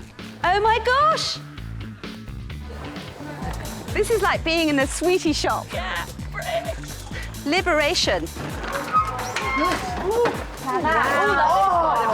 That's fantastic. Awesome. I'll drag it down the back. I'm really pleased. I'm not Legoed out anymore.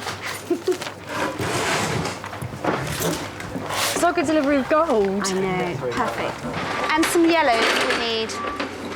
Right, they can start building bricks now. Going straight into the storage crate? No, but we need to build. We'll have to do a lot of building today. Summer is fleeting. It's time for the Victorian workhouse to make the final push. So now basically it's just people phoning everybody and saying, get down here, we need you to build bricks 5 minutes ago.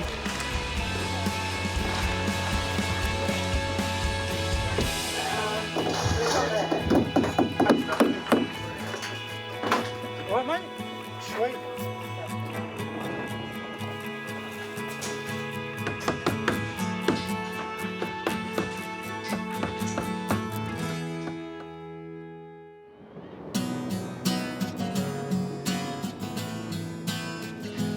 It's been described as the most stressful day in a person's life, moving into a new house.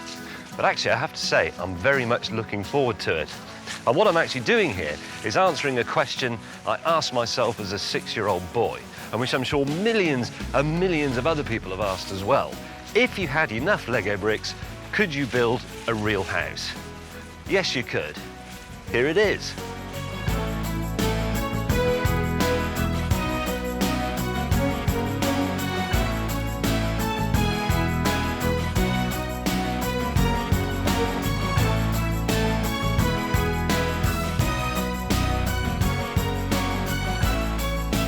Some traditions of home owning remain strong. The key is underneath the plant pot, apparently. There it is. Here we go. It fits. Oh, yes. Wow.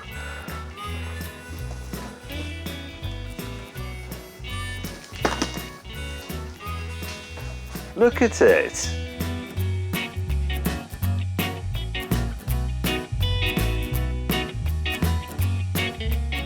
There's my love coffee table and my piano. It's a baby grand. Come upstairs. I'm now going upstairs in a Lego house. This is just fantastic. I thought we might manage a bungalow or a beach hut or something, but look at this. The first floor. Look at the stripes. It's just... I mean, all houses should look like this. It's so cheerful. Look at my carpet. It's beautiful. I've never seen anything like this. I think it's just stupendous. See, what Barnaby has done, all credit to him, is made a house out of Lego. We haven't imitated brick-built Victorian structures or concrete structures from after the war. We've made a house that plays to the strengths of the material. I've lived in 9 houses in my life. This is my 10th, and it's by far the best. The scale of the thing's fantastic, isn't it? It's absolutely superb. It's our little Lego block. Yeah. And it's ginormous. There are a few areas where it's showing signs of moving around a bit, but I think we've learned enough from this one to know how we do a different one, actually. And I can't think of any other building material that you can take it apart, put it back together again differently, and they can still use the same pieces. Yeah. Otherwise, you know, it'll be in a skip somewhere. This is the dawn of the reconfigurable house. I mean, I can see, for example, there's a bit... I'm just going to squeeze that back together. Oh, and that is immensely satisfying. Yeah, fixed. You never tire of that with the brick sensation. Yeah, exactly. You'd have to get a builder in, and then he wouldn't turn up.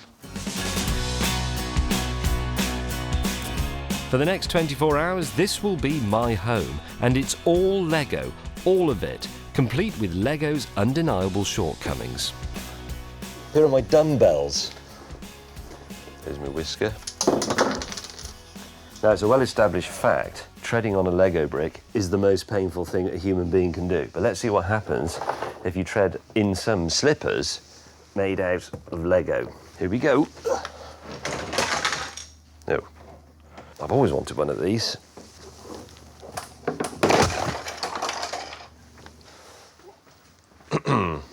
Tell you what, cat. There are, no one would know. My first house guest is Christina. Her interior designs and furnishings are things of unbelievable Lego-ish beauty, and I want her to know I think that. So we spend an intimate moment together on the divan. I'm gonna... Oh, okay, just gently. I've got quite bony buttocks. How do you feel about it? I love it. I think it's better than I expected. I always thought a Lego house is going to look quite remarkable because it'll be brightly coloured. But it's actually not like you've made a big house out of Lego. It's like you've been shrunk into a Lego scale world. I mean, for me, it's exactly how I thought it was going to be. And, sorry, everyone put a lot of hard work into it. I know. I don't think I don't appreciate it. I think it's brilliant. And it's been a real amazing trip. Sorry, I'm a wuss. I know, I'm a girl. What do you do when girls start crying? Pull yourself together, woman. You did make one mistake in this house. Shall I tell you what it is? Yep. You didn't measure the size of my head before you made these glasses. Oh, God. No, pull yourself together. Now, this isn't actually a property programme, but I did watch one once and I know roughly how they work.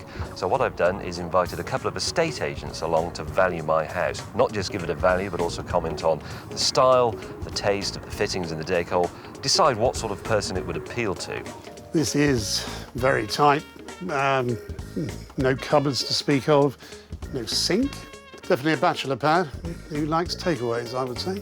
this is very overthought in terms of design. It's very compact for family living space. We're in a very traditional area here. Not sure I'm feeling the love. I would value this house at £5,000. I would value this property at £20,000. £20,000? But it is Lego and it wouldn't last for a very long time. It doesn't rot. And you can put it back together if it falls down. It's Lego. Remember, of course, that we are in Surrey. It's not a radical area of the country.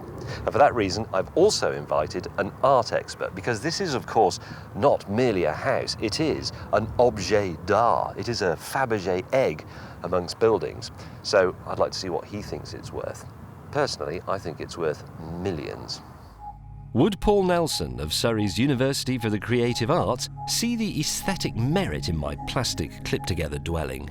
I want to touch it. I want to feel it. You're never supposed to touch artworks, but I feel compelled. There's a very postmodern feel to this. I'm not always aware that I'm looking at Lego until I get close to it. It's just an orgy of Lego, isn't it, really? I value this artwork at £500,000. £500,000, you reckon? People would love to go into it, to look at it. It's an interactive piece. The turbine hall of the Tate Modern would be a great venue. Maybe getting into one or two private collections, such as the Saatchi collection. If you do, it could be a very bright future ahead for you. That gentleman clearly saw it for what it is, an objet d'art which belongs in an art gallery of some sort. Still not quite as much as I'd like, but at £500,000, I'd have his hand off. While I wait for the offers from galleries and museums to come flooding in, I decide it's time for a select house party. And the first guest to arrive is Britain's best-loved caricaturist Gerald Scarfe, who's tried to capture my likeness in Lego. Do I have to brace myself? Come round, yes. No, I've been very kind to you. I've been very, very kind to you. You haven't? Nothing like me.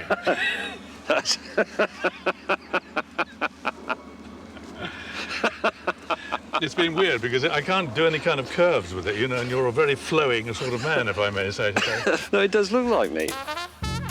I was going to suggest putting it in the attic, but this house hasn't actually got one, unfortunately. How dare you, sir? Attic. Does it induce a feeling of love in your female visitors, do you think? Well, I haven't had one yet, but I'm hoping so. Then you can take them up to the Lego bedroom. Is it? Oh, God, you just beat me to the joke. I was just going to say, when I get the E, the G and the armour, yeah. But what Gerald doesn't realise is that my first female caller will actually be his wife, Jane Asher. Hello? James. This is Asher. This is just stunningly beautiful. Do you like it? It's like a work of art. It's absolutely Precisely. stunning. I knew you'd get it. If you'd like to go right into the living area.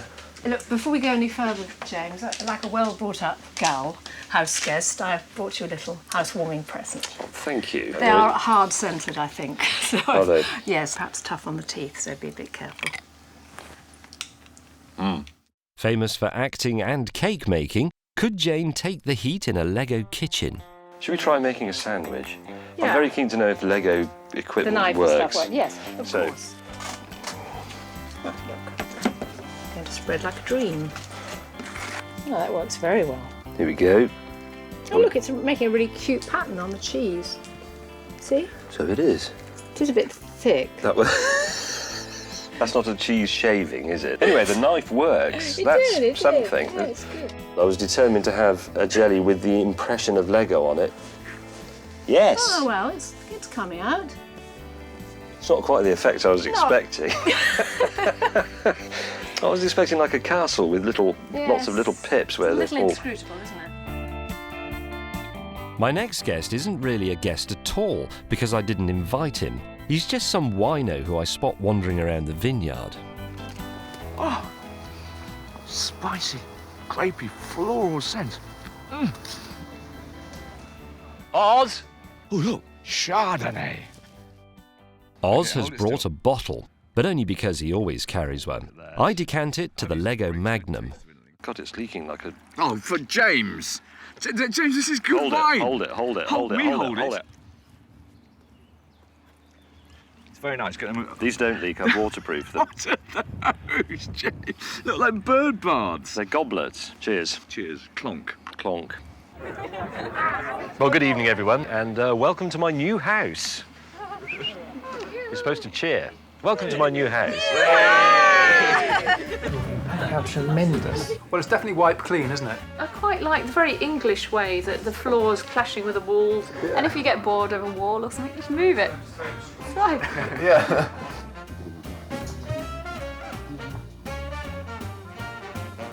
Vic!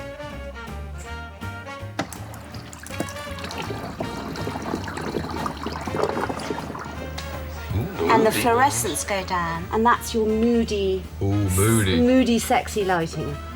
Right, can we have it back on scene one whilst I'm with Tiff then? I had no idea that anybody could give such an accurate impersonation of you, even to the extent that the whole of the right-hand side of your face is indeed orange. Slightly on the hard side, It's a firm bed, yeah. Yeah. Which is my side? You're not here. I'm Dreams. Sweet is arriving later. Sweet has arrived already. The party has been a great success. And now I've got rid of Oz, I revel in the magic of my new home.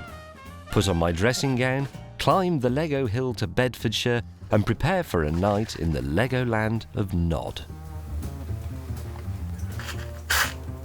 The sink may not be perfectly watertight, but never mind.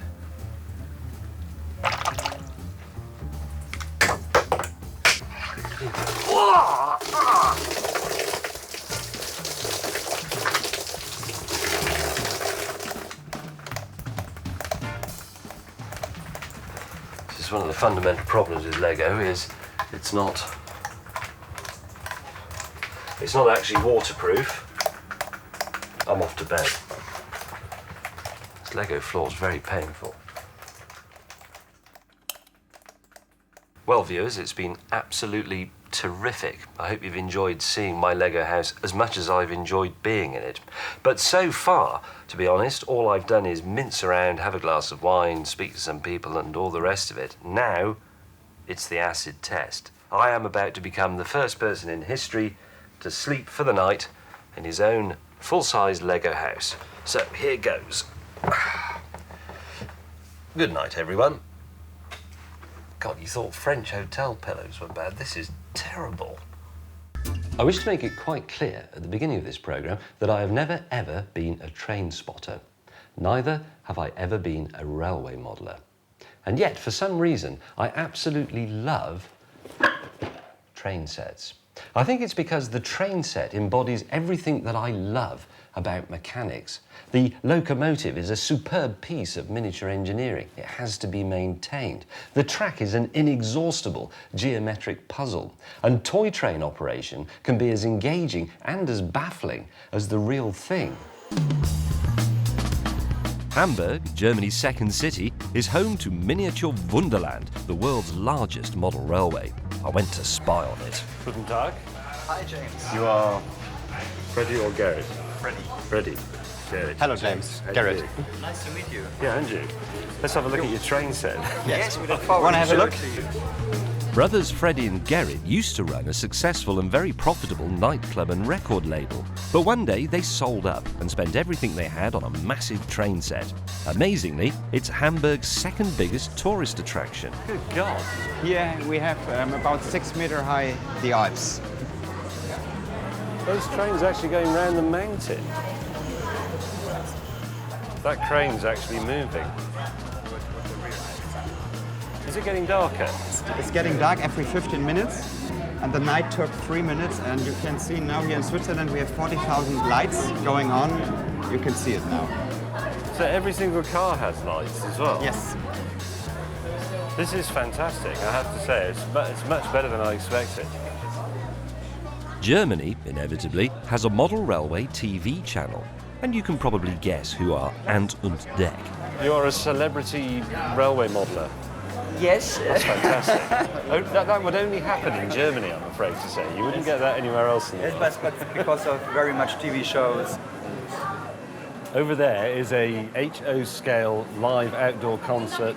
It's sold out. There are 24,000 HO scale people in the concert. They've all been individually glued onto the grass. It's very good. I was just amazed by whatever was going on in your minds when you built this little bit here. With the broken down Porsche 911, the girl in the bikini trying to mend it, and Harry Monk hiding in the bushes, watching. We love these scenes. Are there lots of them? Yes, very much. You didn't quite manage to shake off your Hamburg nightclub heritage there, did you? We are many people having many ideas, and every idea will be realized. The place is enormous, over 4,000 square metres. It has its own miniature fire brigade, and 150 people are needed to operate it. This is like running a real railway, isn't it? We have 40 computers controlling the whole layout, and 5 persons sitting there and waiting for a crash. And that's the moment that people like. I'm just wondering how long one train could go before it had, before it was likely to derail or have an accident, but it could be quite a long way. It's crazy when you count the miles. We count all the trains since they started, and they went 40 times around the world. Really? Yes. Freddie and Gerrit have pushed Germany to the brink of model railway ecstasy. Maybe I can do the same for the shy British. I can't match the Germans for size, but maybe I can beat them on length. And here's my secret weapon, the Flying Scotsman. I've had it since 1972, and it must have covered many, many miles. And yet, it's never actually been anywhere. It's time for the train set to break free of the circularity of the attic and the baseboard. I want the Flying Scotsman to make a real epic train journey through fantastic scenery. So what I really need is something like a disused railway line. Well, thanks to Dr. Beeching, of course, there are over 10,000 of them in Britain. And one that has been recommended to me is this one, the so-called Tarka Trail, which runs between Barnstaple here and Bideford here in Devon. It used to be part of the Atlantic Coast Express route. Today, it is a mere cycle path. But maybe not for long.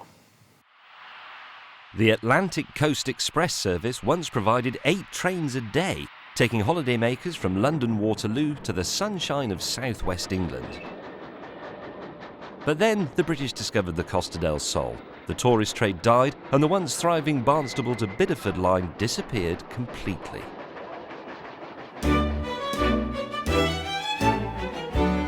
Small trains now terminate at Barnstaple, but I want my Flying Scotsman to reopen the route down to Bideford. That's 10 miles, and 10 miles would give me a toy train world record into the bargain. I've invited an old mate to help, train bore Oz Clark. He says life was better in the olden days. He certainly was. Can I give you a hug? No. No, all right. Well, Barnstaple Station. Good, isn't it? Like a bicycle for this gentleman, Just and one. one for me. Okay. What do you mean bikes, James? You didn't tell me we're coming on bicycles. I mean, I might be completely able to cope with anything with 2 wheels. I mean, have you? It's 10 miles to Bideford. What? It's flat. It was a railway. 1 in 60 is a steep gradient for a railway. 1 in 37 is the gradient between Exeter St David's and Exeter Central. And that's not very steep. That's very steep. For a train, not for a bicycle. When I'm actually running in the gym... Choose a bicycle. Right, I'll have this then. It's chucking it down. Do you want helmets? No thanks. Okay. Ready? Oh, James, this is your idea, not mine. This is absolutely frightful. The railway went there, and this is a fence, James. Well, I think we need to be going up there. This is quite interesting, though, because remember, my railway is only this big. What you were talking about, 1 in 37, that curbstone is a massive, massive obstruction. Yeah, but you can build it, with things like matchboxes, and you could build it up a 1 in 37 gradient, and then your train could go underneath the fence. It could, it'll easily go under the fence, but you're right, we'll have to build that gradient, but we'll have to start right back there. With matches? Well, no, we can use pieces of wood and modern materials. I'd use matches, be much more gentle. Matches and something like sago or semolina to bind them together. Why don't I do the technical bits and you do the history? I think we need to go back, because that fence goes all around. We need to go back over to the station. We've got to go out at the top somehow. Yeah, OK. Why do you always get me out in England when it's actually soaking? I don't know. Do you know what? I can smell roast beef. Pork. Pork? I think. Beef, I reckon. I've got an absolute nose for old railways. I mean, if I'm going around the country, you know, I can smell an old railway about 5 miles away, and this has suddenly got the feeling of an old railway. Feels dead level as well, Yeah, which dead is what level. you'd expect. Yeah.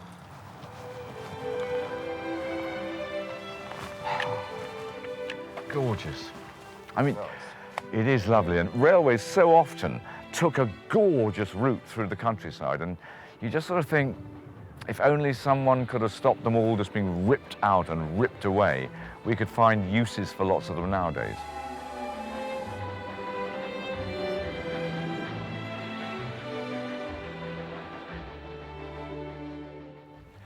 Now this is important, James. Look, here, now, you can see we're on a railway track. That's the gravel of the track bed, like that. That's known as the ballast. The ballast, yeah, and all the ballast for the whole of the southern region comes from Meldon Quarries, and Meldon Quarries is what? I don't know, 10 miles south of here, just near Oakhampton. And the train still runs up to Meldon Quarries, picks up all this gravel, and heads off to anywhere in the south of England. Let's keep going. That's all very sad. And the train will be that close, I get the number and put my head in it. What's it called? Fremington. Today, this looks like a nice place for an ice cream. But 40 years ago, Fremington Quay was one of the busiest ports in the southwest, exporting local clay until 1969. All that remains now is a preserved signal box and a little cafe in the old station, where I have an ice cream. Wow, this is difficult with the ice cream. This is excellent surface for the toy train. Look, it's been paved. Yeah. And there's some more ballast to left and right for you to get excited about. Yeah, and there's these little places that you can hide in when your train hurtles through. Look, there they are. Yeah, Workman's hidey holes. When you're doing maintenance. Look at that, that's a bit of actual railway line in the road. That is a real old-fashioned level crossing gate. Absolutely brilliant. Does mean my railway's got to cross a road, though. Oh, but look, you've got real rail track. Okay, if you took the rail track up... No, we can't do that, but what if we clean out the groove? Would the track actually fit inside the rail? I think it might.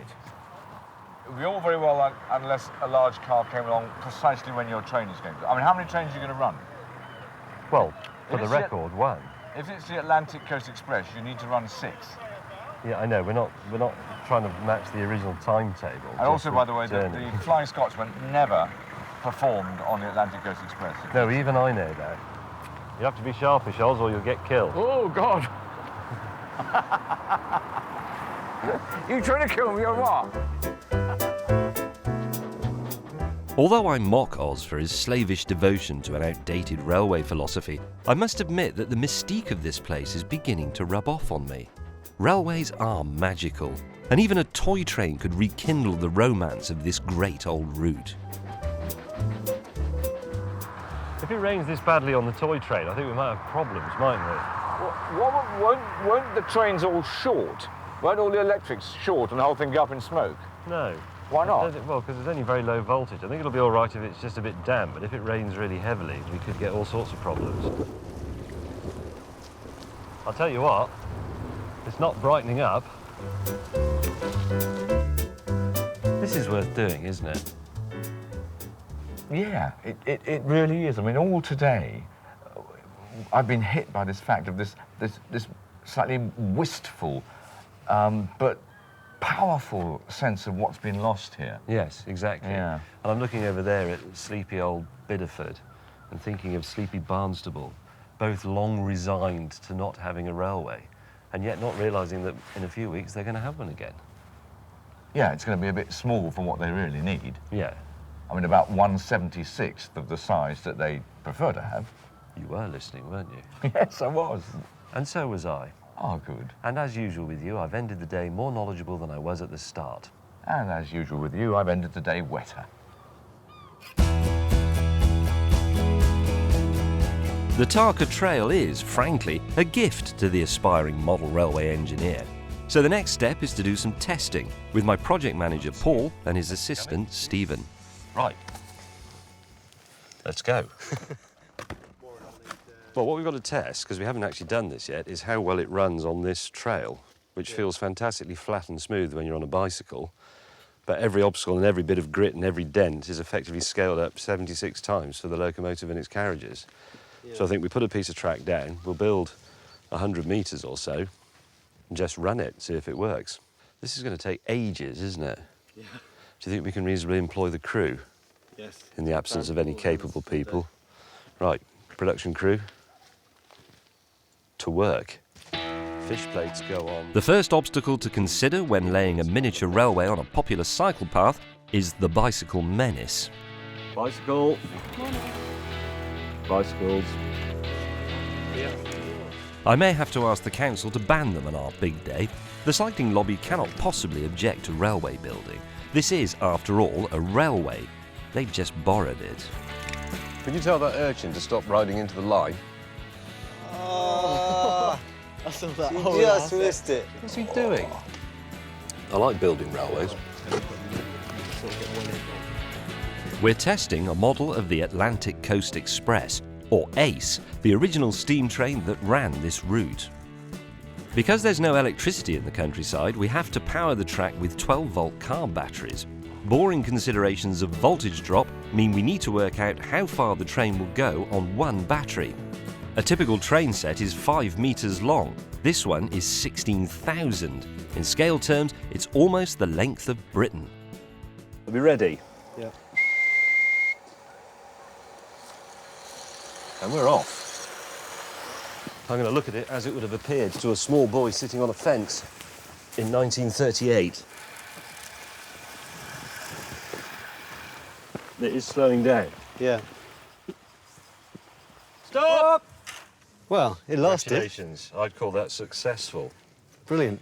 How far do you reckon we can reasonably go on one battery then before... Well, it slowed, but it didn't stop. Perhaps 200 metres. But then if there was a slight incline at the end of the battery run, then the train would come to a standstill, wouldn't it? But if we put a battery every 100 metres, that's 160 batteries, isn't it? The simple fact is this. These precious little models were never designed to be used outside, and full-size nature is not kind to toy trains.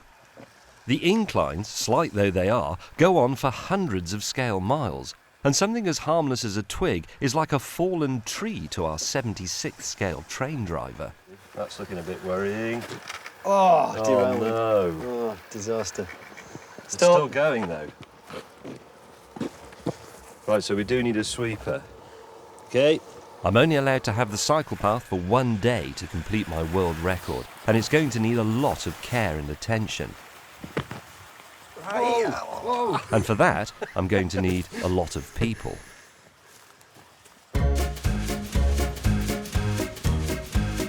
I take myself off to the North Devon show, where people still ride horses or walk through 6 feet of mud. They would be keen to help build a railway, I reckon. Good morning, people of Devon.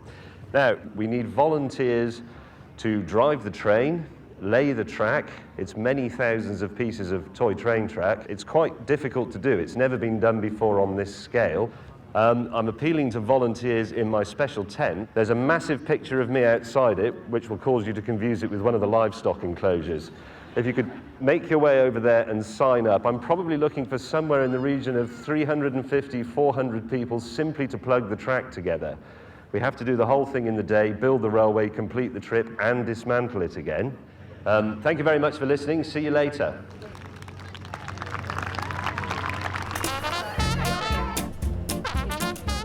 That was one of my less good inspirational speeches, but no matter. The lure of a new railway is enough. I head over to the Scout Hut to see if they'd like to earn their railway building badges.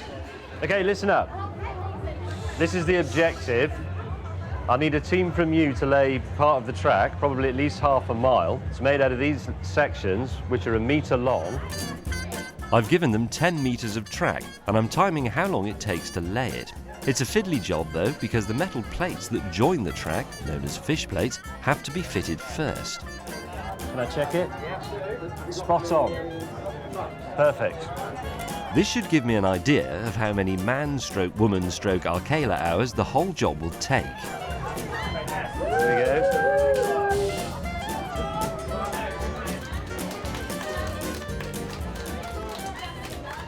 You did about 10 metres. It took you almost an hour. We'll get some more people. Right, take it to bits.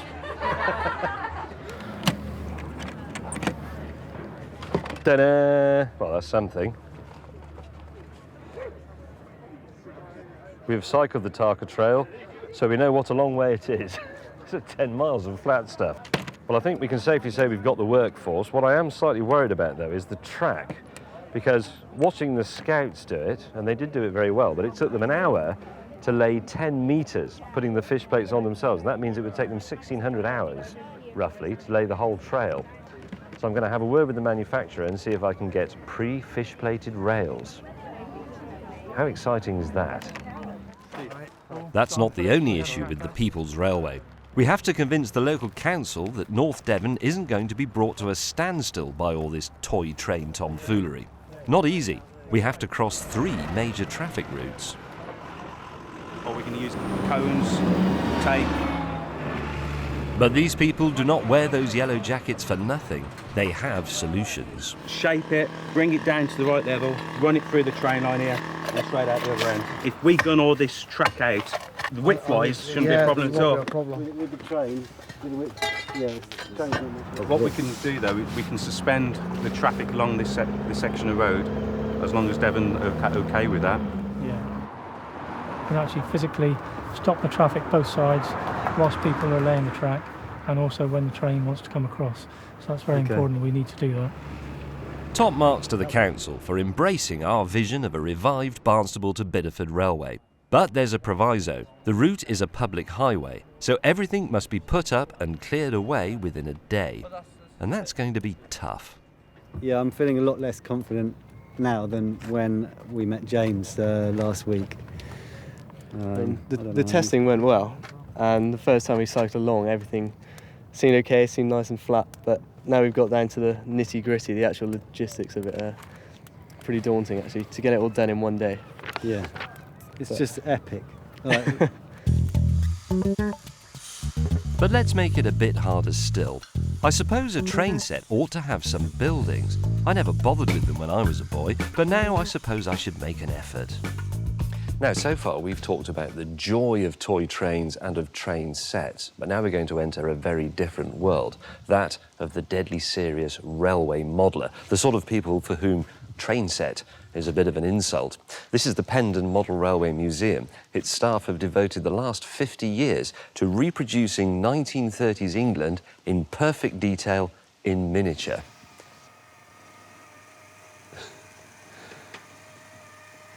So all of that is made from scratch, is it? Indeed, yes. So there are no off-the-shelf models or plastic Nothing kits at all, or anything no, like that? all hand-built.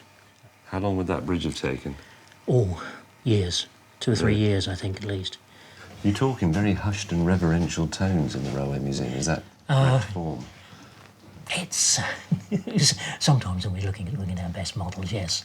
How would you feel about making just a small bit for my train set? And I know it is a train set, and that is unacceptable to you, but, you know, on the journey of my toy train down the world's longest train set... How much detail do you want built into it? Well, this sort of detail. Well, I mean, typically, even some of our smaller models, as you know, many months, years' work. When we make a model of a building, each brick will be painted individually.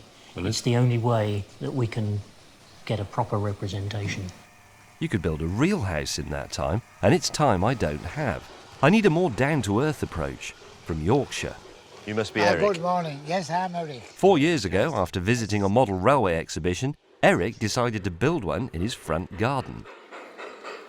Strict historical accuracy is not his bag. Have you been to see many garden railways then, James? I've actually never seen a garden railway in my life. Right. Quite different. Well, I was trying to think how to be polite about it. It's a bit mad, but I like it. Good. I'd have loved it when I was 5. I would have wet myself with excitement. What do the neighbours think of it? Well, they really like it, you know, to see the buses coming and pulling up. Buses? The bus from Whitby, Shearings, bring a bus load on a Monday, tomorrow afternoon. To come and see your garden Yeah, railway? Yeah. Yeah. So you're a tourist attraction? Well... I'll tell you what I do like about it. This is a train set, isn't it? It's not a model railway, really. No. Because you're not bothered about the right era. You've got American locomotives, that's German. Then we've got the English, the Flying Scotsman. I was going to say, I think I saw the Flying Scotsman Aye, there. that's right. It's coming now, everybody, out of the tunnel. And you've also got nose. That's right. I've got a mixture of everything. Do you make the buildings? I make all the buildings. Most I ever spend is about a fiver. Make them out of floor tiles, they're cut up and bits and pieces. I never throw anything away, I'll just find a job for it. Spoken like a true Yorkshireman there. That's a real coal as well, just snubbled up and broke into bits. So do these take you 2 years? No, I can make one of them in a night. Can you? Oh, yeah. One evening, you mean? One evening I make a simple bit. I make 2 or 3 nights for something like that, for the bigger ones. It's a nice noise, that.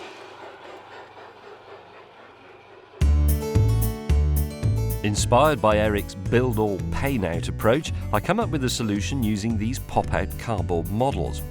Now I need a school hall, there you go, and some locals. I used to make these when I was a kid. They're not particularly difficult, but it is very easy to cock it up. The instructions aren't really very easy to follow and I keep doing it wrong. Next, with a few bob in my pocket, I return to the Scouts to see what sort of a job they can do with odds and ends. So that is a Scout camp, presumably? It's very surreal. Oh, and that's a fire? Excellent. Well, we'll put that on its own in the middle of nowhere, because that's where Scout camp is, isn't it? I'm going shopping for some reserves to add to my Scotsman and the Ace. To stop Oz exploding, I'll allow myself to be influenced by authenticity on this one. At Maria and Lynn's specialist model shop, I'm looking for a diesel passenger train that used to run the line in the 70s and a clay goods train that would have gone back and forth from Fremington Quay. It was on the internet. It said it was a diesel locomotive and it had the Atlantic Coast Express board thing. Well, that's what we need to find. We need to find a picture of the Atlantic Coast Express. Yes. And just work it will out be in from black there. and white, and you won't be able to work out what colour the coaches are. Well, yeah, you can more or less, can't you? You'll be able to see whether it's two-tone coaches or not, and you can tell whether it's a British Rail Mark 1 or whether it's a Southern Rail Standard Corridor. Yeah, me too. Would you mind awfully doing that? No, I don't mind awfully doing that. No, that would be fine. I'll go and look at something over there. I know when I'm beaten. There's no point trying to add my puny knowledge to the weight of expertise here. Following my visit to the Community Centre for Distress Model Railway Enthusiasts, I now also have a goods train and a diesel passenger train that would have run on the Barnstable to Bideford line. Excellent. Now, how about something a bit more modern?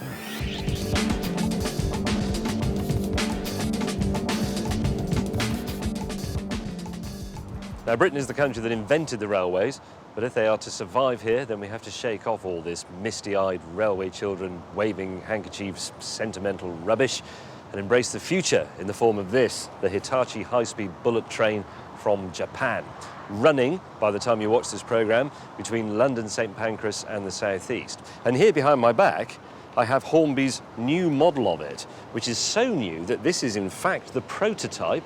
It's not in the shops yet. This is the only one in the world. It's very, very valuable. And I've been lent it for 2 weeks to run on my toy railway to represent the future. Now please allow me to indulge myself.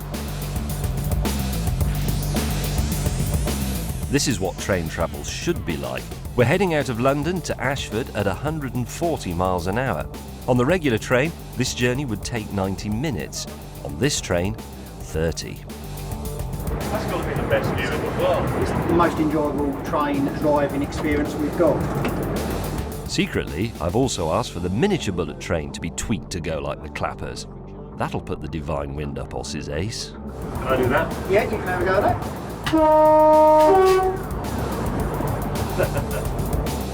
And with that, my toy loco shed is complete. 3 authentic models, 1 from my loft and the bullet train. It's the day before my world record breaking attempt. We've got 16,000 metres of track, more than 80 brooms for sweeping the line, over 100 batteries and a ton of sand for levelling. It's a big job, this. At Fremington Quay, preparations are underway to create something rather special for our German friends, who have agreed to come over and look after the hundreds of model buildings that have been made.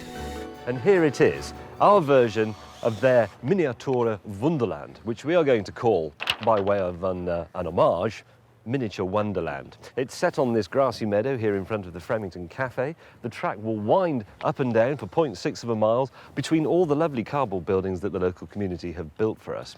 And by adding this section, we also ensure that we get the world record. In fact, the only thing I'm really worried about on this project is that.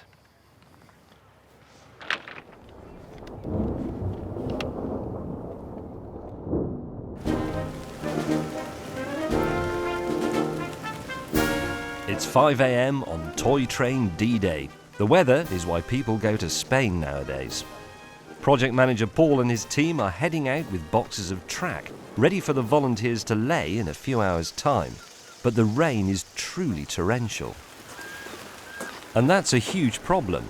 The trains can withstand the odd shower, but if the track gets submerged in water, it will short the batteries and will have no power. But in a rather sunnier London, someone's annoyingly chirpy. Now today, we're leaving Waterloo and we're going to take the train right the way down to Barnstaple on the route of the old Atlantic Coast Express. This was the great holiday express, the magnificent train to the beaches that the Southern Railway used to run. And this little beauty is going to be pulling the Atlantic Coast Express all the way to Bideford.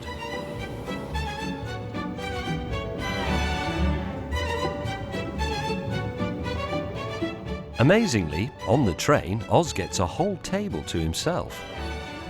I'm going to enjoy my Atlantic Coast Express train ride. Weather's nice. Just spoken to Oz, who says he's going to be here at 12:37, not 2:30, as I thought. I think I must have been looking at the 1950s timetable. Anyway, get on with it. The rain has already delayed our track laying, but the British people have remained true to their tradition of going out in extreme weather inappropriately attired. Hundreds have turned up, and they need to get a move on. We've 10 miles of track to lay before Oz arrives with his ace in just over 3 hours' time. From my base in Barnstaple, it's time to address the workforce gathered along the line. Ladies and gentlemen, it's brightening up. It is. Now, you've come here today to break the world record for the longest 00 gauge railway in history. Exactly. You're also here to consummate the vision of many frustrated older local people who wish to see Barnstaple and Bideford reunited by rail. And thanks to your efforts, it shall be. I haven't told them that it's a bit smaller than normal. Any questions? Good. I'm going inside. Carry on. Let's go build some railways then. Yahoo! Please head up the trail this way. You know where you're going. Follow your team leaders. Left, right, right. We have a very efficient team here, all with their kneeling mats because they don't want to get their knees wet. Right, do you want to start down there then, James? We're not having you just walk in. You're going to lay some track, aren't you? Yeah. Right, down there. Right. Down here. Down here. Down here. It's great being British. Rain is nothing that a carrier bag on your head won't solve. But it is hampering our efforts. Really fiddly, because when it's down here, you've got to put them together, and it's really hard to do because the rain's making it really slippery, so. Our track layers have been very carefully selected. So I've hand-picked you, and actually we're all clueless. Yeah. Good start. Good start. James May, we're going to be a winner, aren't we? This bit has gone down all the way from the station, up and down the car park and over to the trail in not much more than 45 minutes, which is fantastic. If everybody's working this quickly all the way down, then the train will be home and, I was going to say home and dry. Just want to see how James is getting on. May? Are you there?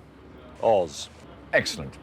I'm on my train in first class in the dining car. Oh, how very nice. Thoroughly enjoying myself. Having a sort of late breakfast. You're an hour away, yes? About an hour away. We're just at Crediton at the moment. Now, if we go to Yeoford Junction and take the left branch at Yeoford Junction on the Oakhampton line, we'd get to Meldon Quarries, which is where all the gravel and the ballast for the whole of the southern region comes from Meldon Quarries. Oz? Oz? Are you there? Oh, you must have gone in a tunnel, even though there isn't one. Right, bicycles. It's already midday, but the clouds are beginning to part and the new line is snaking its way out of Barnstaple. This is all beautiful. Leaves on line. This is excellent. But there are still huge gaps to be laid right the way up to Bideford. We've still got another maybe sort of 20 or 30 metres to go. Just keep my fingers crossed that we've got it straight enough and flat enough for this train to get over this bridge. As Mayor of Bideford, if it goes wrong, I'm leaving. The dirt and leaves washed up by the storm have me very worried. But we can only keep calm and carry on. In half an hour, Oz, the fathead controller, will be here, and the trains must be ready to depart. As the excitable walking timetable arrives with his prized model of the Ace, the sun finally and ironically comes out. His train joins mine on the miniature station. Didn't I tell you I'd bring the train and the sunshine with you? You've done very well. Yeah. You've got what looks like a fairly decent London and South Western region station house. Well done. Thank you. Very good. That's good. That's good. You look strangely proud of all this. Well, I am quite pleased with it. It's something I've dreamt about since I was a small boy. I hope it works. Bloody Nora. Just leave it. No, just don't touch it. I don't think that one's on properly. It is. One of its wheels is bigger than the other ones. No, it isn't. Just don't. Why don't you listen when I tell you things? What's going to happen when you go around a corner? Nothing, if you're not there. We're ready for the off. For the first time in over 40 years, the Atlantic Coast Express line is reborn in miniature. 5, 4, 3, 2, 1.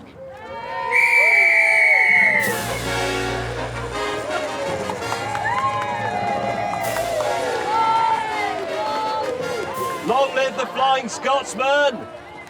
Go!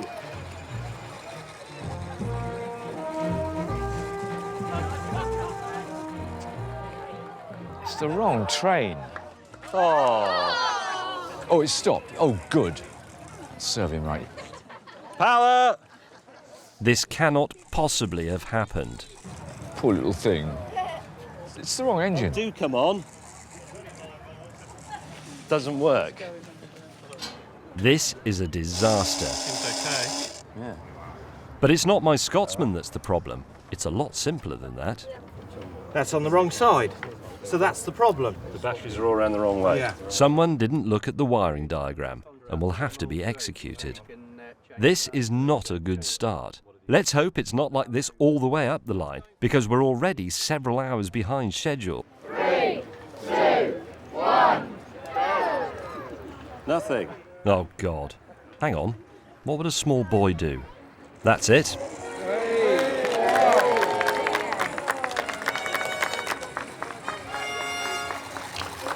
That's more like it.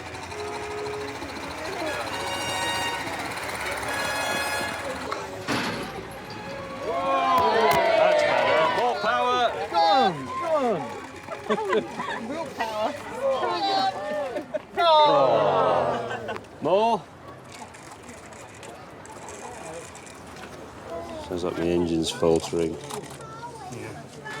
The wheel's cacked up already. That's a shame. It didn't get very far. Was it the loco then? I think it must be. That's a tragedy. And it demands that I make a hard decision. Quite possibly the hardest of my life. Right, no, we're sending it. Send the Ace! I'm absolutely gutted. But there's no room for sentimentality on the railways. Onwards. Gently away, off he goes. Hey, there's my boy. Lovely. Give me the beans. Faster and faster, picking up speed, heading for the bridge. Just crack it open, that's better. Oh, all right, it's slightly better, I'll grant you that, but it's not that good. Just get past where James is stuck. Anything on the line? Yay! But the record is still up for grabs. The Ace is away, steaming out of Barnstaple Station, across the magnificent bus route bridge and off into open country. Time for Driver Clark to send the first reserve, the diesel warship class. Oh, yes. The one thing I would say about this is you've got a couple of nice, old Southern region coaches. It looks rather grand, that warship. Next, it's the goods train. And off we go. And a mere 5 hours behind our original timetable, the bullet train is our final departure. Oh, God! That is shameful, that's disgraceful. The train is going about 100 miles an hour. Go on, get caught in the mud. 3 miles up the line at Fremington, the track is almost laid. But we still have to build a whole miniature wonderland in time for the first train's arrival. But look who's here. Freddie and his little brother Sebastian have flown all the way from Hamburg to rally the troops. With Fremington safe under Teutonic leadership, we can relax. Hello? Are there any people which can help us? We want to build up a small village. If there's somebody who has 20 minutes... Beautiful. Maybe you can help us. Come to the way and explain what to do. That looks to me pretty interesting. What is that? Do you have any idea? It's an island, or? It's an island with a garden at the top. Yeah, nice idea. Yes, but he has no clothes on. He has no clothes. A nude gardener. Yeah, nice. Let's go and try to search for Kids Land. Is there anything you miss in this city? Yeah, a hairdresser. A hairdresser, okay. You do need some people. Yeah, we don't have people. People are just existing in our mind. This is just a kid's utopia, something like the future, like a shopping castle with a church on top. Pretty interesting ideas. This is also some kids' area where some tornado just goes through. It's very windy and you can Yes, here's a small village, very high rents, because here's a perfect place for train spotters.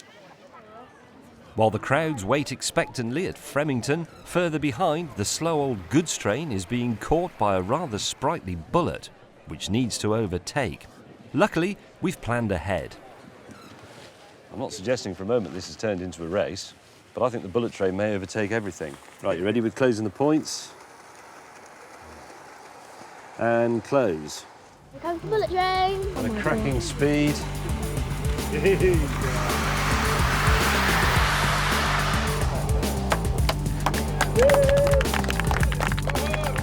But somewhere up ahead, a 00 scale woman has been tied to the line by bandits. That's not true, but a large section has been broken. We got a spare? Anybody got a spare piece? We need it very quickly. Anybody? Oh dear. Spare piece. Two sections. 2. It cleared off. I think we're good. Spare track. 2 pieces. Oh, much better. Thank you. You got the fresh bit? Oh, yeah, needs a plate. Needs a plate. We've had to stack up the Ace and the warship, which is close behind, but we've got to get this fixed before the bullet train has a massive rear-end collision with the pair of them. Right, here we go. They're back on track, but now all 3 trains are incredibly close together. Crash coming up. A discreet boot gets the Ace out of the way of progress. Through was. And the warship just makes it into a passing loop. Yay! Bullet train's in the lead. It's a clear run all the way to Bideford. Right, onwards. Up the line at Fremington Quay, there's a huge crowd waiting for the trains, even though it's nearly 6 p.m. and we're over 5 hours late. Come on, we're nearly there. Train's coming. I can see it. But it's not the Atlantic Coast Express. Oh, I know. And neither is it the bullet train. Oh, what is it then? It's the diesel. The Great Western Region diesel? It's the warship with the coaches because the bullet train is undergoing vital chassis maintenance. I knew it. I knew it as well. Modern trains can't last the pace. The wheels underneath are absolutely black. Das ist nicht gut.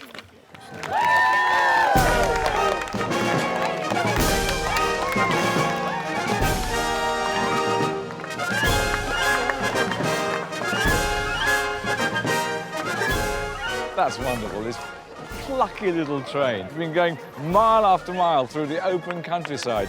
It's actually really quite moving, quite emotional.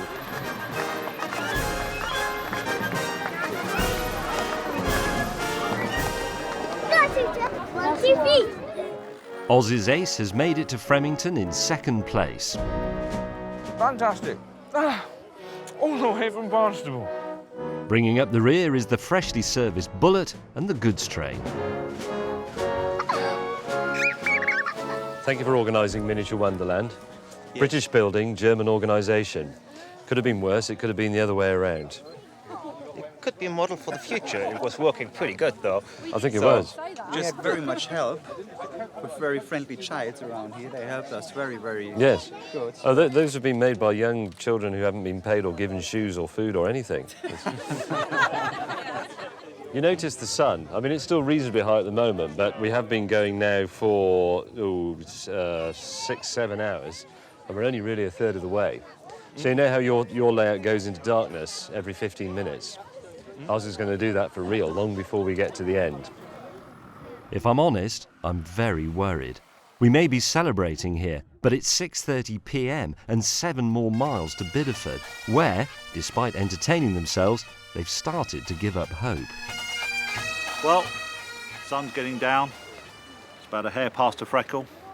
Train's not here yet. They tell me it's coming, but I'm off down the pub. Thank you.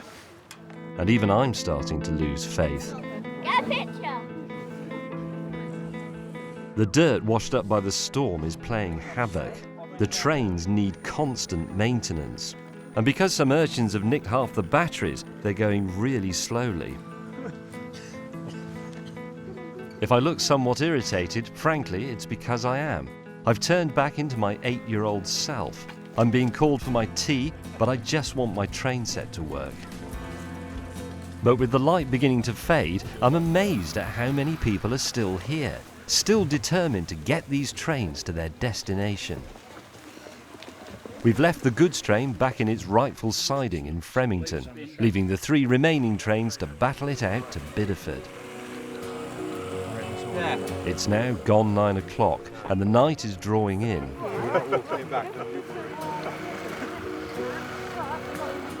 The bullet train has been damaged in a crash. The power is dropping off, and it won't make it without a boost. Our resourceful electricians invent a device to supply power directly to the track from a mobile battery. It was just a quick spurt of inspiration after food, wasn't it, I think, It Dennis? was, yeah. I had a bit of food and I thought, well, we'll try that. It seems to be working. It's 11 p.m. 5 miles in at Yelland Road crossing, the grooves cleared between the tracks are working perfectly as the struggling bullet passes through. With the warship close behind.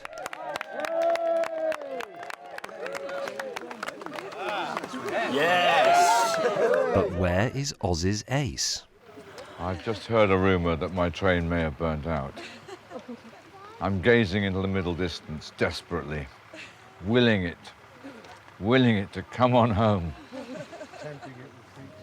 Oz, I've got some very bad news for you from these men who are the drivers of your Atlantic Coast Express. Men.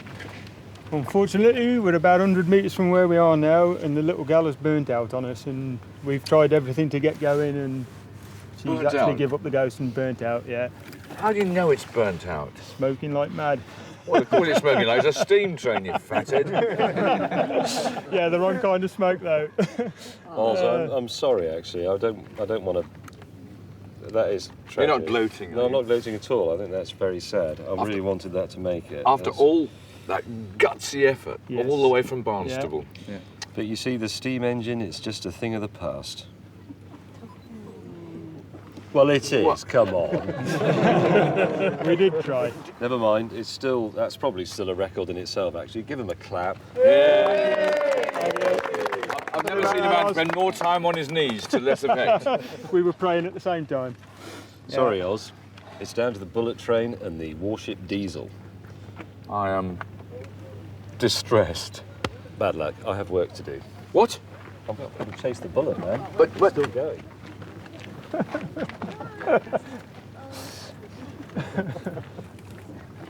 It's dark. He doesn't know where it is. It's miles away. He's got a long walk. That's the wrong way.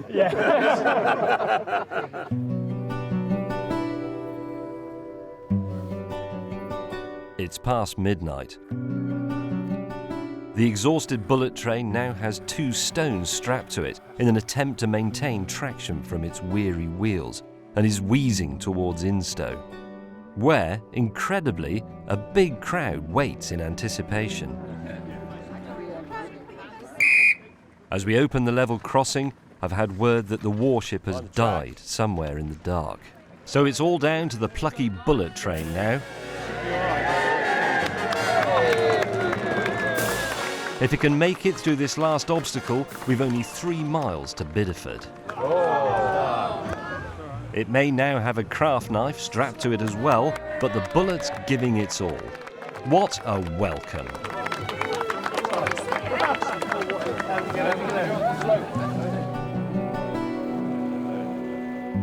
But just as we reach the other side, the train conks out. And this time, it's for good.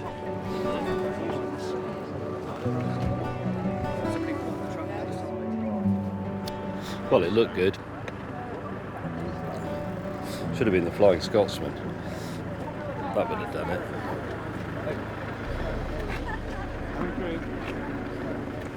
Now, I'll be honest, I am bitterly disappointed that we haven't got to Bideford, because that would have been a magnificent achievement. But if we're going to be positive about it, we've got as far as Instow from Barnstable. That's about 7 miles. And the thing is, my 37-year-old Flying Scotsman, despite my efforts, that failed on the first bend. The bullet train was a brand new toy train. I mean, it was a prototype toy train.